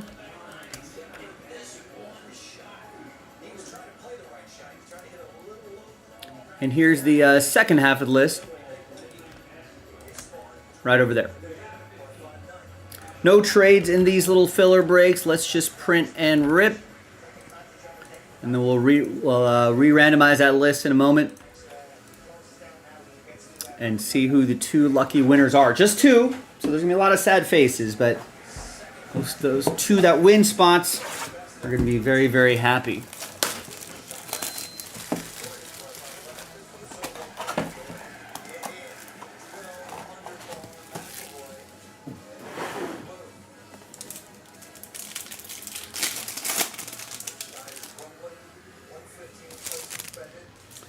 All right, we're going to lead off with Armando Cruz. It's going to go to George and the Nationals.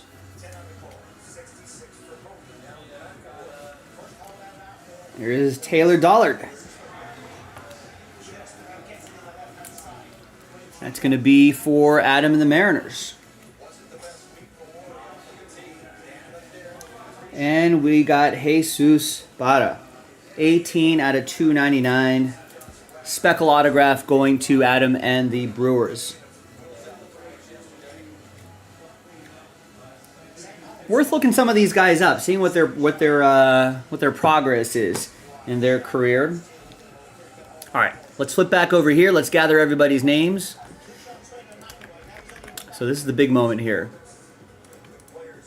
New dice, new list. Just the top two.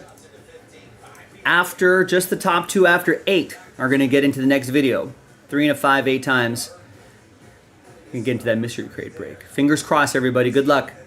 1, 2, 3, 4, 5, 6, 7, and 8th and final time. Now, big thanks to everybody who gave this a shot. Appreciate you. But there can only be 2 going into that mystery crate, and that's going to be George and Matt. Congrats to George and Matt after 8. We'll see you in the next video for the break. JaspysCaseBreaks.com. All right, listen, apologies to everybody else. I know, especially Adam, got a lot of spots in there, but appreciate you trying.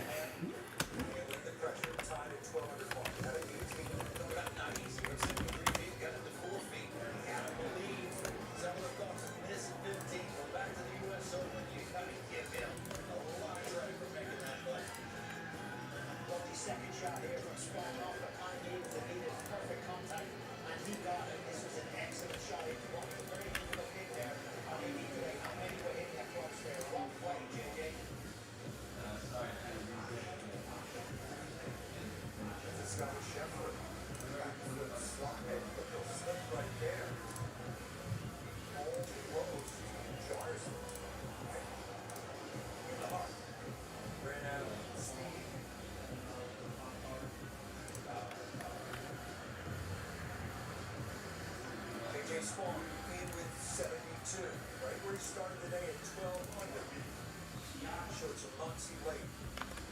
Again, they're headed to the goal aggregate playoff 9 a.m. Eastern time tomorrow. Hope you remember, of course, record 62 a couple of years ago, matched by JASPY. Lucas Weber fought his way back, never really to the Walker, but Paulie was his playing privileges with the wrestling. Well done. But Paulie, let's get out now to Todd Lewis. It's such a strange day. I'm out to finish 11. Take a look there. So you got a pretty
sudden death in order 16, 17, 18. Again, it's 9 Eastern time. Golf Channel and Peacock will be with you live from when it's all over. So the 9th Monday finish, first 2022.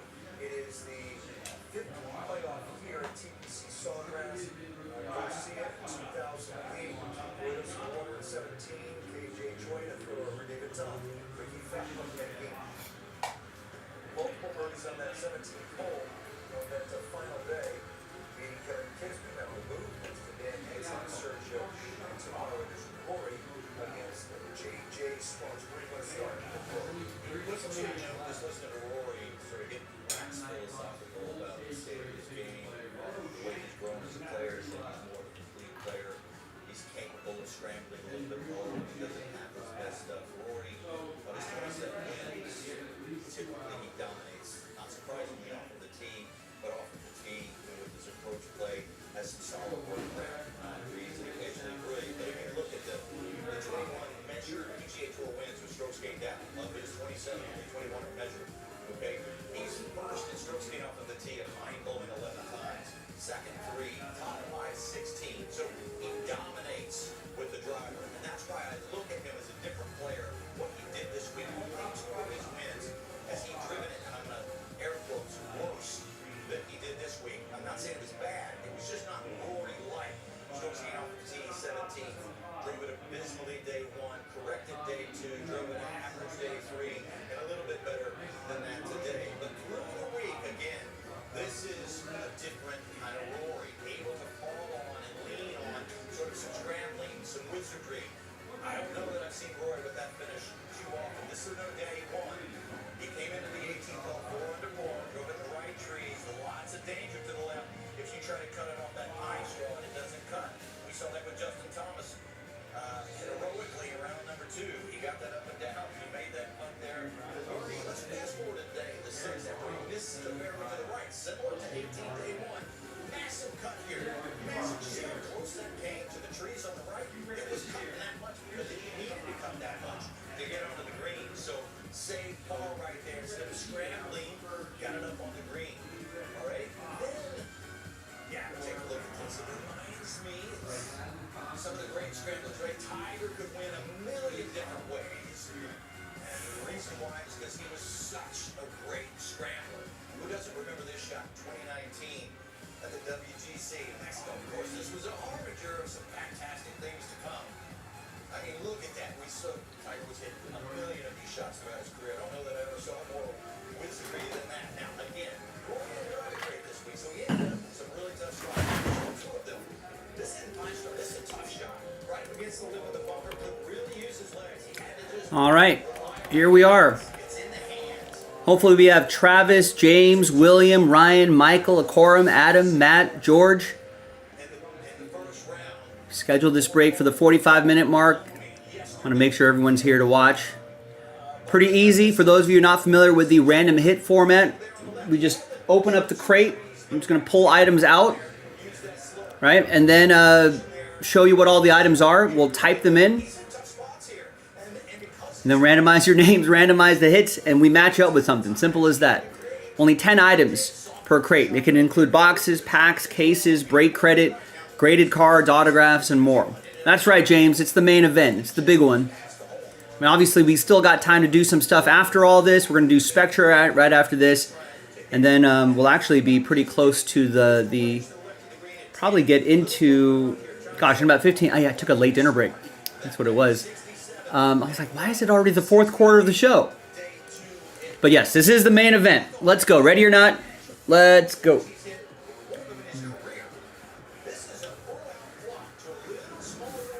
Probably need this.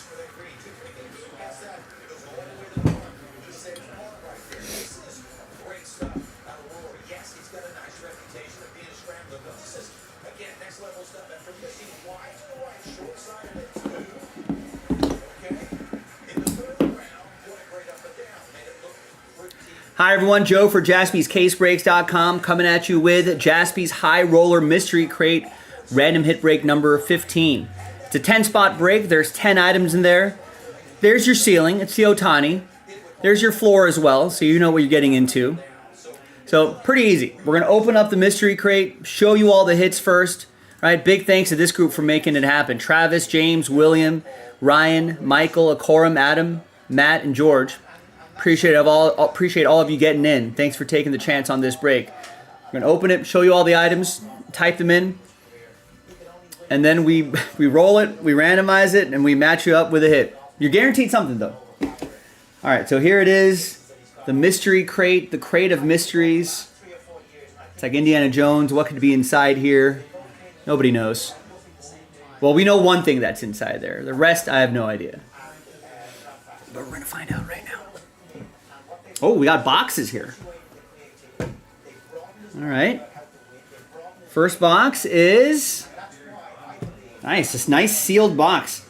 Panini Prism Football 2024 retail edition? Fast break? No, retail edition. So we'll ship that to somebody sealed. We got, oh, this is nice. Topps Chrome logo fractor. Everything's one of those MLB logo fractors.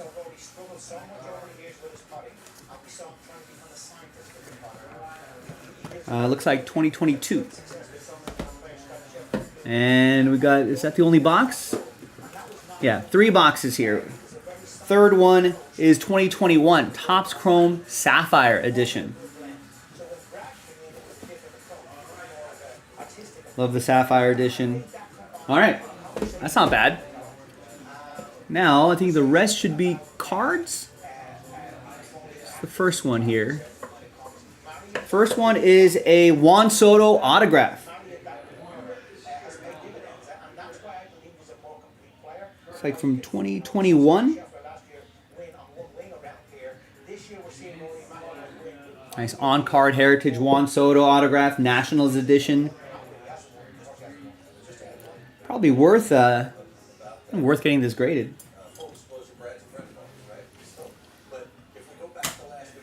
All right, next up is nice Kareem Abdul-Jabbar auto. It's an authentic auto, graded a 10.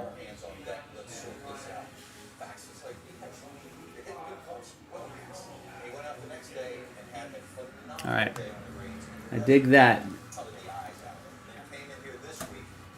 Next up is a Julio Rodriguez rookie auto.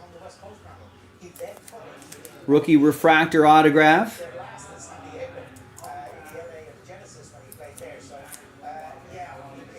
Nice. Where's the Ohtani? Is this the Ohtani? No, this is an out of 5 Luminance Justin Herbert. From 2021 Luminance. So someone's going to get a train whistle along with this nice auto. Here is a 2024 Jaden Daniels Prism Football rookie card PSA 10. Stay with us. We're not done yet. It's one of those shows, a cliffhanger that will build you to a crescendo, then says continue. Whoa! We've got a 2023 Topps Pristine Chipper Jones Super, a 1/1 PSA 9. Another train whistle. I like the subtle Superfractor logo in the corners right over there. And the whole card just kind of has that gold sheen on it. All right, nice. Should be one more. Yes, there it is. There's the Ohtani. I got nervous. I was like, this Ohtani better be in here. That's right, power and speed. Shohei Ohtani. Triple relic and autograph. He showed that off last season with his 50-50. That's a 1/1. That is awesome. All right. I think that's it. No other, right? Empty crate of mysteries. Mysteries no more. Thanks everybody for getting in. I'm going to pause the video. When we come back, we're going to see, we're going to have all those hits typed in, and then we're going to see who gets what. So stick around. Be right back. All right, video is paused.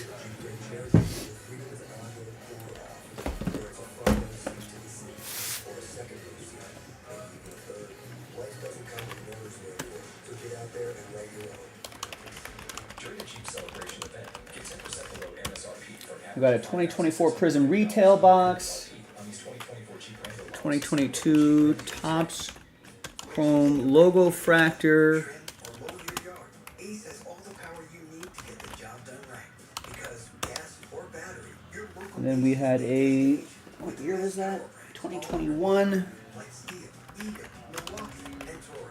NXP assembly and delivery are ready for pickup in 15 minutes. Covering your outdoor projects has never been easier. Around the block, what you need in stock, with service so good it's guaranteed.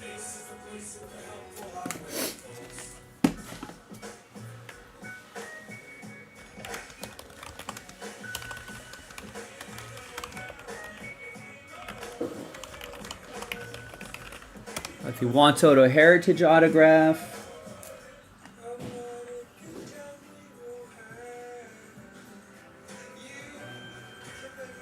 I think it's, what year is this? 2021. At Rainbow Flash, there's excitement in every slot. Adventures waiting to begin and dance parties every night. So bring your cat together and book your stay today and strengthen the pack. Players is headed to X-Reeds. We go back, Rory doesn't win. Go back to this particular shot.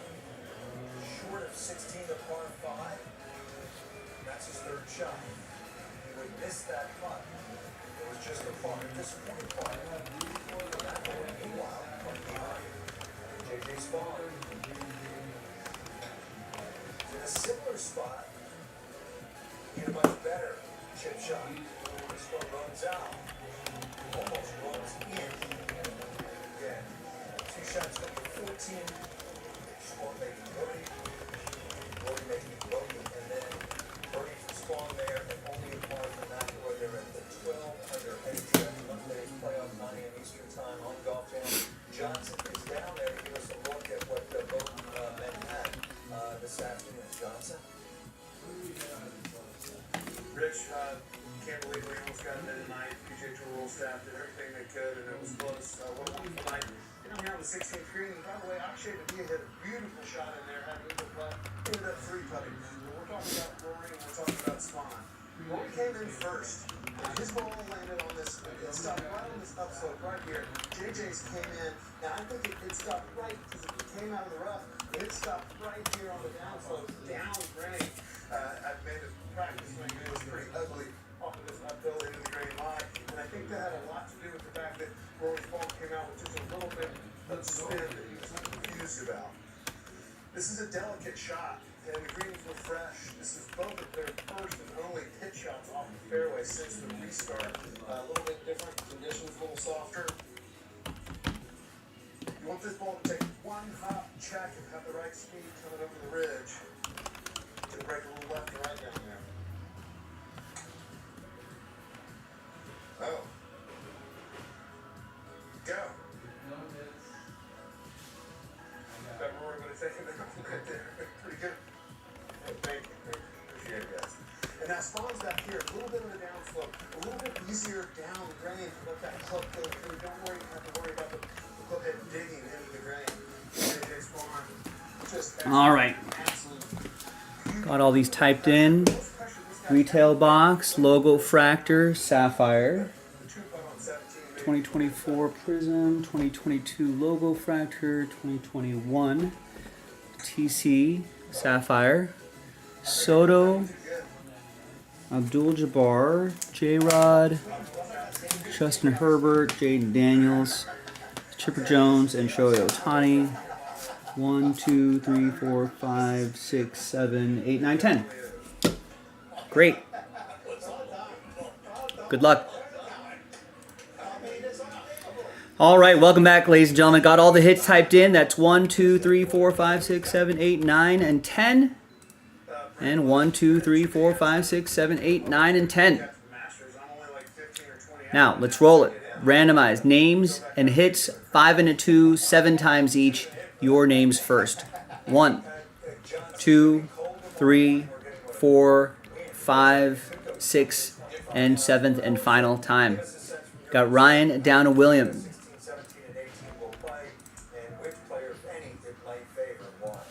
And here's the moment of truth here. 5 and a 2. 7 times for the big hits. Good luck, everybody. 1, 2, 3, 4, 5, and a 2. 6 and 7. 6. And fingers crossed, 7th and final time. We've got the Jaden Daniels down to the Sapphire box and everywhere in between. Here's how it shakes out. Ryan with the Jaden Daniels 2024 Prism Rookie Card PSA 10. Michael, you got the J-Rod Topps Chrome Baseball Rookie Autograph. Akorum with a 2024 Prism Football Retail Box. Lazio, you got the Juan Soto 2021 Heritage Baseball Autograph. Travis with the 2022 Topps Chrome MLB Logo Fractor Box. Matt, you got the Chipper Jones 1 of 1. All aboard the Big Hit Express. Woo-hoo. We got William with the Kareem Abdul-Jabbar 1985 All-Star Card Autograph. Beckett Auto Grade of a 10. Adam, Last Spot Mojo. Justin Herbert 2021 Luminance Football Auto out of 5. All aboard the Big Hit Express. Woo-hoo. And George with a spot that you won in the filler. The 2019 Topps Triple Threads White Whale Autograph 1 of 1. All aboard the Big Hit Express. Woo-hoo. And last but not least, William, you got that 2021 Topps Chrome Baseball Sapphire Edition box. Another great mystery crate in the books. Thanks everybody for watching, for being a part of it. Here's a quick little look back. There's the Ohtani right there. That was awesome. And of course the boxes right there. The 2024 Prism Retail, 2022 Logo Fractor, and the 2021 Topps Chrome Baseball Sapphire Edition. Thanks everybody for watching and for breaking with us. I'll see you next time for the next one on JaspysCaseBreaks.com. Thanks. Bye-bye. All right. Thank you, everybody.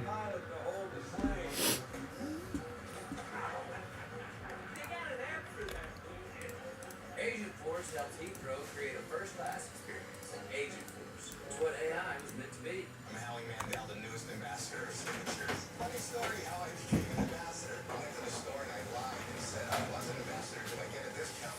The owner called me and said, would you like to be an ambassador for Skechers? And I said, yes. My Skechers sweatpants. Well, we couldn't leave without one more little bit. I need some good mojo in this family. That's not there, right there. You're living the dream, Keith. It is so good being with Gemstones again. Watch The Righteous Gemstones on Max with DirecTV. We just finished primetime. Hey, you're welcome, George. Appreciate you. Experience the industry's most powerful cordless pressure washer with advanced digital controls. The string trimmer's so smart, it loads the line with the push of a button. And our most powerful blower exceeds the power of gas. Ego takes innovation to the next level. One battery powers 90 plus tools. Ego, power beyond belief. Find an Ego retailer near you. Yes? Wish you did better, William. I wish you did better. You did get the Kareem Abdul-Jabbar autograph and the 2021 Topps Chrome MLB Sapphire box. George was a lucky one. He got that Ohtani. Well, not long after reporting that, we grabbed the solo lead early this afternoon. Skies rumbled, the horn sounded around 1:15. Play was suspended. The early start, not enough to outrun that band of storms racing across the south. We had a 4-hour delay. Back at it, and it was worth the wait. If you like more golf, we'll get it tomorrow morning at 9 Eastern Time. It is Rory and JJ Spawn. JJ was tough down the stretch. Golf Channel, and it's streaming on Peacock. It'll start at 16, 17, and 18. It's still tied. Sudden death beginning at 17 and 18. Still at it at 16, 17, and 18. We're with you when coverage is completed. Start of the show. Give us a call. Where's your head at right now? Yeah, sting with the wind switch, and that 18th hole is going to become very fearsome, in particular with a north wind as it plays into. I was most impressed with the competitiveness of JJ today. Not just the fact that he was the best ball striker all week, and the third best iron player last week in the very difficult test that Bay Hill is. He's on a run at the moment. And it's important for him to finish it off with maybe a win. And he can take down Rory McIlroy. There's no reason why he can't do that. The way that he is playing. All the pressure tomorrow is on Rory McIlroy. There is very few people, if anybody, expecting JJ to win. That could be a very great... George, if you want to reach out to us, maybe maybe you want to get some insurance or some expedited shipping on that, definitely let us know. Click that support button. Go to jaspyscasebreaks.com and click that support button. Give us your name, your email address, your order number, all that good stuff. Let us know the break number and all that. But it's a tough spot to be in when everybody else is thinking they're going to win too. Tomorrow morning's going to be dream day. Exactly what Dean Bean achieved out of dreaming 40 some odd years ago. And we'll be able to arrange that with you. We'll give you a quote on what all that will be. Best players in the world, and let's throw in the vagaries of stiff wind in your face at 17 and 18. This is it. This is good as golf gets. That's what this golf course is all about. We talked about it all week, how one year the number one player in the world wins this tournament. The next year could be 203. The next year, we're number one. The next year, 75. Tomorrow we got the number one. We got the number 57 player in the world. Two completely different types of players. Rory could run the tables and win by 8. JJ Spawn, to your point, he showed me a lot. Gilo, what's going on? Showed me a lot yesterday. The worst part of his game is No worries, I'll even make a note on it to this year. make sure to look out for your response. So you probably do want to get something on there, either a Needing to hit that ship. either a expedited shipping, insurance, or both. 10-3, absolutely steely nerves. Resilient. Matter of fact, as we're talking about his resilience, I'm going to throw this out to you. I bet you he doesn't even know this. In the last 30 years on the PGA Tour, there have been 2 players in the final round of a golf tour double bogey the first hole and then go on to win. Just 2. That's it. This man did it in the 2008 U.S. Open. Now, that week, there were loads of people telling Tiger Woods not to play, that you're injured, why don't you quit? He said, no way, I'm winning this golf tournament. Double bogey the first hole. That week, actually, 3 times, but he did it the last round. And patiently and methodically, he came Yeah, we finally unveiled that Otani, Rex, out of the mystery crate.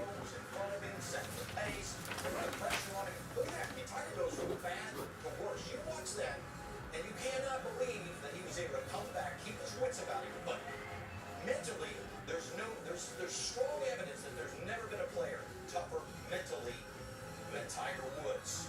Okay? His 54-hole closure rate could tell you that. But if you didn't know that, you could watch him double bogey the first hole, the 2008 U.S. Open, and then go on to make that putt at the last hole when he had to make it. When his back was against the wall, he makes great putt by the end. Expect anything different? Well, after the double bogey, how about JJ Spawn, Texas Open 2022, had the 54-hole lead, doubled the first hole, making the turn. But since he birdied 8, here it is at 9, left of the green. Chips in, regains his equilibrium, has a couple birdies on the back 9, and guess what? This is the week before the Masters. What break number were you in? Starting with double bogey, that is a blow to your solar plexus. And look at that. That's right. Everything's great. Everything's wonderful. Played in his first Masters. And then this week, think about yesterday at 16. Yeah, it depends on the break number. I did scorebox 25 and 26 on Thursday. Jason did scorebox 27, 28 on Friday. And I just did scorebox 29 and 30 today. Or 29 today. What a save. Or what a moment. Coming out today, let me just give the ultimate scenario. So yeah, we've done a lot of those scorebox. So you're gonna need we probably the one you were in on Thursday we probably did get into number 25 and 26. Is that what I said? Any crack in the armor, we might have seen it at the third hole. Yeah, 25 and 26. Unless I forgot to upload the videos. Get into the win. Okay, so that's done. Paul. Look at this. Look at that touch. Right hand. That's right. Good speed. Then forward to the ninth. Waiting for his moment. At this point, Rory got out. Now you got me nervous thinking I didn't upload those. To get 11 under Paul. Nothing but nails. And then on the toughest hole on the golf course, he didn't have to link the Yeah, if you look at your order confirmations, Joe, you'll be able to see what number you're in. There's break number 25. the hardest hole. Only a handful of birdies here all day long. Not a single shot better than that. Coming down the stretch. Maybe I didn't upload score 36 on Thursday? Control. And Because then it jumps... face to face with the weakest part of No, I guess 25 happened on Wednesday? Oh, maybe I did forget to upload it. Or no, that's just the wrong date. And here's number 26. and then coming down the stretch. In the pine straw. Company wide. Foot slips. Makes great contact. Look at that determination. Reminds me of Al Sutton back in 2001. I've never been in a moment like that. Never. Didn't blink. Didn't bowl. That's steely nerves right there. Paulie, I'm guessing you identify with JJ Spawn. And play him... Is it a Dynasty League? You were a full handicap daily football player when you were 19 and wrecked your knee. You were off and started a business career in Brussels, Belgium, but you had a dream. This is a guy who was not highly recruited coming out of high school. Had to go through the minor league. Thought about it, but faced the doubt, the demons, and didn't really find success until he was in his early 30s. So what do you know about that sort of mindset? Yeah, I mean, I was so impressed with him. I mean, he's also, you know, when he did turn pro, then he went to the Canadian Tour, he didn't get his status, and then he came on the Corn Ferry before he got to the PGA Tour. It's been a while for him to rise to where he is now. So this was a rarefied atmosphere for him today, and he looked really comfortable. You know, the biggest event... I don't know why I just uploaded that twice. A lot of people call it, it's hard to argue that it's the fifth biggest event. You're going to be excited when he comes up for a cup of coffee and you'll... See him so comfortable in the environment that he was in. I look at a lot of body language in a situation like that. Batia really impressed me. I love the way he kept pulling the trigger. Yes, his putting deserted him a little bit, and he missed a couple of short putts. But I love the fact that he kept taking on shots. He didn't bail out. He wasn't looking for a big check. And I can say the same for JJ. He kept pulling out the shots. And you know, to give Rory a 3-shot lead with 5 to go and a hunt him down and catch him, that's most impressive. So I looked at his demeanor a lot. I looked at his body language, and it's not just before he hits the shots; it's after he hits the shots. To see what kind of things. All right, what does the schedule say for me to do next? Spectra. He hit a putt of 18 from 30 feet. But before we start that, let's look at some of the orders that are coming in here. Inku picks up the Mariners in Tier 1, 3, and 4. That's 2020 edition.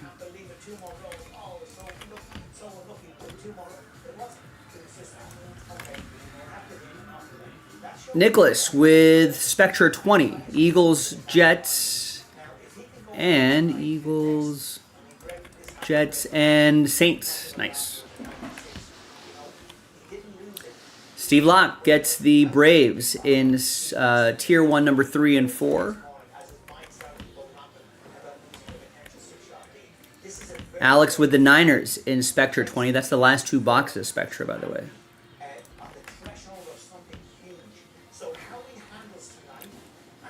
Oliver gets a spot in the Leaf Break. And Tier 1, 3 Twins. Tier 1, 3 Tigers. Nice.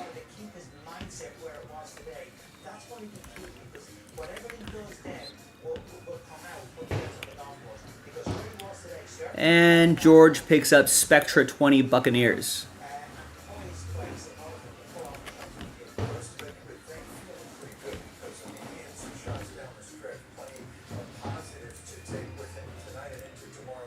All right, so nothing else is sold out at the moment, but JaspysCaseBreaks.com. We're in the 4th quarter of the show, so let me know what you want to do.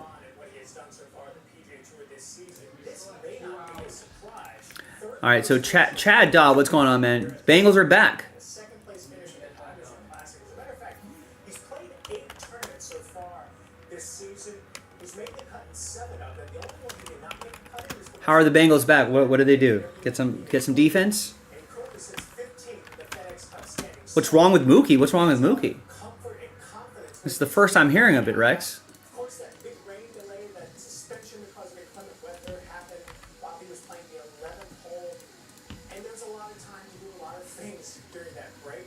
And he did go to the Performance Center here at the PGA Tour, not to work on any stretching, not to build any muscle, but God damn it. to recalibrate his mind. I erased the list for Spectra 19. God damn it. Performance center thing, it was actually funny. There's this chair called the shift wave. I think That means... it's like this vibrating. It's not a massage chair, but it's got this like these little magnets that vibrate. Hang on, I have to go through all these orders again. It's like specific tracks, and you put like this headset on and like an eye mask. And he's like, dude, you need to try this. It was like a 10-minute session. I sat down, it was like telling me like breathing, positivity, like, and it was like when you. Alright, sorry. This, you're gonna feel like you're gonna George with 2 spots in the number block. Justin got a spot in the number block. maybe I should. It's a little. Eric got a spot in the number block. Rocket ship taking off. It's pretty crazy. Kevin got a spot in the number block. Yeah.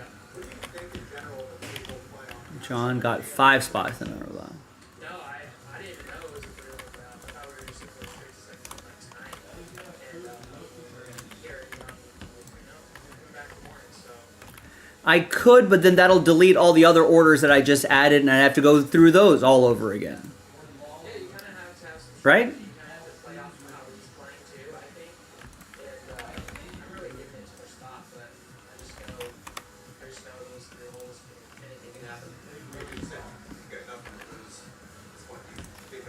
That's right. This will take a couple minutes. Colts, Packers, Falcons, Broncos, Bears. Broncos, Bears, Commanders. Yeah, well, Chad, absolutely. It's definitely Rex's fault I like having. for distracting me. I like having the opportunity to play. I like having the chance to win. And I like being in the spotlight now. And I proved it to myself, coming down the stretch, playing those holes that, tomorrow, like, you could go my way. Maybe I am the one that everyone was sure about. So, if so, that'd be great.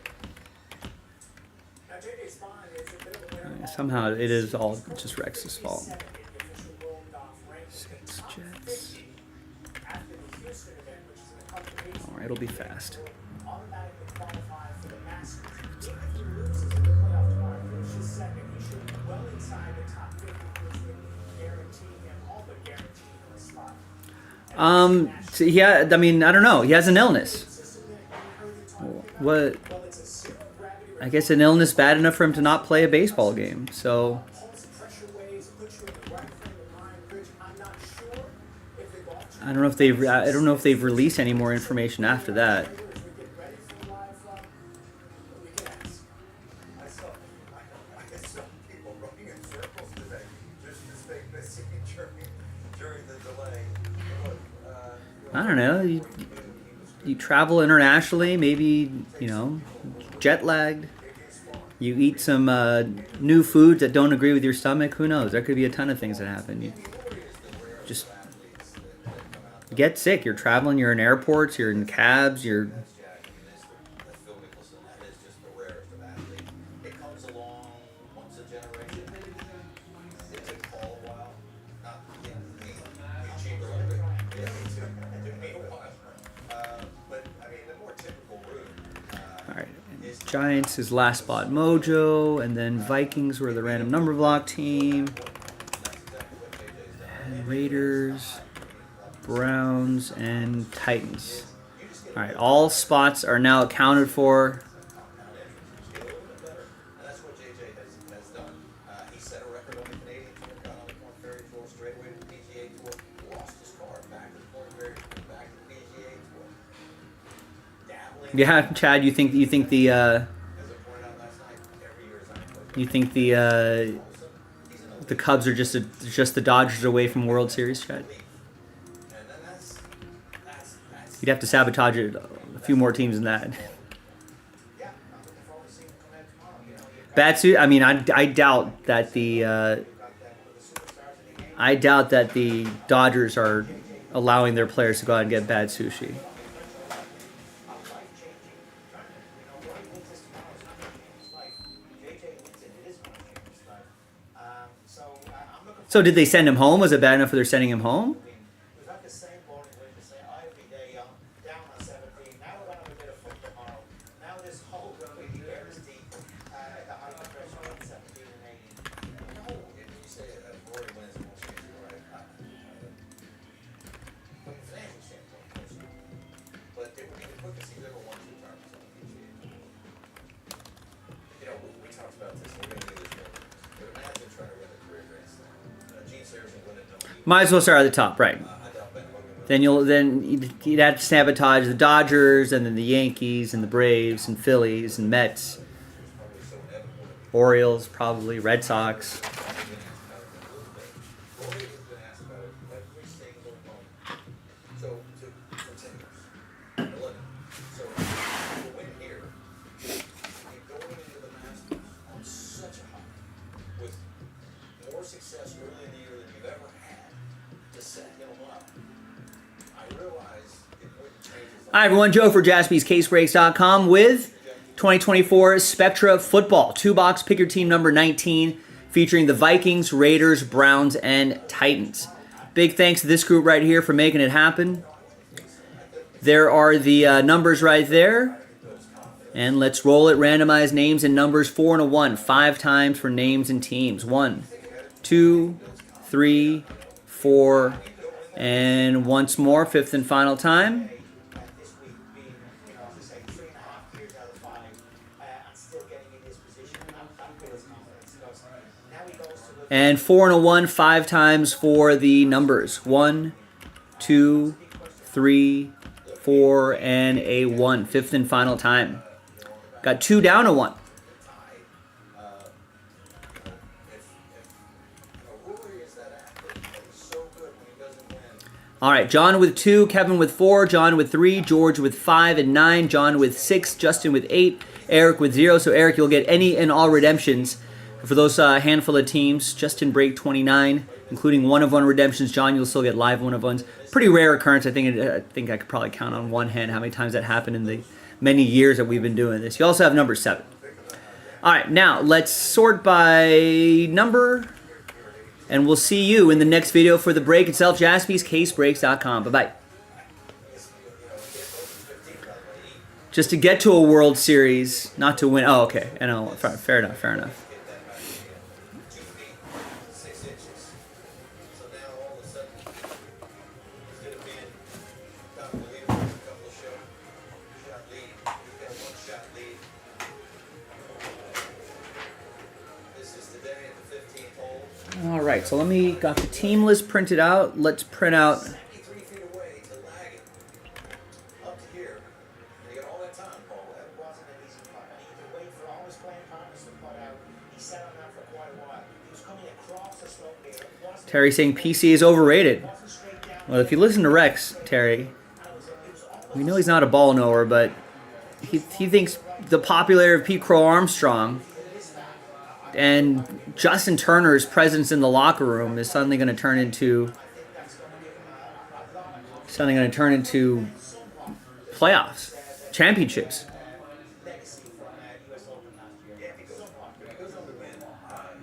You hear the way Rex talks. The worst thing to happen would be for the Cubs to have to have a better record by the Dodgers at the end of the first week. We won't hear it. We won't hear the end of it from Rex. Right, the very likable Pete Crow. We know he's likable. Rex just heard a story about how people in Japan were chanting his name. You know, and so that got him excited. You know, baseball season starting, hope springs eternal. Man, we would not hear the end of it. The Dodgers start slow and the Cubs are you know, 7-2 on the season, and the Dodgers 2-7 to start the season, we wouldn't hear the end of it. At 17, then 18. This guy has plenty to celebrate. His girlfriend, Elaine Rosado, and his Danny Walker out of Virginia had a dream week. He finished tied for 6th, opening up a whole slew of possibilities for the rookie. And we'll have more on his story when we come back rocking the place. I think so. Rex just guaranteed the Cubs are going to make the playoffs.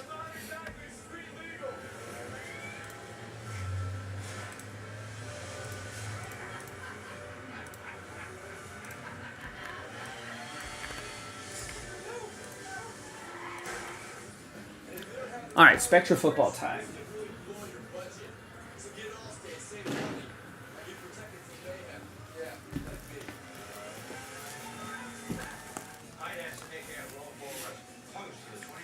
It's almost like those Charles Barkley guarantees.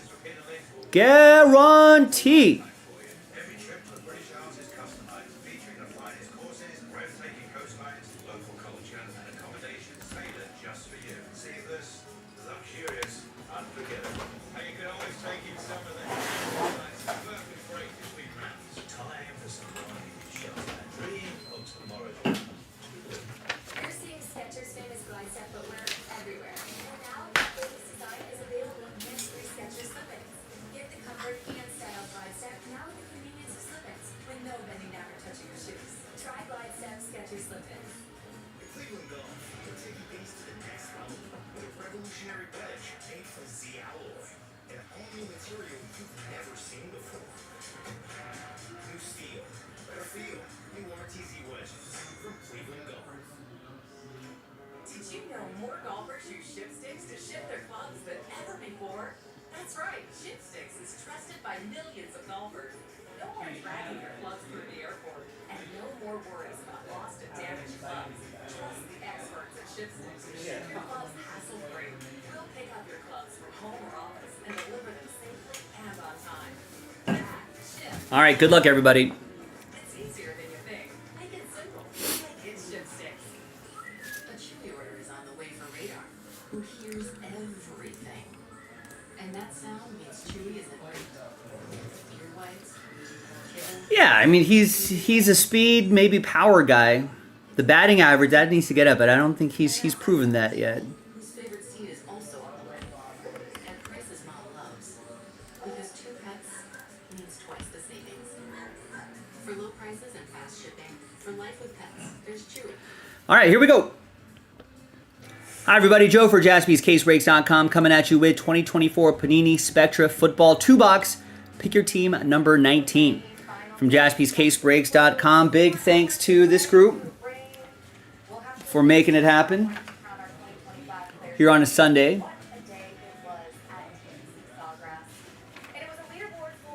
Now, we did pull some teams out for the random number block, and we did that in a separate video. And there are the results right there. So it's a serial number break just for those random number block teams, right? Titans, Vikings, Raiders, Browns. So it only applies to those teams in Pick Your Team number 19. Pick Your Team 20 loaded up right now. Teams have been moving along. All right, so we got 4 boxes left. We're going to go 1, 2, 3 for the top 2 boxes, 4, 5, 6 for the bottom 2. 5. 1, 2, 3, 4, 5, 6. So these will be for break. This will be for break 20.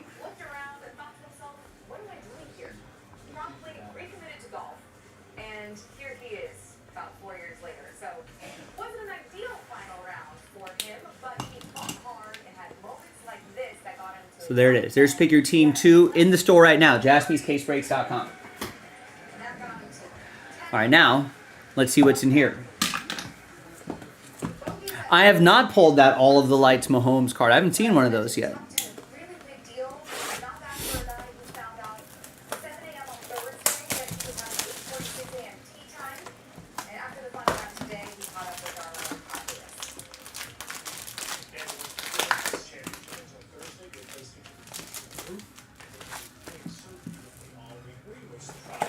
Just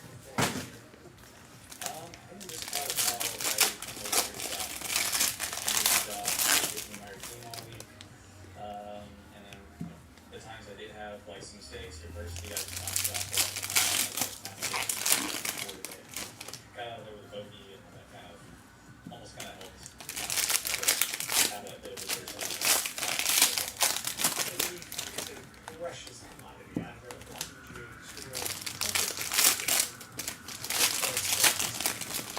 Yeah, I mean, this is a difference from belief and knowing. Like I've always believed, like I can play at this level.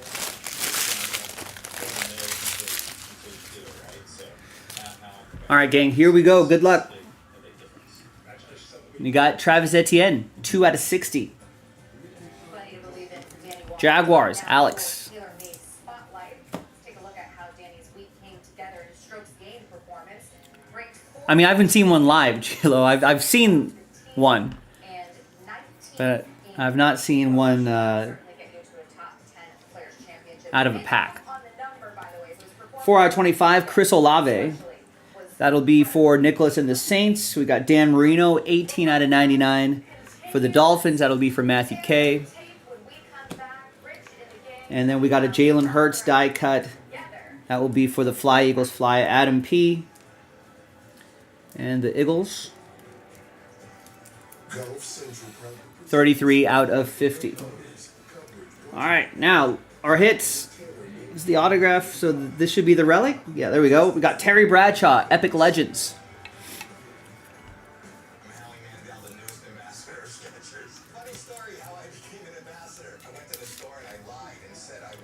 Adam Pelly, Steelers. That's 39 out of 99.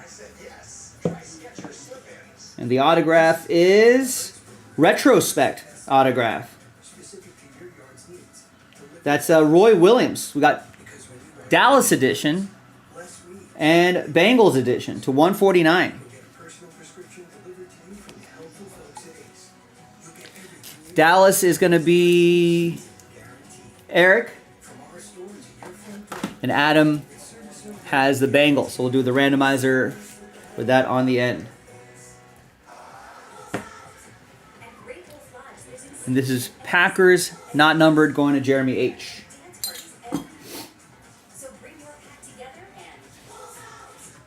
Here is CJ Stroud. 2-color triple relic. 63 out of 75.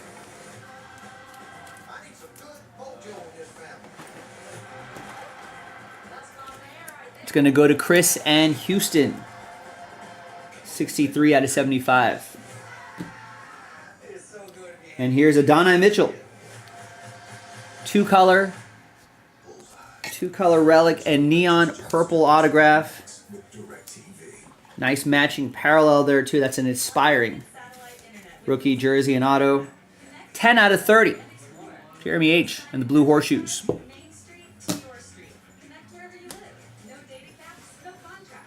Here is Building Blocks, triple relic, Marvin Harrison Jr.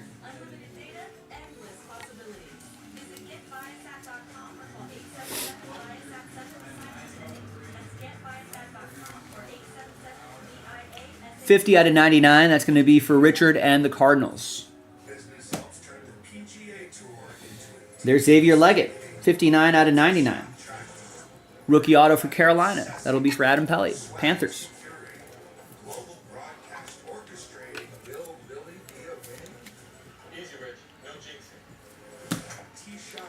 And there's Terry McLaurin going to George and the Commanders. That Karloff is going to go to Chad and the Chiefs, by the way. And there's Sunday Spectacle, 11 out of 75. That's Travis Kelce. It's going to play another year.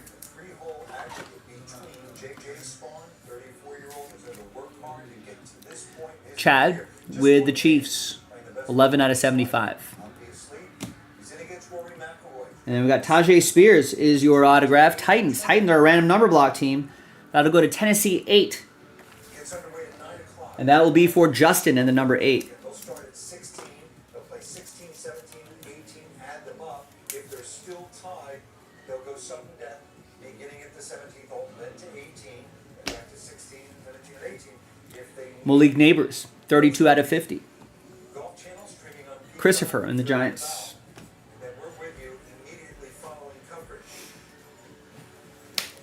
Everyone was battling today. They were battling Mother Nature. She's undefeated, battling gout, demons, and they all have that included. Time to come in with those 27 wins. That was Rory McIlroy, the 4-footer, a knee knocker just to stay at 12 under to get to that playoff spot. All right, second and final box. At that finishing line.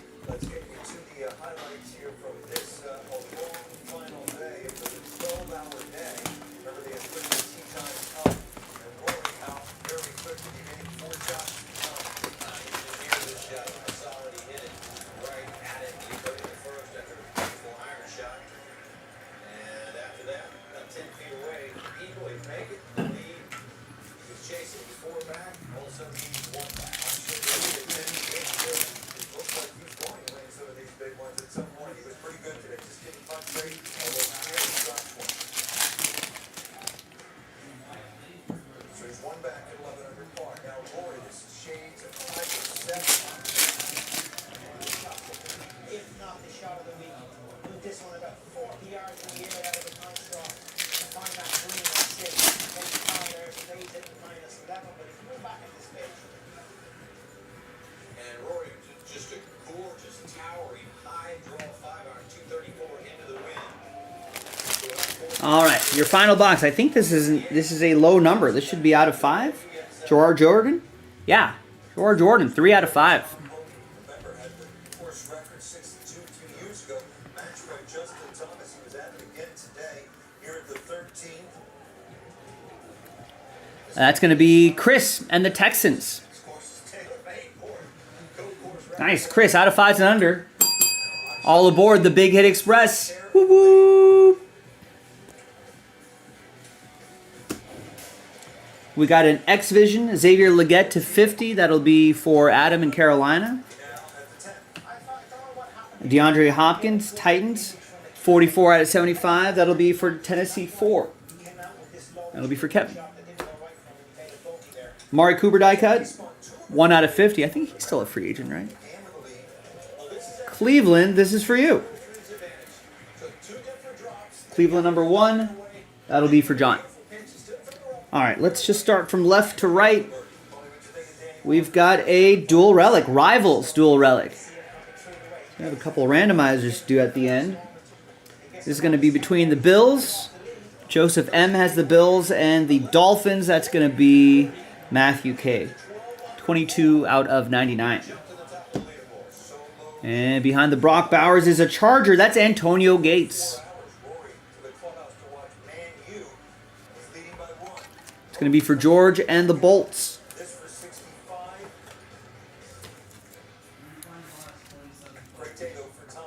14 out of 15. Nice low number on that one, too. There's my guy, Brock Bowers, right there. It's going to go to the Raiders. But the Raiders are actually a non-numbered. This is actually a non-numbered team. Or a random number block team, and this is not numbered. So that'll be randomized to someone in the group. Here is Trevor Lawrence. We need him to have a nice season next year, this upcoming season. That'd be good for the hobby. Alex has the Jags.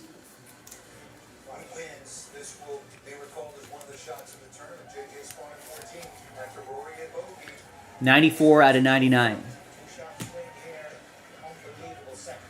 And there's Will Shipley. 3-color patch and autograph. World champion. Fly Eagles Fly. Adam Pelly with Philadelphia. 62 out of 75.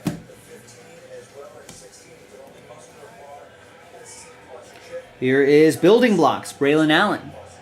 Triple relic for the Jets, Nicholas. And the Jets, Jets. 14 out of 99. And Braylon Allen, 2-color patch, orange, neon orange.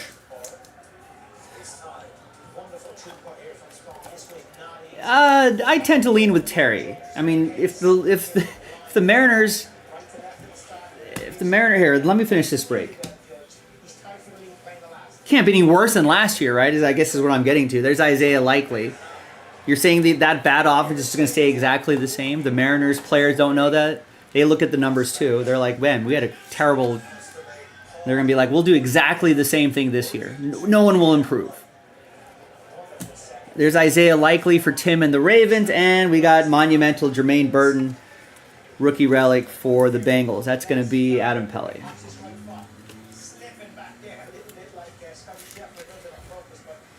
9 out of 60. 21 out of 99, Braylon Allen, Nicholas and the Jets. Yes, they can be worse. Well, fans like you. You know, Mariners don't need enemies.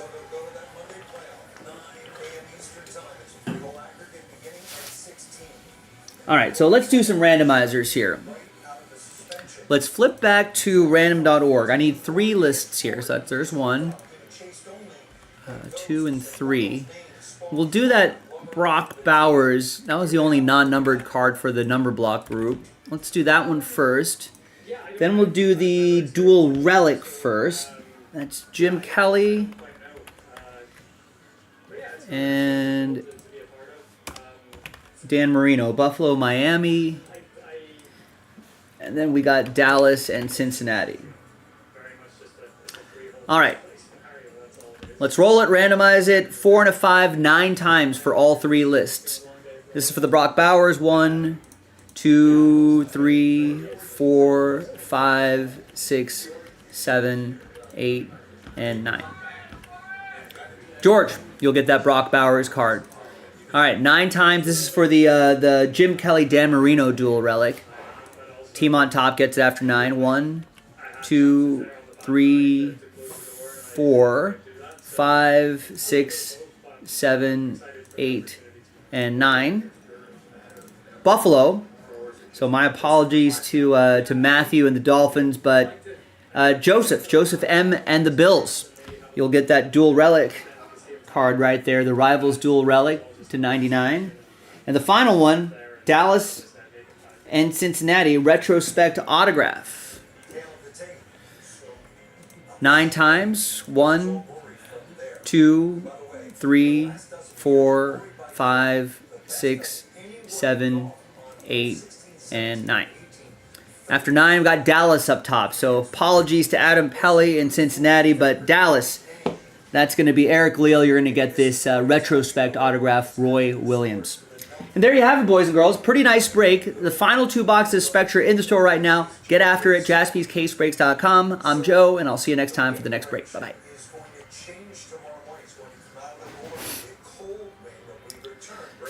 I don't know. I mean, you know, someone could have a career year.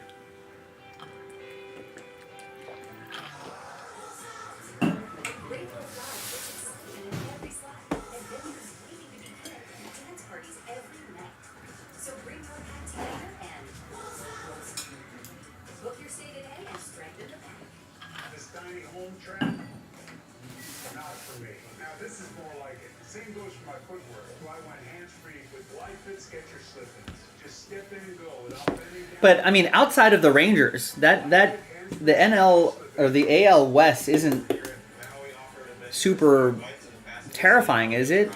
Are the Astros as scary anymore? I don't think so.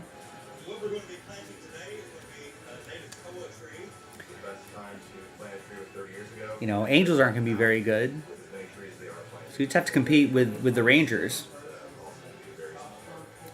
Well, all I'm saying is, like, you know, people can improve from season to season, Chad. You do understand that, right? You know, people can progress and regress. You know, so, like, you're expecting the same exact thing to happen as last year as it will this year. That's usually not how baseball works. Hi, I'm Todd. I'm a veteran of 23 years. I served 3 overseas tours. I love to give back to the community. I saw a Prevagen commercial and I did some research on it. I started taking Prevagen about 3 years ago. I've told my coworkers and family since taking Prevagen. I mean, in all honesty, you know, the pitching would probably get a little worse, and I feel like the hitting might get a little better.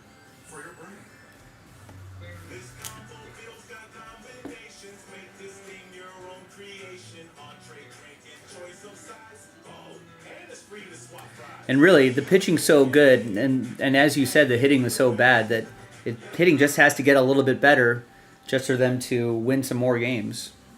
That's right, yeah, forgot about that. Astros are going to miss Kyle Tucker in that lineup. So yeah, they're not as scary. It's the Rangers, I guess. They're gonna have to bounce back from a disappointing season as well.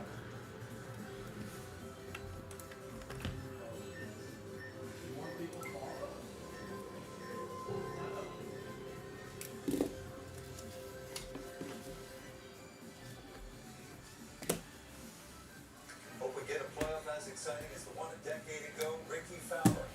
Remember, he played the last 6 in regulation in 6 under, even a birdie at 17 to get to that 3-0 aggregate playoff with Sergio and Kevin Kisner. He birdied it in the aggregate. Sergio dropped out. He goes to sudden death. And here he finishes it off against Kevin Kisner. I mean, it'll never happen again. 3 birdies at 17 by one player on the same day. I think we can safely say that. Fowler is a playoff.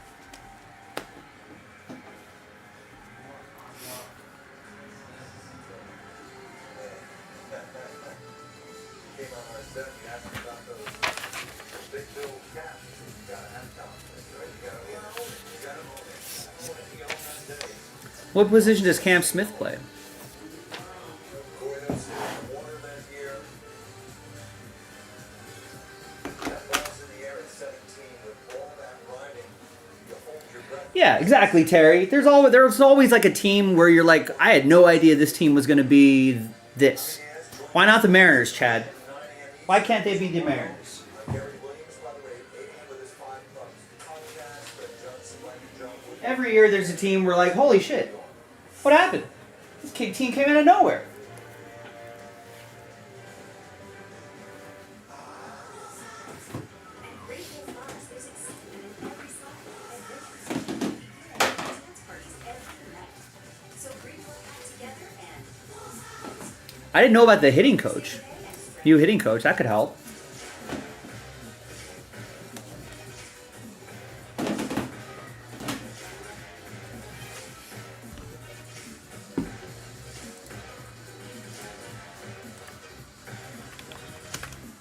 you know what's smart? Enjoying a fresh morning meal at home. And if you're going to compare every Mariners team to the 2001 team, that's a rough hill to climb. Cameron Smith's going to play right field. Is Altuve still going to be in left? Are they still planning on that?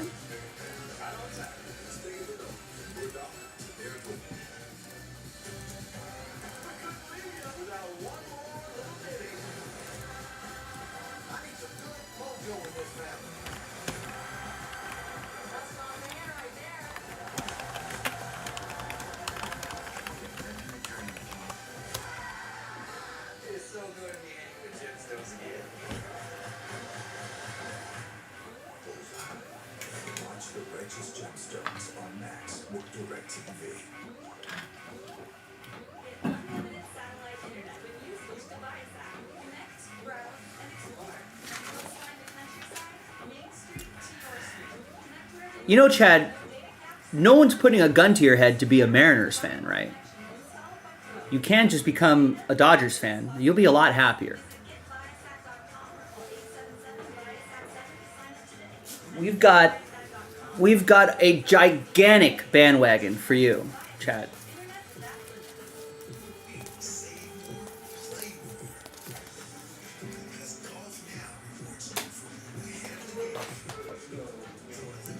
What's more annoying, you being too positive about the Cubs or Chad being too negative about the Mariners?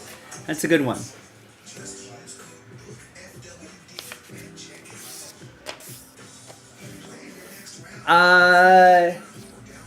Probably you being too positive about the Cubs.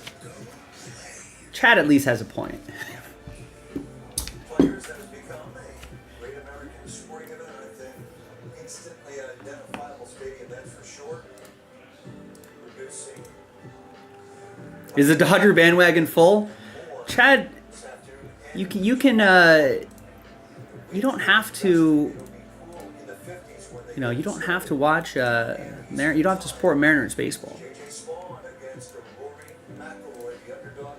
You know, believe it or not, people don't seem to remember this, but it wasn't too long ago where the Dodgers were owned by Frank McCourt. Go look him up. He had fortune tellers on the payroll. He was like buying property off of Dodgers credit, not even his own money. There's just a lot. I mean, he pretty much bankrupted the Dodgers. And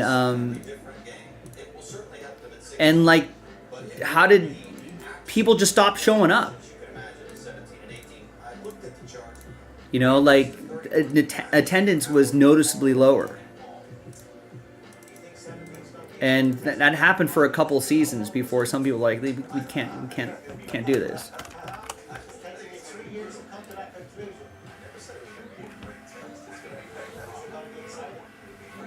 I wouldn't say they hate the Dodgers, Terry. They're just extremely jealous of the Dodgers. And the fact that they don't, you know, other teams don't have ownership that cares.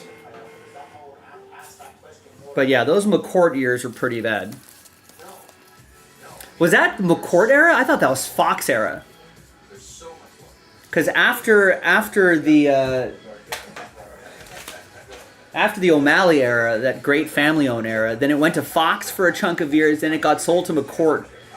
People don't forget that the Dodgers were wandering the darkness for like 20 years.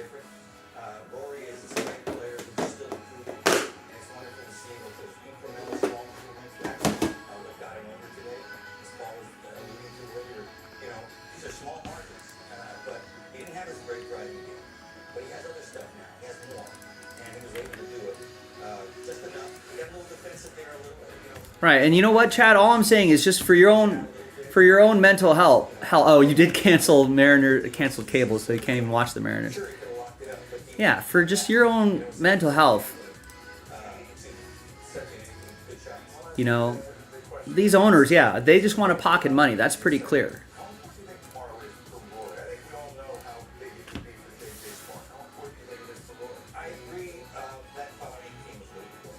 I think you should just stop being a fan, Chad. I think you'd be happier.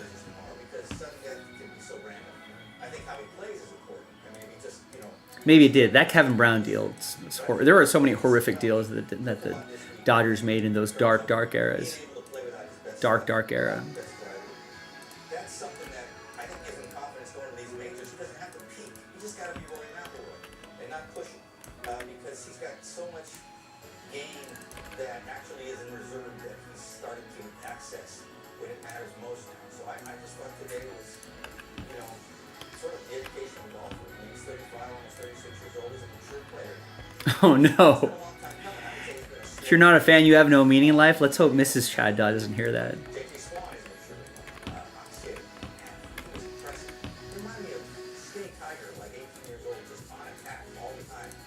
And if your self-worth is attached to a corporation, I think we might need to reevaluate your priorities.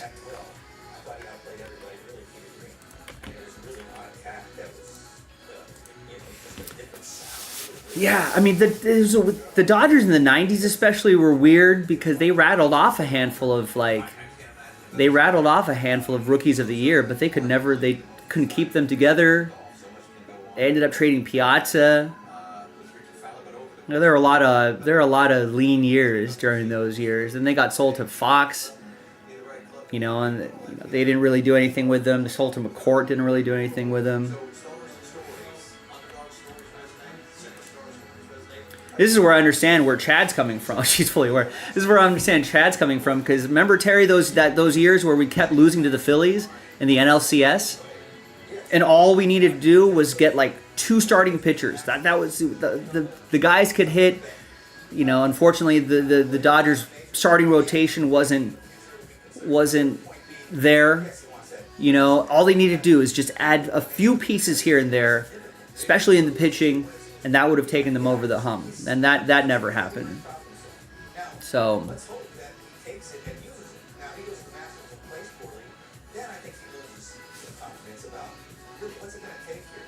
No, I know. I know how you feel, Chad. Listen, I'm a Raiders fan. Don't forget about that. Specifically on Masters. But there's really no reason that you can't go in there and relax for the first time. You know, and You know why? I think there's a lot of post-Kobe we've talked about sort of lean years there too. And the Dodgers from the mid-90s to like 2000, whenever the new ownership took over, when was that, 2010? Something like that. But there was a good chunk of time between the 1988 World Series, you know, and even up to the 2020 World Series, which no one gives the Dodgers credit for aside from Dodgers fans. You know, I mean, they were all pretty lean years.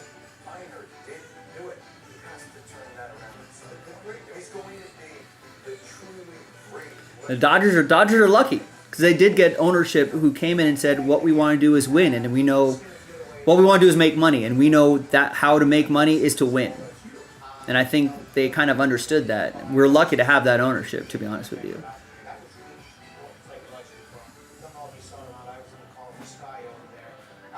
You know, to spend money and buy everybody the way the Yankees did in the late 90s.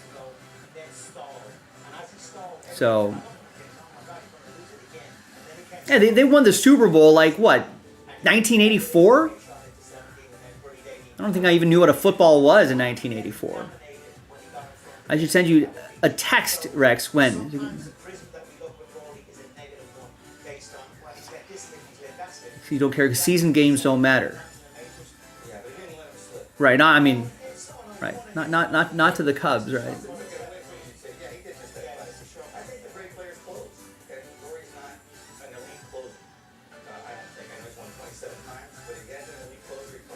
I mean, I think since like the '84 Super Bowl that the Raiders won,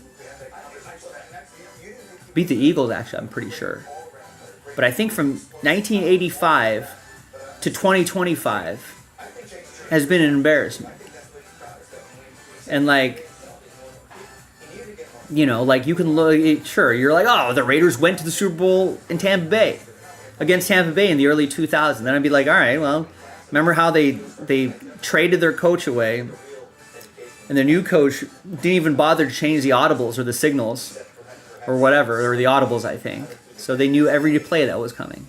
So that was pretty embarrassing, too. That's right, 1981.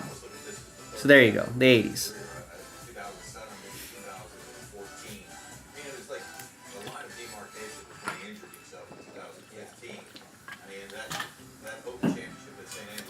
Oh, I see what you're saying, Rex. Yeah, well, because the Dodgers, I know, are going to be in the playoffs. That's where those games matter. So to us, they don't matter. To you, they matter because you got to try to get into the playoffs. But for Dodgers fans, we have the luxury of being able to say that regular season games don't really matter. So you could beat the Dodgers all season long, 20-0 every single game. The Dodgers are still going to make the playoffs, and they're going to go deep in the playoffs.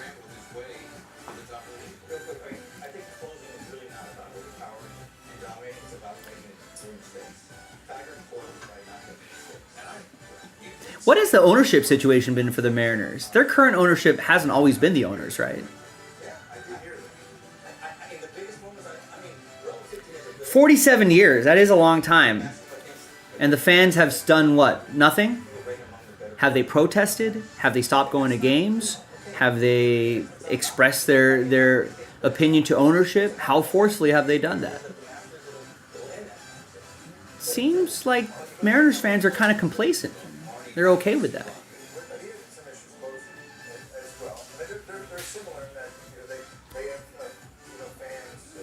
I know, Rex.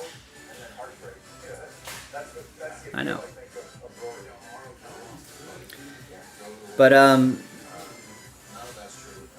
we're lucky to be them, but we only have a very small window. It may seem like a long time now, but baseball players get old. You know what I mean?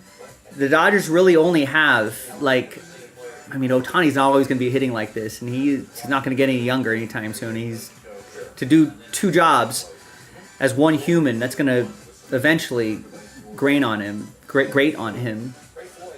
Freddie Freeman's getting older. Mookie Betts is, approaching mid-30s. So there is like a window that's going to be there. So there's got to be could be as short as 4 years. I think 4 to 7 years is like the window right there. You know, where in that time period, you know, you got to hope the Dodgers knock out at least, I don't know, 2 to 4 World Series victories for that era, for this era to be a success. The Ohtani era, basically. But, you know, like, so the Dodgers fans are very aware that we got to be happy in the now. And before someone who's thinking in the background, yeah, you're going to have to pay for all those freaking deferrals. Guess what? That's already being paid for. That goes into escrow. In fact, the Dodgers owners probably are making money off of that. But they do have to squirrel that money away to be able to pay out everybody once all those bills come due. So that's already in the bank.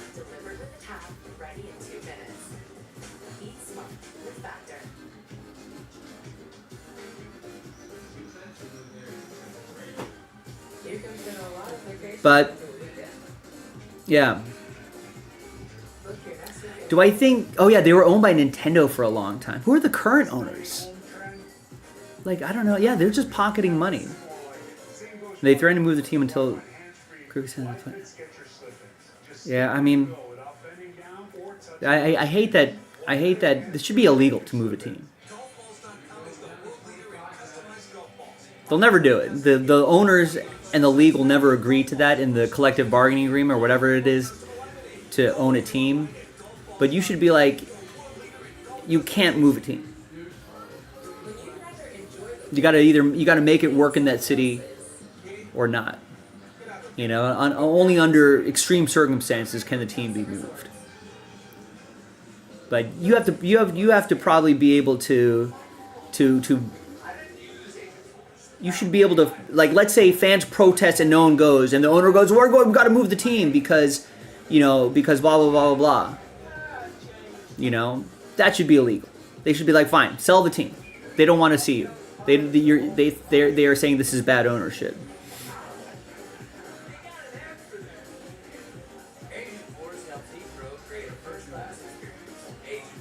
Yeah, well, I mean, not to...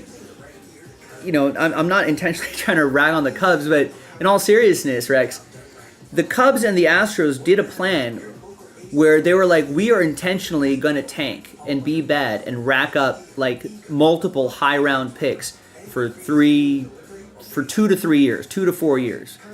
They had a plan. The money we're saving on payroll from that is the money we're saving from payroll we will eventually put towards the new team. So they've told their fans, stick with us, we'll do it. So what you get was the Astros, and then the Cubs did the same plan too. You know, they got Chris Bryant, they got et cetera, all those guys. The problem is like the Astros kind of committed to that, right? And locked in that window. I mean, you know, there's all the cheating stuff in the playoffs, but they're still good ball players, you know what I mean? They built a chunk of time where they built an excellent team. They had an excellent window right there, you know. And then the players just got older, and then, you know, they didn't want to pay them, so they move on, so on and so forth. You got what I mean?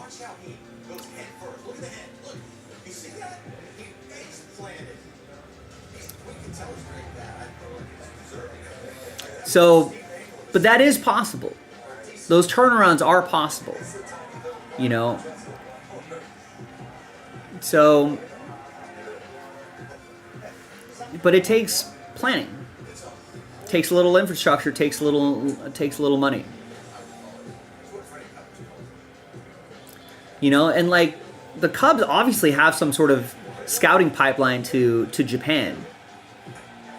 You know, so you know you got to think that they, you know, that they should leverage that a lot more. All sorts of things there, but majority owner made his money from T-Mobile. Are you a T-Mobile customer, Chad? John Stanton.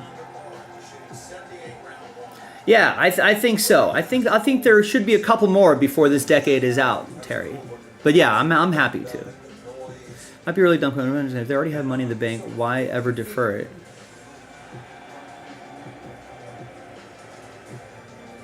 Why not just hand that out now?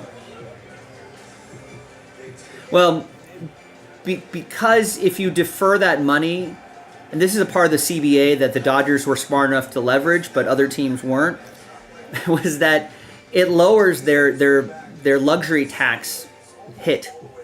So on the luxury tax books, Ohtani's only like $40-ish million a year, not $68-70 million a year. Which is, I think, for the ball knowers, that's what they're usually complaining about. And that I get. And I didn't even realize that was a thing either, to be honest with you, in all seriousness. But so that's why they do it. But also, if you're able to defer it, you can put the money in the bank and you can put that money to work, Rex.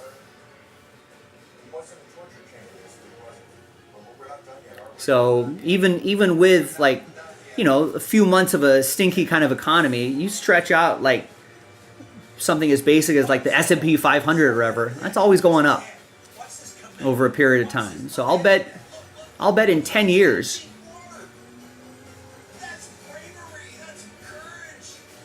you know.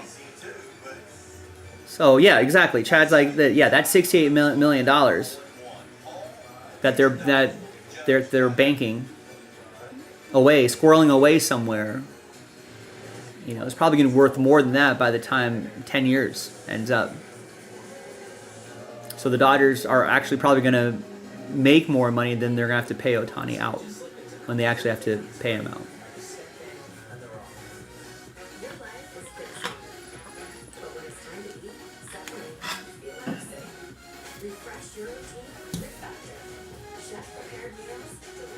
So they're probably like, now most players wouldn't do that because they don't get that money up front.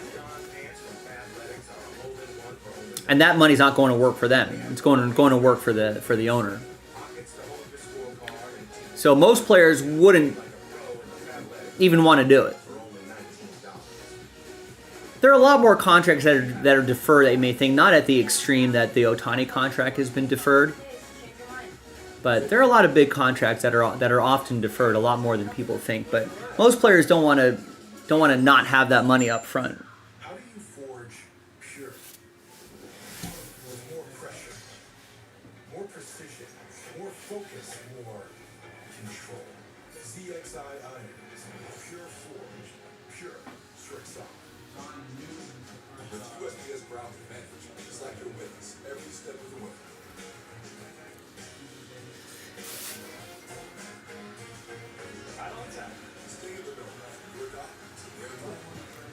That he's down 50 in crypto? I think Logan's been in crypto for a long time.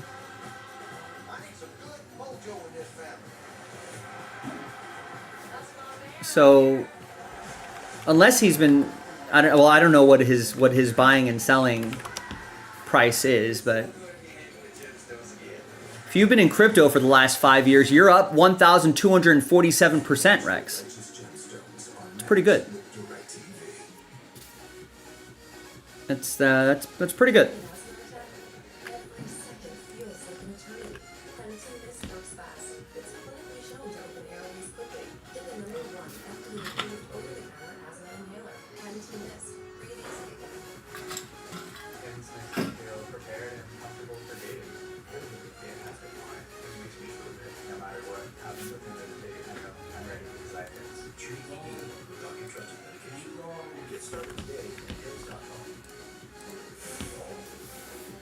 In fact, right now is probably a good time to buy.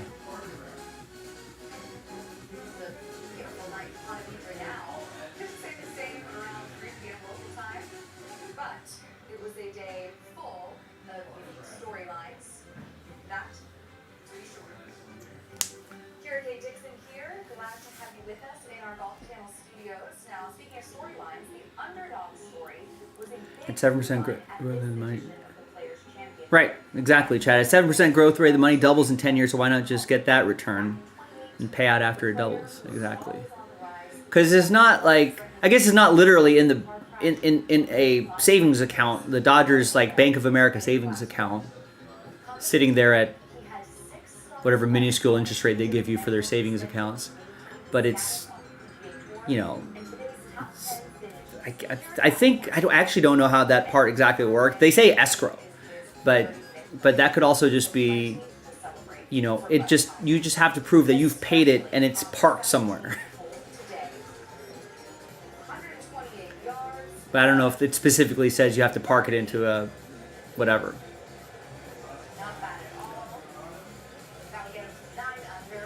So I'm sure that as long as they can prove that it's safe somewhere,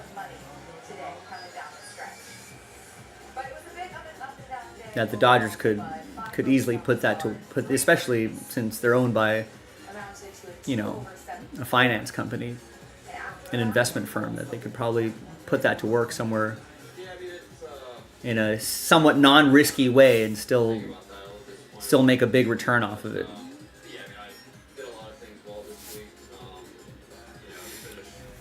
No, not a dumb question. I barely know how to work crypto either, X. Can you buy any amount of crypto like stocks? And you just buy 50, 50. Yes, you can. You can buy $50 worth of Bitcoin at $100,000 a coin. You can buy $50 Bitcoin when it's 60,000.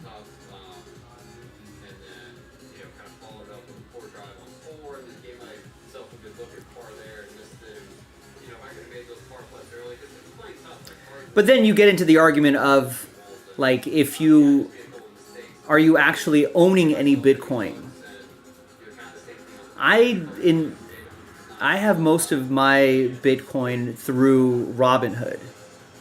Is that actually Bitcoin, or am I just gambling on the value of Bitcoin?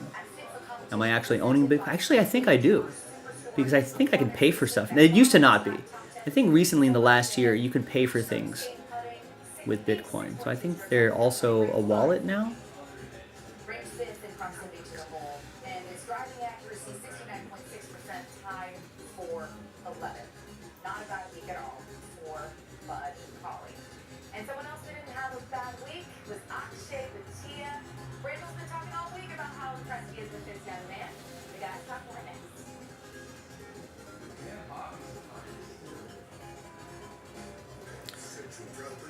Chad has a dumb question. Dumb questions are allowed, ladies and gentlemen. Don't be shy. We got an hour less than an hour left in the show. If you feel like asking a dumb question, you know, we'll try our best to answer that question with the fullest amount of respect. I sent cards to PSA, which USPSA was delivered on Friday, but your PSA account still not received. Should I be concerned? No, because whenever they delivered on Friday, Chad, was probably like 3 or 4 o'clock in the afternoon. And guess what people are doing in Southern California on 3 or 4 o'clock in the afternoon? They're looking at their watches. They don't feel like processing packages. They're probably like, peace out. We're out of here. We're going to enjoy the weekend. So that's probably what's happening. Some interns like, screw it. I'm gonna leave early and Go grab beers with the guys. It's what I feel like probably happens.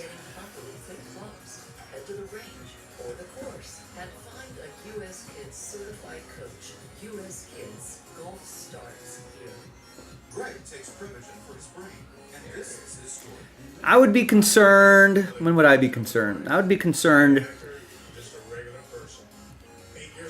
end of Tuesday. If by business day, end of business Tuesday, start of business Wednesday, if it hasn't been processed by then I would call them and be like, what the hell? Right, tomorrow, Tuesday, exactly. We're on the same page. Chad, I wouldn't be super concerned.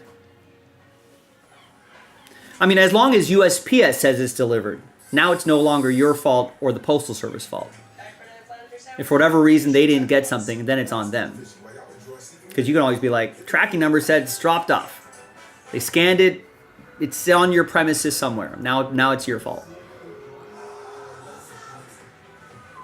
So I feel like your obligation is in. You are no longer obligated or have any obligation. Considering trying stocks. Nice. Yeah, I mean, it's like gambling, but on real things. But sometimes it's not as fun. But if you do it right, it could be a lot safer. I think I changed my mind about this class. Yeah, it happens. That's why VisionWorks gives you 100 days to change your mind. It's simple. Fanatics Tops, they do not, no. Ah, I would want that too. Great final round. Tom Hoagie. You're at the 18th hole. Yes, I'm also not a financial advisor, Rex, but be careful with individual stocks. Substandard season driving the golf ball hasn't had a whole lot of good finishes until today. So the rain's going to I would look into, sit on this I think first off, there are a lot of different services that could help you with this. Maybe your own bank might even have, like I have Bank of America, and they're connected with Merrill, where I can trade securities. So your bank may have a service. I buy crypto through Robinhood. Robinhood is like a pretty fairly easy thing to use, but there's a lot of other services there. I think I was just going to say the same thing. Chad says he personally invests into index funds, which is it's a fun rabbit hole to go down, Rex, if you're into that sort of thing. Index funds like Vanguard, you know, which tracks the S&P 500. You know, so then you have to worry about how much it costs you to get into these ETFs. What's that called, Chad? Expense ratio, maybe? Am I getting that right? Chad might know. But you can also get into ETFs, which are a little more fun. Yeah, I've got some money parked in VOO. So here's a good example, right? So Rex, I'm sure you've been hearing about semiconductors and NVIDIA and blah, blah, blah, blah, blah, and how that's booming, it's skyrocketing, you know? Everyone's making money on this. Look, in the last 5 years, it's gone up 348%. It's no Bitcoin, but it's still pretty exciting. You know, so now you're like, wait, so should I get into NVIDIA? Should I get into Taiwan Semiconductors? And am I going into AMD? There's like a million different semiconductor companies. You're like, I don't know about these individual semiconductor companies. What if someone took all of those semiconductors and put them into one bucket, and then I can just invest in that one big semiconductor bucket? That's what those ETFs can do for you. So for example, a company like SMH, or an ETF like SMH, you can look at their holdings, and then you can go to their website, and then you can be like, you can see what they're holding. Where I don't even know where this is. Oh, there you go. So then you're like, oh, so now only 18% of that entire fund is in NVIDIA, not 100%. You know, so you can get a little bit of everybody: Qualcomm, Taiwan, Texas Instruments, Micron, companies I haven't even heard of. You know, so you got a little bit, all in one basket. So let's say NVIDIA is doing terrible. Let's say they find out their CEO is clubbing baby seals over the head, and their stock tanks. Then you're like, oh, thanks. I had all my seashells inside NVIDIA.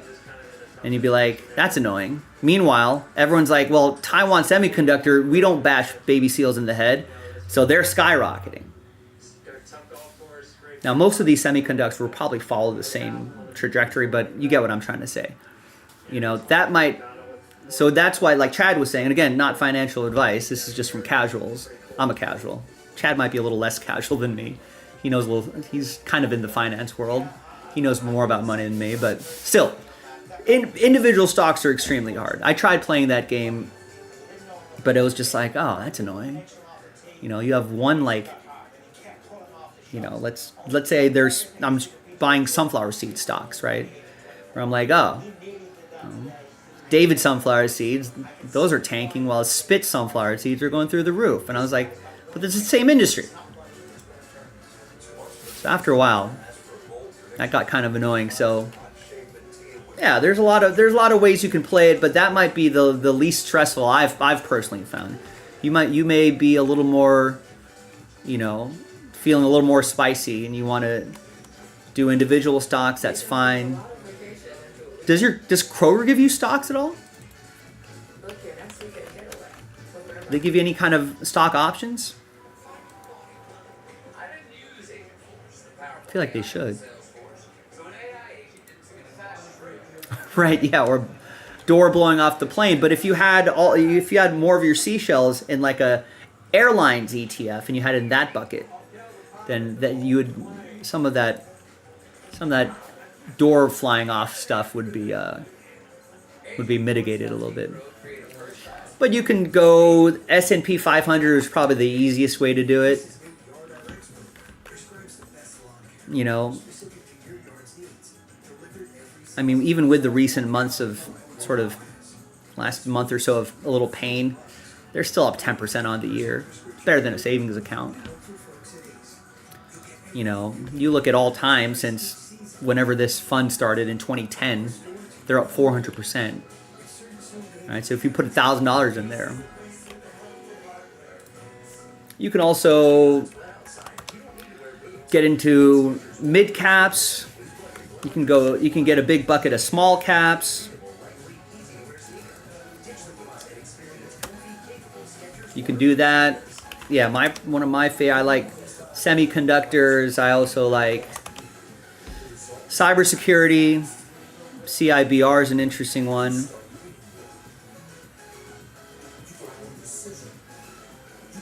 So those are some fun ways to kind of buy into buckets, but not into individual things.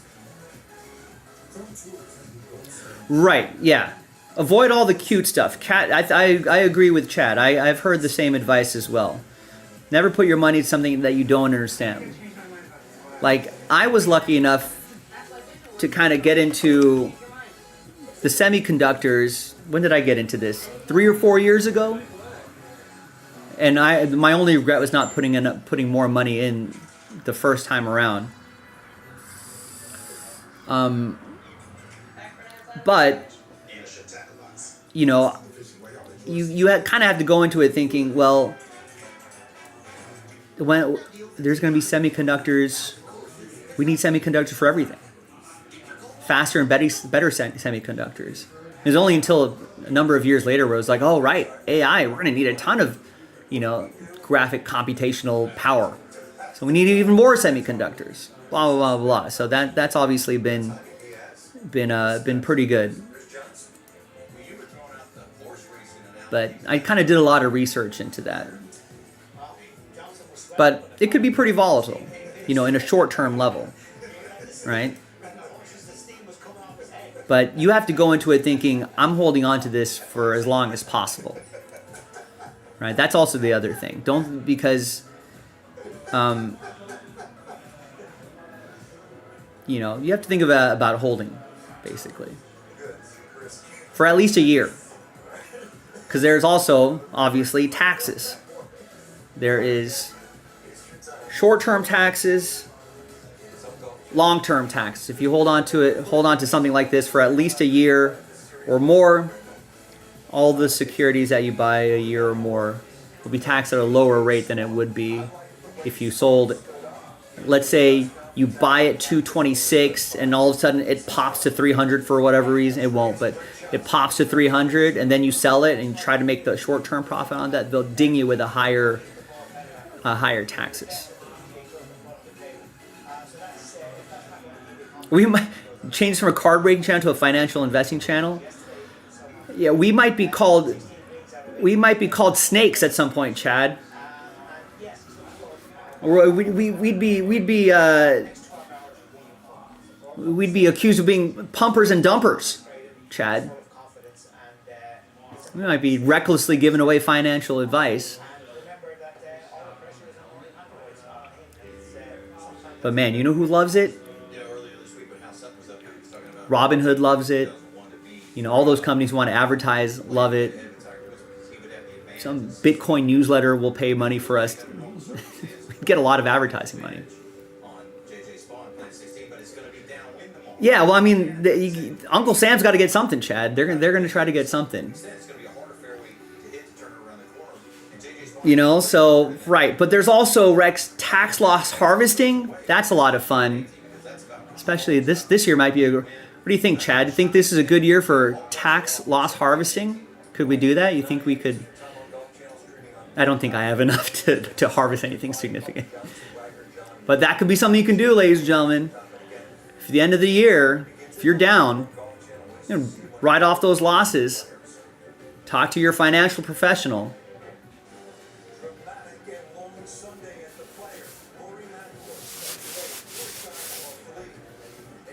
Yeah, I feel like every meme coin out there, from Trump's coin to Hawk Tua's coin to any other celebrity coin or video game coin or something like that, it's always like the Squid Game coin that came out.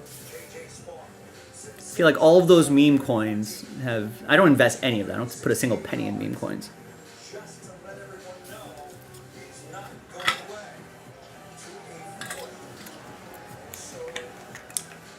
Oh, we can talk about it though, Chad. People love tax loss harvesting conversation.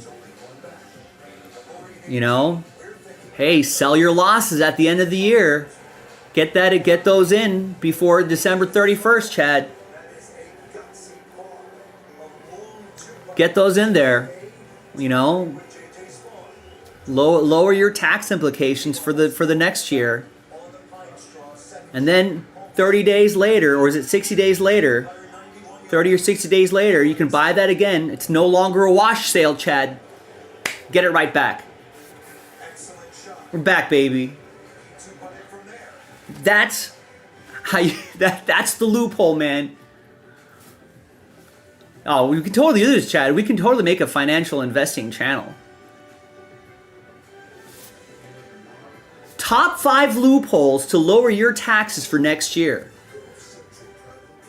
You won't believe number 3. It's tax loss harvesting.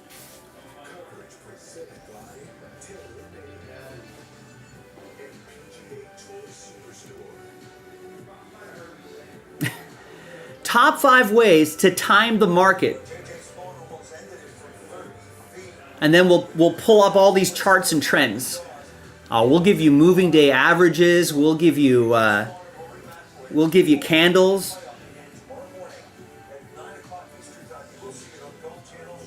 We'll give you all that stuff.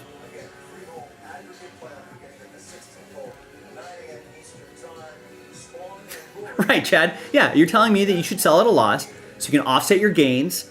That I also shouldn't realize, just so you can't pay tax when you should not have bought anything and be in the same spot. Exactly, Chad. Exactly. Hey, it's like reading emails. As long as you're doing something, it feels like you're making your money work. That's what people like to think. People love tinkering, Chad. People love tinkering.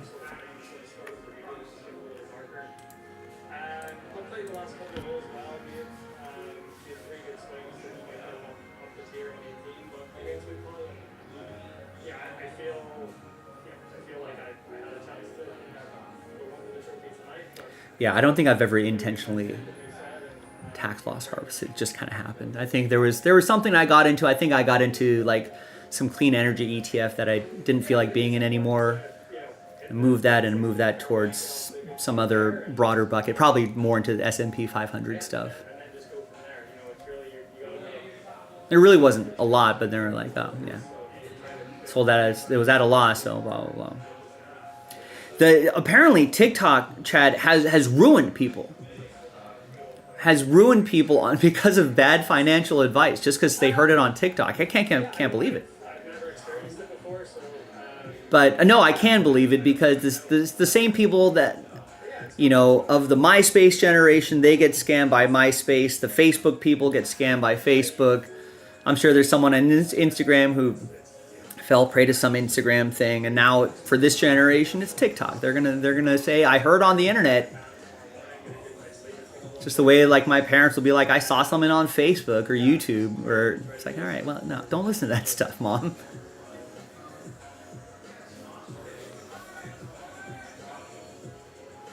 But yeah, there are like, I don't know what the most recent one was. I'll have to think about it,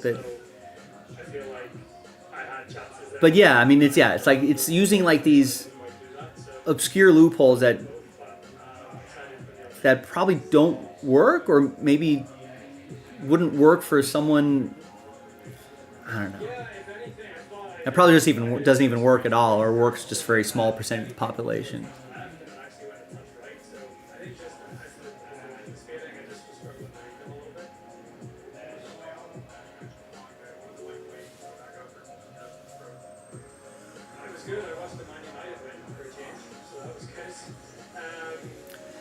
Yeah, TikTok apparently has led.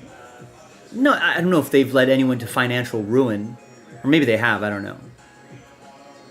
But I don't know. It would be like Bitcoin hodlers, you know, meme coin pushers.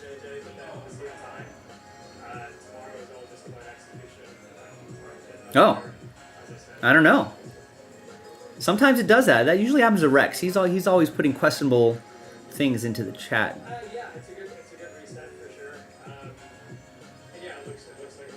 Maybe they're getting onto us, Chad. They're like, hey, you better flag your channel as some sort of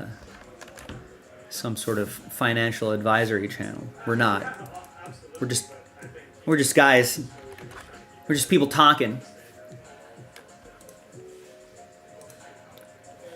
By the way, the last order I got was almost an hour ago, but if you want to get something else done, we had quite a nice day today, though. I'll say you've kept me pretty much busy until like the last hour or so, but that Leaf Ultimate Sports could be a fun one to do.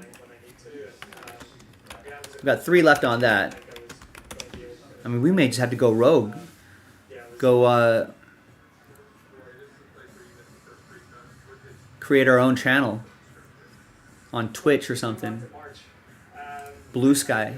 TikTok. We should just go on TikTok, Chad. That's where everyone's making their money.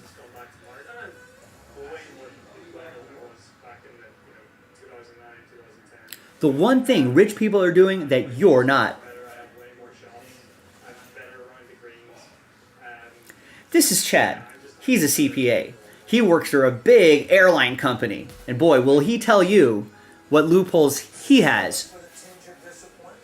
We can do it.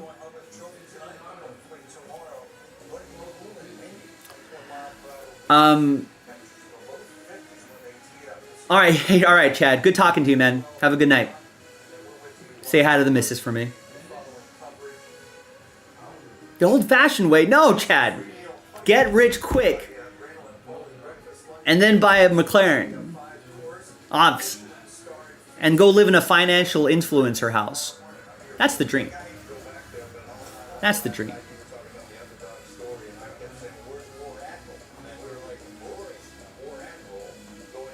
We might have to live in a douchey house, though, with other finance douches, Chad. That might be the only thing.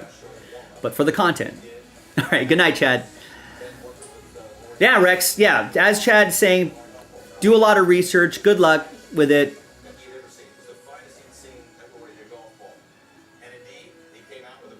You know, I would look into that. Honestly, that might, you know... I mean, I feel like...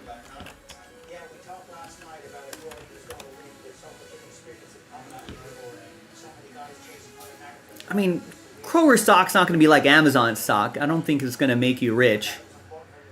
But... what happened there? Oh. But yeah, I mean...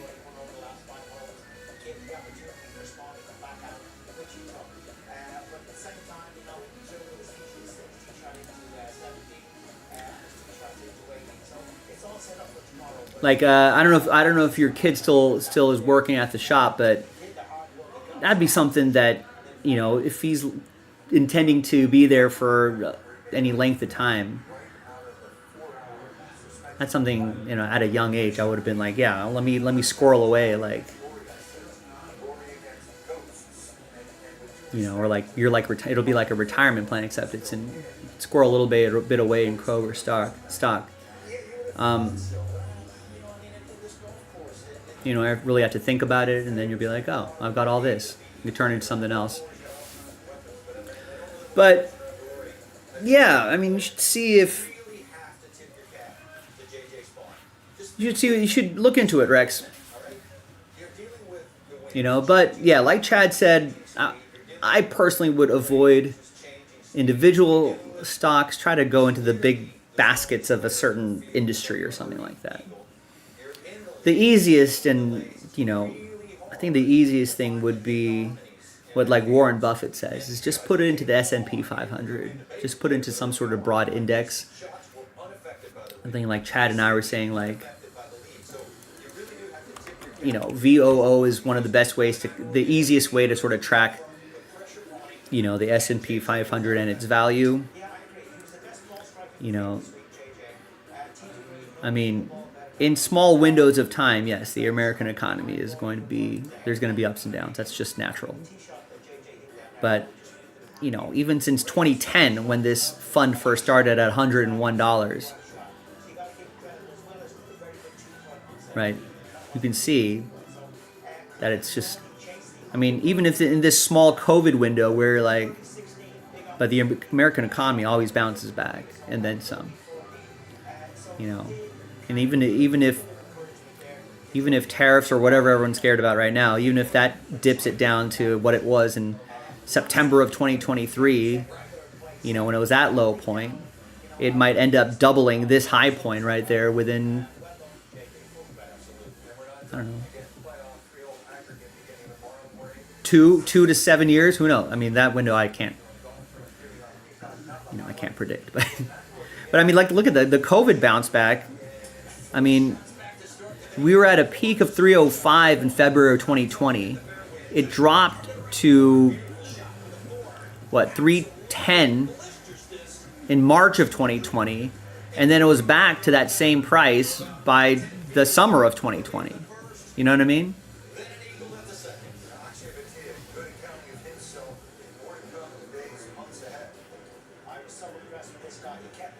Well, over time, most of those, over time, it's hard to,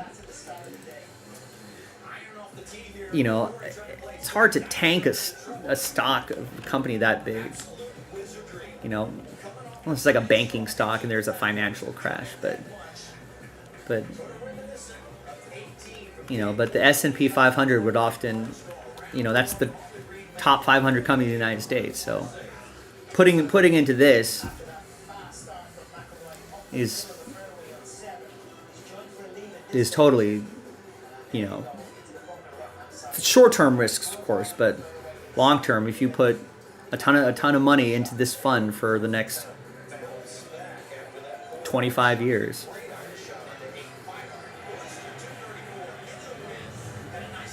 I mean, look, this is September 2010 up to now. Plus 400%. So imagine if you put $100,000 into something like this back in 2010. Where would you be? Now, in the last month, you're not happy with it, but over that period of time, you're happy with it. Not to say it's going to be another 400% in the next 15 years, but you kind of get the idea.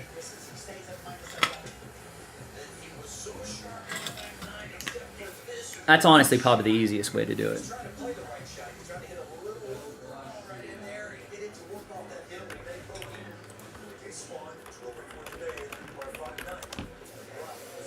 I mean, even Disney stock. I mean, they're far away from their peak back in March 2021, but still.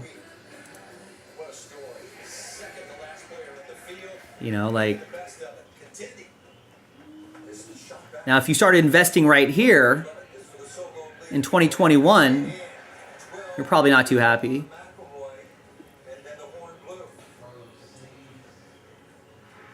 But it's still up 14% over the last 5 years. I guess it starts at 2020, but you get the idea.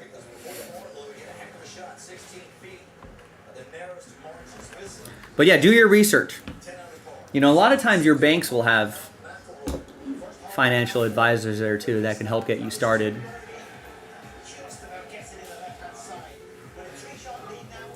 Sometimes I just like, I'm a tinkerer, like a lot of people, so I like kind of doing it myself.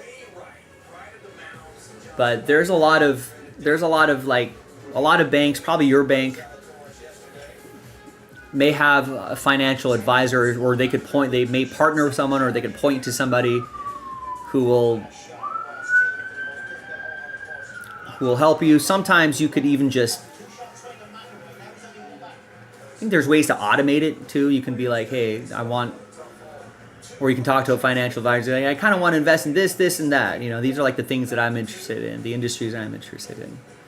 And you do that. Or if you don't care about a particular industry, just be like, hey, what's the easiest way to invest in the entire market, and go from there.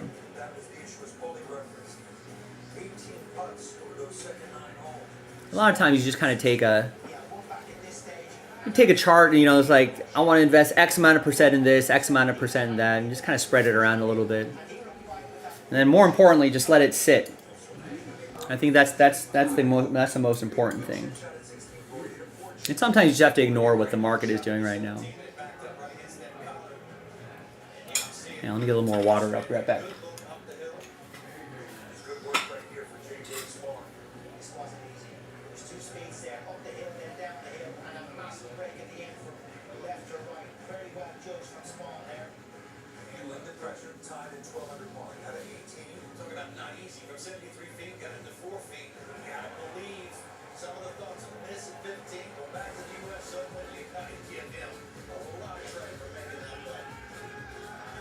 Second shot here from Spawn off the pine gates that needed perfect contact, and he got it. This was an excellent shot. It was a very difficult hit there on 18 today. Not many were hitting that close there. Well played, JJ. That's a Scotty Scheffler. Back foot slide, but the step right there. All close to JASPY. In the heart. Ran out of steam.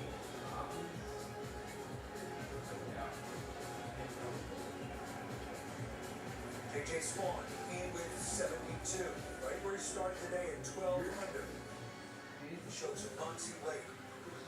Again, they're headed to that 3-all aggregate playoff, 9 a.m. Eastern time tomorrow. Hope you remember, of course, record 62 a couple of years ago, matched by Justin Thomas. Lucas Glover fought his way back. Memorable week for Walker. But Colley's first is playing privileges for the rest of the year. Well done. But Colley, let's go down now to Todd Lewis. It was such a strange day. You had that long final day, you come back out to finish 11th, you make it over there, and suddenly you get a pretty significant gap you got to make up for it back home. You didn't park another bogey, you had 2 birdies. What were you able to do to maintain your focus on the boys down the stretch and put yourself in position to still win this championship? Yeah, I just kind of put my head down and started to catch up. I started telling myself, he's got the lead now, so I started trusting myself more, getting some shots, swing. I had some birds coming in, did a chance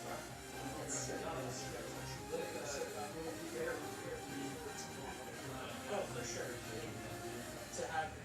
To have that finish and to give myself the shot at the playoff versus both in the last couple of years towards the playoff, definitely I had a lot of momentum for myself going into tonight. You had a good chance today. You still have a chance today. But today you were trying to defeat 71 others. Tomorrow you're going one on the board, not the board. Is the attitude towards a playoff with just one player? You know what else I was thinking, Rex? If you had a little bonus money that you were looking to invest in, you should do something with your kids, right? I've got some youngsters, right? I think that's I think there's a tendency for I feel like there should be just more openness about like financial literacy. I was talking to a lot of my friends who were just like, yeah, my parents never talked to me about money stuff, or like, my parents never talked to me about like, investing money and putting it into this and putting it into that. Maybe a lot of our parents probably didn't have the extra money to do that. I get that too, but it could be a journey that you could go you can go on that journey with some of your, whatever kid's interested in learning all that sort of stuff. You guys can learn together. I think that would be cool. You know, set your kids on a, I don't know how much money stuff you talk to them about, but stuff like this, but you know, set them on a path where that kind of thing is not like a scary thing or something that's not accessible for you.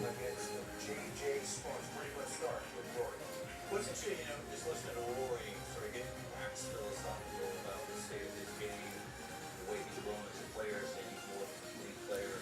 But like if that kind of stuff becomes less scary, then you know, you set your kids on a better financial path or something like that. I know, like savings. You know, I probably wish I would have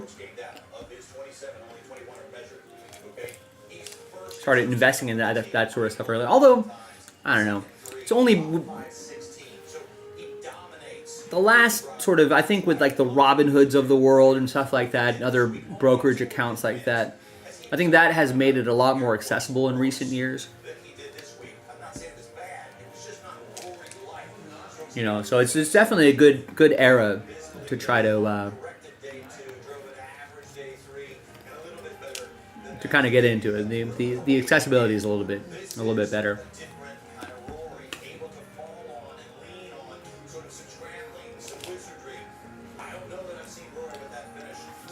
But you know, probably as recently as like 15 years ago, 20 years ago, which in the financial world I feel like it's like geology, right? It's like relatively recent.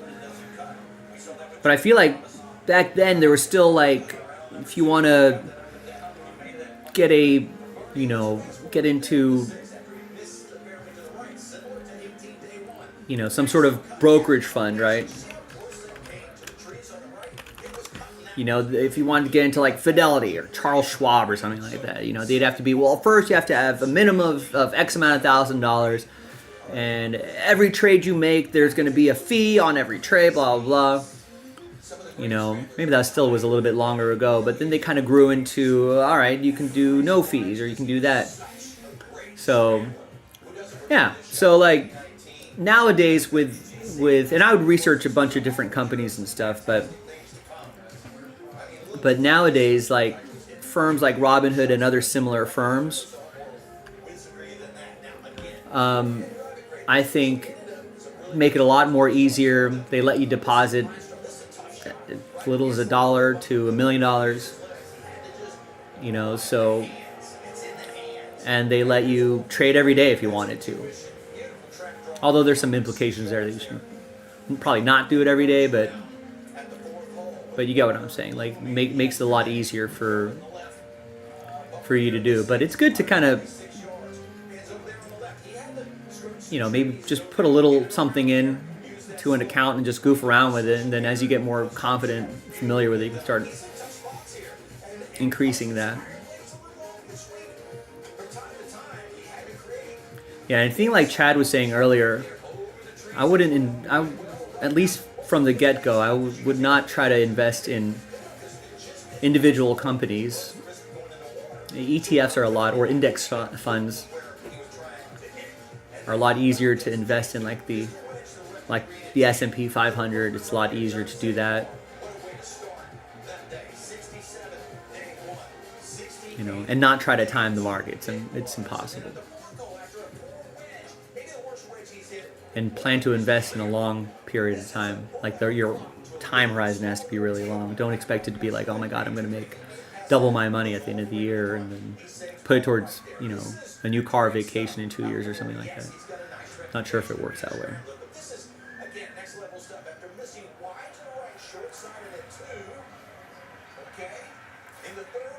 But yeah, no, yeah, I think Legos is famously, yeah. There's a handful of companies that you were like, oh, can I invest in this company? And you're like, oh, they're private? I think Lego is, I forget. Now I'm curious. The biggest private companies.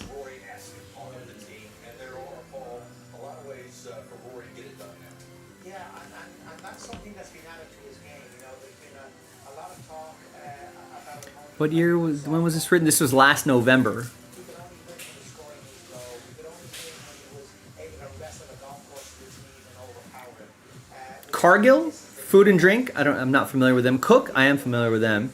Public Supermarkets, I didn't realize was Publix is a private company. That's a little ironic, isn't it? Mars, interesting.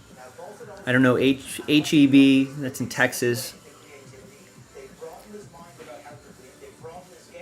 Oh, Fidelity Investments is actually a private company, but Wawa is private. I'd invest in Wawa. This is a Rory McIlroy third and a half year out of 5. And here he is at the biggest tournament on the PGA Tour in the Huh. playoff. Discount Tire's also private.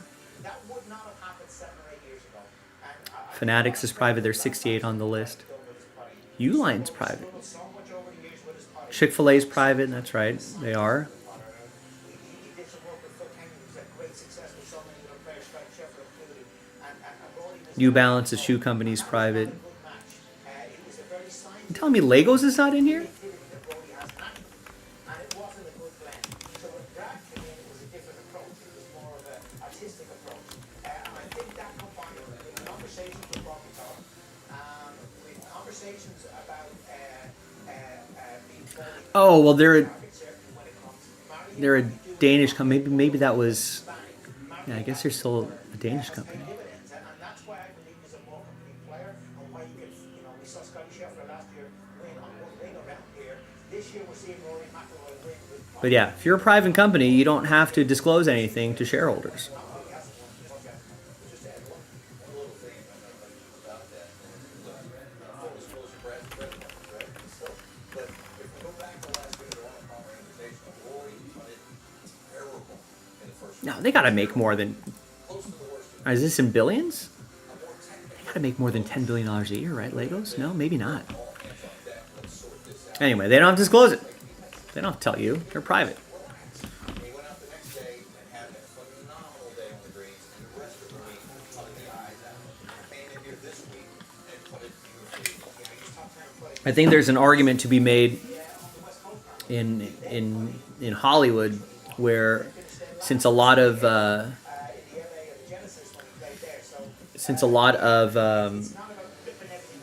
whatchamacallit, a lot of the studios are owned by shareholders. So stocks, when you're talking to shareholders, they generally only care about profit. So that's why some people are saying that's kind of stalling out the film industry, especially because you're looking for profitable movies. Don't necessarily mean they're good movies, or maybe good movies are maybe not profitable, but they're still good.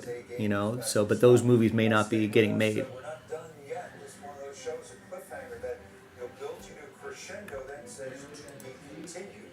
And we will do exactly that tomorrow morning, 9 o'clock Eastern Time in Johnson Wagner. When we come back, we'll be there. That's where that real aggregate playoff will start. That's what they say about whatchamacallit. That's what they say about Chipotle too. That Chipotle is another one of those like popular ones that people really like. But if you're thinking about that, then I'd kind of go into kind of look into a food and beverage ETF or something like that that may hold more general companies like this: Kroger, Coca-Cola, General Mills, DoorDash, Albertsons. That's one of their top 15 holdings.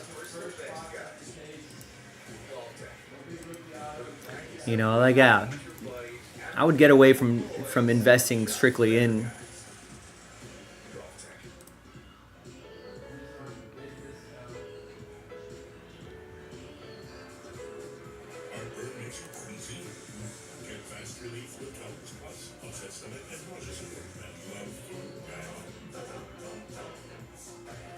But I mean, if you're just goofing around,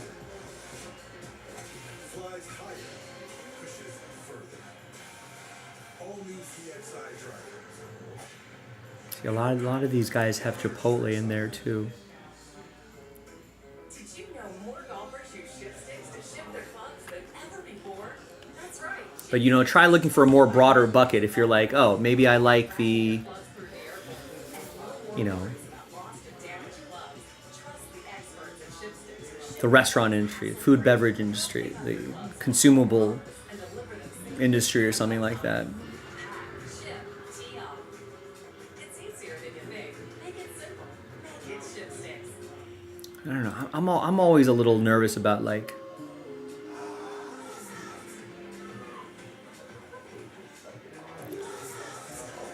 I'm always worried about food restaurants.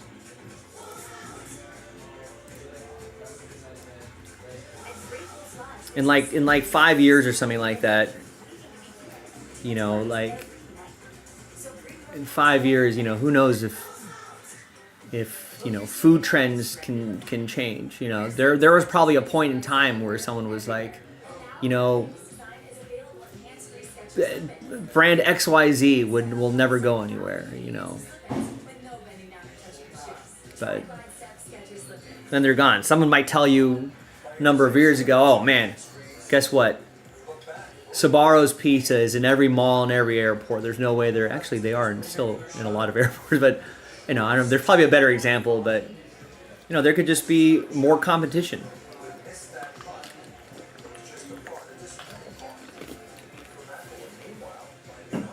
You know, what if like some K-pop group 10 years later decides that Del Taco is the most awesome taco in the world, you know, and they're super popular with Americans, and all of a sudden, you know, every teenage girl and boy wants to go to Del Taco. What happens then? You know, I feel like those kind of trends would. I feel like those kind of trends are always too scary for me to, you know, for me to deal with as an individual stock. But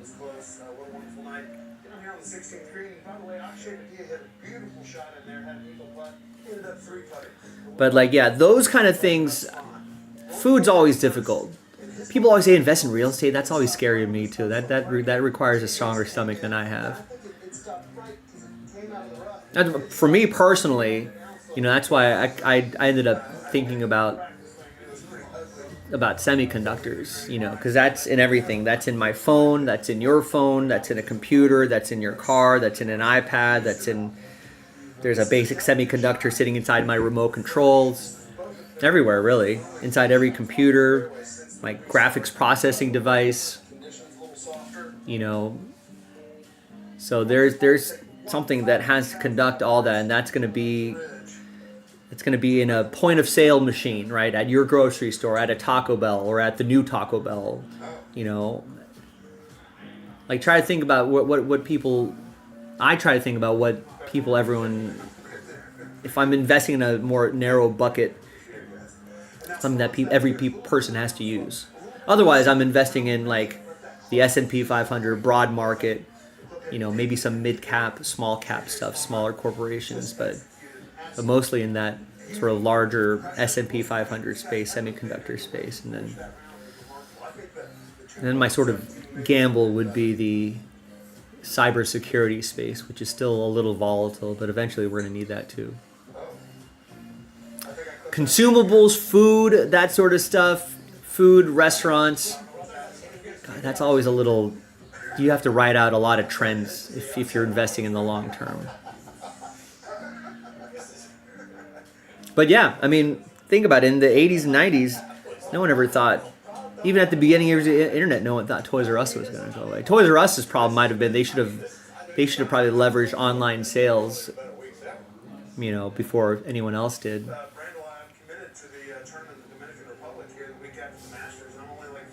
But yeah, think about how short a time it took, you know, between Amazon just selling books. Think about that. People forget Amazon started selling books online. That's right. It could go 20 to 25 miles per hour. So give us a sense from your perspective how you think 16, 17, and 18 will play, and which player may it might favor why. Well, 16 is going to play straight downwind. Rory may have to back off of the. Now they're selling cloud storage space and and more than just books. Now they're broadcasting football games. If I told someone in the early 2000s or whatever that Amazon was going to broadcast a Thursday night football game, I feel like I get two things. People would say, hell no. First of all, Amazon, that bookstore, online bookstore, is never going to broadcast a football game. And football on Thursdays? The hell are you talking about, Joe? That's two ridiculous ideas. All at once. Thursday night football, that's stupid.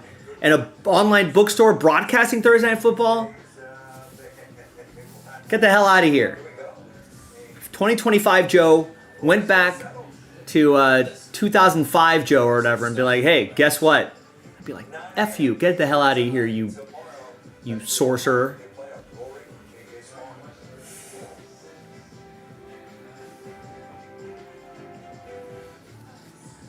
Check-in time is 3. It's 2:55. I know. Is this what he's doing now? As your host, I have some rules. First, no showers. But yeah, I mean, who knows what AI developments can do. I feel like with AI, When other vacation rentals make you share your turf with a host. it's a weird thing. I feel like we're over and underselling it at the same time.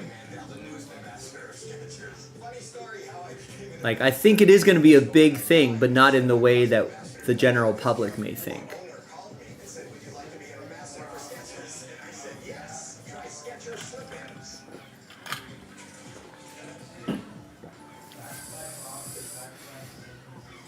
Back for another platter for sandwich? Yeah, shit tackle box. That's the fishing way. Y'all enjoy seafood. They do get them before they're gone. Greg takes permission for the spring, and this is his story. Hi, I'm Greg. I live in Wilmington, Illinois. I'm not an actor. I'm just a regular person. 8 years ago, I just didn't feel like I was on my game. I started taking Prevagen, and I want people to know that Prevagen has worked for me. Give it a try. I wanted to help you just like it has helped me. I've been taking Prevagen for 8 years now, and it's still helping me tremendously. Prevagen for your brain.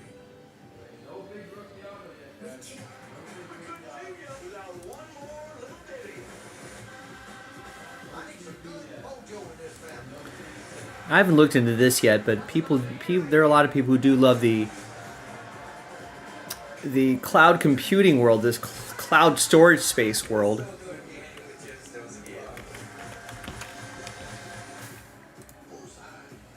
Watch the righteous gemstones on Max with DirecTV. Get unlimited satellite internet when you switch to Viasat. Connect, browse, and explore. From coastline to countryside, Main Street to your street. Connect wherever you live. No data caps, no contracts. Just a fast, reliable connection installed by pros. Unlimited data, endless possibilities. Visit getviasat.com or call 877-VIASAT-7 to sign up today. That's getviasat.com or 877-VIASAT-7. Viasat. Internet without limits. Amateurs compete. I think the other thing to try to think about is like, I think some other advice that I've gotten is like don't think about like investing in a car company like Ford or Chevy. Like invest in like tires instead. You know, every car is going to use a tire, right? Like, I'm not saying literally invest in like Firestone over Ford, but it's like that's like the general principle. Which is why everyone's freaking out about semiconductors, which is the hot AI and semiconductors, like the hot, buzzwords of the last couple years. But I mean, a semiconductor isn't everything. An iPhone, Galaxy phone, Nokia phone, every phone needs some kind of semiconductor in there. And that's not going away anytime soon. So instead of investing in Samsung or Apple, invest in the parts that go into those things. I was most impressed with the competitiveness of JJ today. Not just the fact that he was the best ball striker all week, he third best iron player last week in the very difficult test that Bay Hill is. He's on a run at the moment. But yeah, it's a fun rabbit hole to go down, Rex.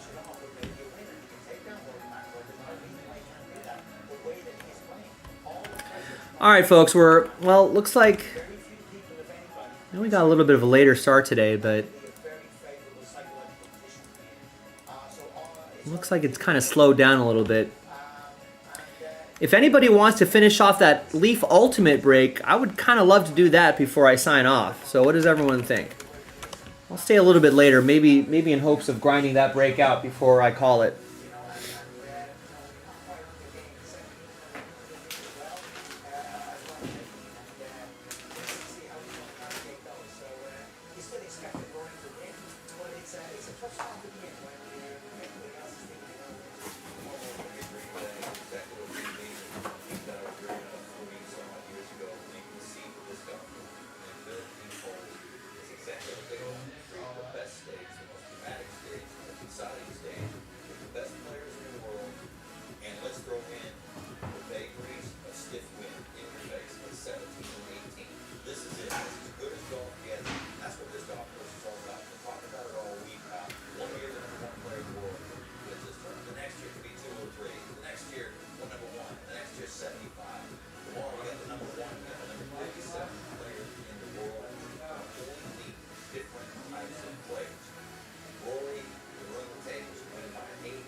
Good speed.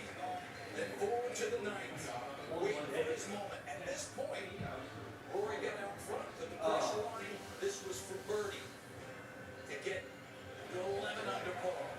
Nothing but names. And then on the 10th hole on the golf course, he didn't have the length to overpower this golf course. He's going to pick it apart. Boy, did he pick it apart at the 14th. The hardest hole, only a handful of birdies here all day long. Not a single shot better than that. Coming down the stretch, that's nerves, that's talent, that's control. And then at the 16th, face to face with the weakest part of your game. This guy's 129th in strokes gained around the green. 29! He looks like he leads the tour of strokes gained around the green. You watch him yesterday at Denver. He hit dozens of pitches like that through this week. And then coming down the stretch, in the line straw, comes wide, foot slips, makes great contact with the determination. Never mind the outside. That's the one. I've never been in a moment like that. Never. Didn't blink. Didn't fold. That's steely nerve right there. Well, listen, you identify with JJ's farm. You were that guy. Before you were a football player when you were 19 and red started business with your Russell Belt. You had a dream. This guy, I had a dream coming out of high school. I looked at the minor league, thought about it, but faced the doubt, the demons, and didn't really want successfully into the early 30s. What do you know about that's where mine was at? Yeah, I was so impressed with him. He's also already did front row that he went to the Canadian tour to get his status, and then came on the contract before he got the rebate from the license where he is now. So just to verify that was here before today. It looked really comfortable. You know, the biggest event of the PGA Tour, one of the biggest in the world. A lot of people call it. It's hard to argue that it's the fifth biggest event in golf, individually certainly, and to see him so comfortable with the environment that he was in. I look at a body language in a situation like that. Batia really impressed me. I love the way he kept pulling the trigger. Yes, his putting deserves it a little bit. He missed a couple of short putts, but I love the fact that he kept taking on the shots. He didn't play it out. He wasn't looking for a big check. I can say the same for JJ. He kept pulling out the shots. And you know, they give Rory a 3-shot lead with 5 to go and hunt him down and catch him. That's most impressive. So I looked at his demeanor a lot. I looked at his body language. And it's not just before he hits the shots, it's after he hits the shots to see what kind of anxiety is going on in his head. Now, if you look at that putter 18 that he hit a putter 18 from 30 feet. That was 2 holes short of going to the hole. Most guys know that they're on the threshold of winning an event this size would have got down, oh my God, I can't believe it, 2 more rolls. Oh, so look, 2 more rolls. It's just, okay, captain, that shows you a guy who's in focus. And the guy is comfortable with that environment. Now, if he can go away tonight, the next this happened right now, talked about it after 96. You know, he hit the when the calculation file, he lost it that night. He tried the next morning as his mind started to go on. This is a very, very difficult place to be for a professional athlete. On the threshold of something. So how he handles it and how he comes out tomorrow. I think his mindset is get the distractions out, not going on social media, not talking to too many people, and keeping it in a cool, calm environment in order to keep his mindset where it was today. That's what he can keep, because whatever he does then will come out when he gets on the golf course. Because where he was today, certainly those last 5 holes, he was in a very cool, calm, and poised place in order for him to go on the social media. I like it good because he hit some shots down the stretch, plenty of positives to take with him tonight and into tomorrow morning. The second, the 14th, the third, and 16th, and then that second shot on the 18th hole with 4 home. Let's bring in Tucker. Rich, if you get attention to JJ's spot, it's not so far with the PGA Tour this season. This may not be a surprise. 3rd place finish his very first event of the year at the Sonia, and a 2nd place finish for the Lions Classic. As a matter of fact, he's played 8 tournaments so far this season. He's made the cut in 7 of them. The only one he did not make the cut was because he withdrew that night at the Phoenix Open, and he couldn't since 15th in the FedEx Cup standings. So he has a lot of comfort and confidence with his game right now. Now, of course, that big rain delay, that suspension because of inclement weather happened. It was like the 11th hole, and there was a lot of time to do a lot of things during that break. And he did like the performance center here at the PGA Tour, not to work on any stretching, not to build any muscle, but instead to calibrate his mind. Another shot, try out the performance center thing. It was actually funny. There's a chair called the shit wave. I think that's what it's called. It's like this vibrating. It's not a massage chair. It's got this like these little magnets all over that vibrate to like a kind of like a track. It's like this little track. So you put like this headset on and like a eye mask. And he's like, dude, we can try this. It was like a 10-minute session. I sat there and was like telling me like positivity and like, and it was like when you rise from this, you're gonna feel like you're ready to take on the day. Maybe that's what I needed. Maybe I should. It's a little intense. I feel like you're in like a rocket ship taking off. It's pretty crazy, especially with the eye blackout stuff. Yeah. What do you think in general of the three-hole playoff? Do you have a strategy in mind for tomorrow? No, I didn't even know it was a 3-hole playoff. I thought we were just going to go straight 17 last night. And Gary Young told me, no, we're coming back in the morning. So I think it's the same thing as a night. It's not the same thing as a playoff. Yeah, you kind of have to have some strategy. You kind of have to play off of how he's playing too. And I'm not really giving it too much thought, but I just know those 3 holes and anything can happen. Maybe you said you got nothing to lose. That's what you feel on pressure tomorrow is that you have work. I would think so. Everyone expects everyone. I'm a big Roger respect. I expect Roger. So that's why. Is that positive place to be in? Yeah, sure. I like having the opportunity to play. I like having the chance to win. Oh, your phone died. I like being in the spotlight. And I Welcome back. myself, coming down the stretch. I mean, you can invest that too. Tomorrow, like, could go my way. Maybe I am the one that everyone puts shit ready. So, if so, then All right, well, I held out for a little bit, but maybe we are done for the night. Listen, really solid day today, ladies and gentlemen, so thank you. I always appreciate these kind of days. I feel like that sets a nice tone for the remainder of the week. Rex, good talking with you, man. I'll talk to you tomorrow.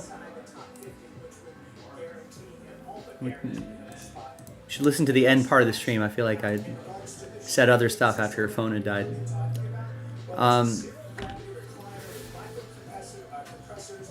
I'll be back tomorrow. 3 o'clock Pacific, 6 o'clock Eastern. I need to try to get up early. Should I just stay up late or get up early for this stupid golf playoff here? Maybe I'll try to set an alarm and kind of half listen to it as I sleep.